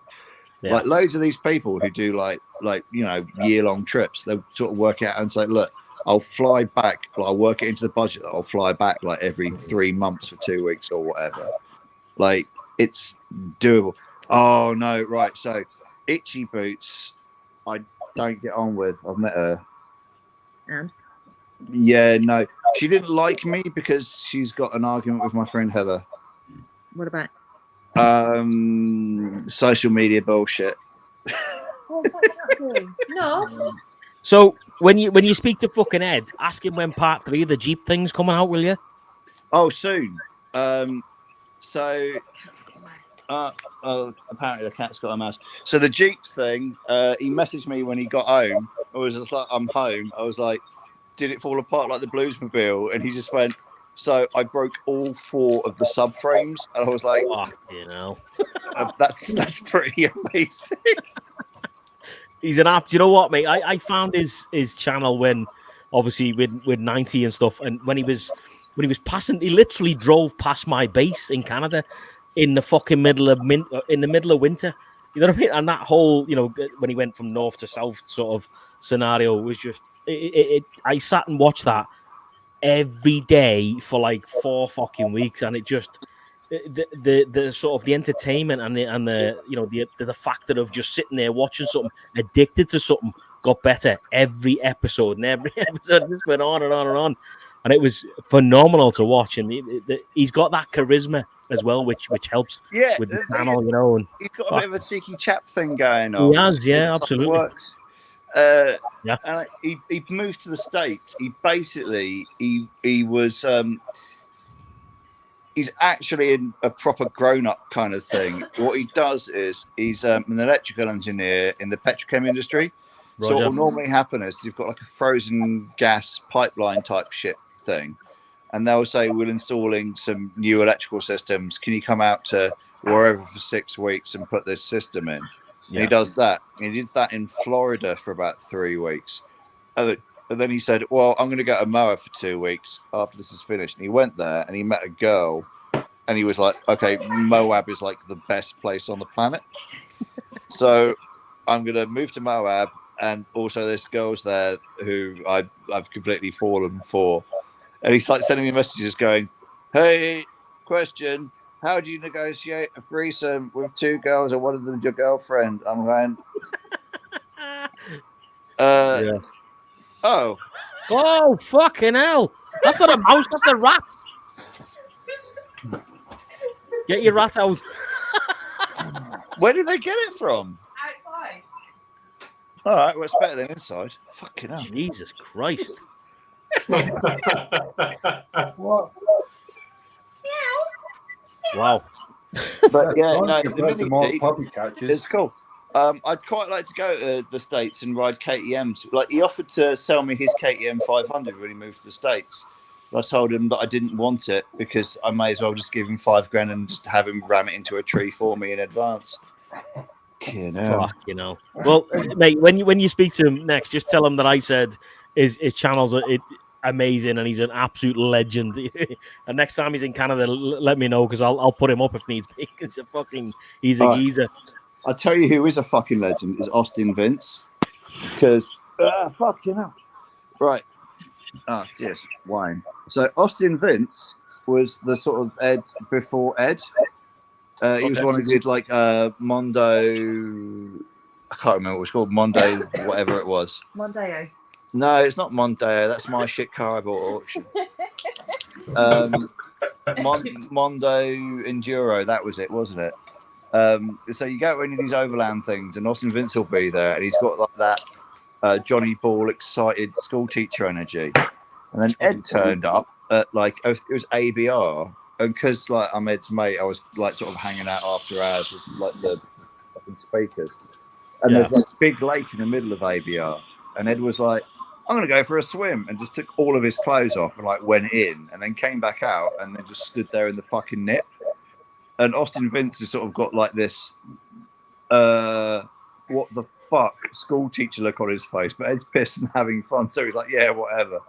But then Austin Vince also drinks too much wine and forgets where he is. There's another event called the Overland event, and Overland is brilliant because it's like a much smaller one. It's run by a guy called Paddy. Oh, right, yeah, no, seriously. I was talking to Austin and all of the planning that was done for Long Way Round. So Charlie Bullman basically knew who Austin Vince was and tapped him up and said, how would you do this trip? And Austin Vince fucking planned it for them. And they stiffed him and then didn't credit him or anything. And then said, oh, no, it was all us. We did all the planning. Oh, this was the line that we did. We're the ones who said we would go to Magadan. But that's Mondo Enduro. Like, what the fuck? Yeah, no. So, Steve, do you live in Canada? I do, yeah. I live in Alberta, literally like in the Rocky Mountains. So yeah. Get out of that, you little shit. Sorry. Can't Oh, Steve. sorry. All right, no worries. Come stop him. Fucking hell. It worked, and the other dog backed me up, so I feel justified. That's always a bonus. Alberta, how come? So the last 7 years of my career was spent in the British Army's biggest base outside the UK, and I just stayed. I didn't go. So yeah, we set up shop over here. Right now? I work in the drone industry. I sell drones to the military, basically. Okay. Are you staying there for good? Say again? Are you staying there for good? Yeah. Oh hell yeah. As much as I miss the UK. Sell drones, do you mean like, okay, here's reconnaissance, or do you mean, oh, here's a predator drone? From the bottom right to the top, let's say that. Okay, the phone's dying. Yeah. So basically, anything that's got a couple of engines on it to a couple of jet engines on it. Specifically to the military, to any special force around the world. Yeah. Stevie, But I can't say too much. do you want to carry this on for me, Stevie? Say again, over. Do you want to carry this on for me? I don't know, but Grant, the military fucking hell, that's me, the military biker. The Marine Rider is going to be starting alive in about 54 minutes, to be precise. Okay, because it's 12 o'clock here. I've got to be up in 5 hours. Stop being a pussy, Rev. Fuck, I know you're getting on and shit, but Jesus Christ, try doing a 14-hour live stream. I've done a 16-day run so far without a break. Good man. Yeah, Nothing wrong with that. Yeah, 16 days of 12 hours a day, mate. Oh, come on, bud. Oh, 12 So hours. are you ending the live then? I shall be winding up in a second. I just wondered if you wanted to take over for me. No, mate, not tonight. I'm going to be going on with. Normally I would, but now not tonight. I'm going to be going on with my boys from the coalition crew in about 53 minutes. So. Oh, there we go then. So yeah, I'll let you bang the link up or whatever. Hang on, fucking hell, I've banged it out for a while. Just give me a sec. Who's doing The it? phone's dying here, so we'll say goodbye. Oh, Well, nice to meet you. Nice to meet you guys. Yes. Yes, And Brad. if it's decent, See you later, mate. we'll be out Sunday anyway. So Cool. we'll see if it's dry or if it's icy. If it's icy, we're not riding. But I think Grant and Rhythmic want to get out as well. So Go and get some sleep, Dave. all Yeah. right, yeah, Go get some definitely. sleep, Dave. Take care. Have you guys got a YouTube channel at all, or not? No. All right. No. Instagram or anything like that? No. Unless you want to see horsey stuff. All right, if you want to look at my gram is Banana Roma, but I've not updated it in like a million years. Roger. Well, well, I'm that on everything, as it says down there, the military biker. So if you guys want to follow me or whatever. Biker on it. So yeah. If you go onto my YouTube page, go into the description on any of my videos. Military's in there, White Rock's in there, all the boys are all in there. Keep an eye out. Watch out for those 10 days of 10 motor vloggers over Christmas. So 10 days of motor vloggers because military's coming up on one of those. So keep an eye on that. Quick thank you to everybody that's been in tonight. If you are watching it on rerun, go back and watch this travel down here. It's bloody amazing. Really, really good. Thanks to everybody that's come in though. But I'll be signing off. It is midnight. Well, it's 10 past midnight here, and I've got to be up in 5 hours to go back to the garage for 6 in the morning. So whatever you're doing, enjoy the weekend. If you are out riding, ride safely. And as he says down in this corner, you'll never walk alone. Definitely not. Thanks to all the military boys that have been in. And usual Red Bomb style, be well, ride safe, and it's a big goodbye from me. Take care. Enjoy the weekend, guys. Take care. See you guys. Take it easy. All right.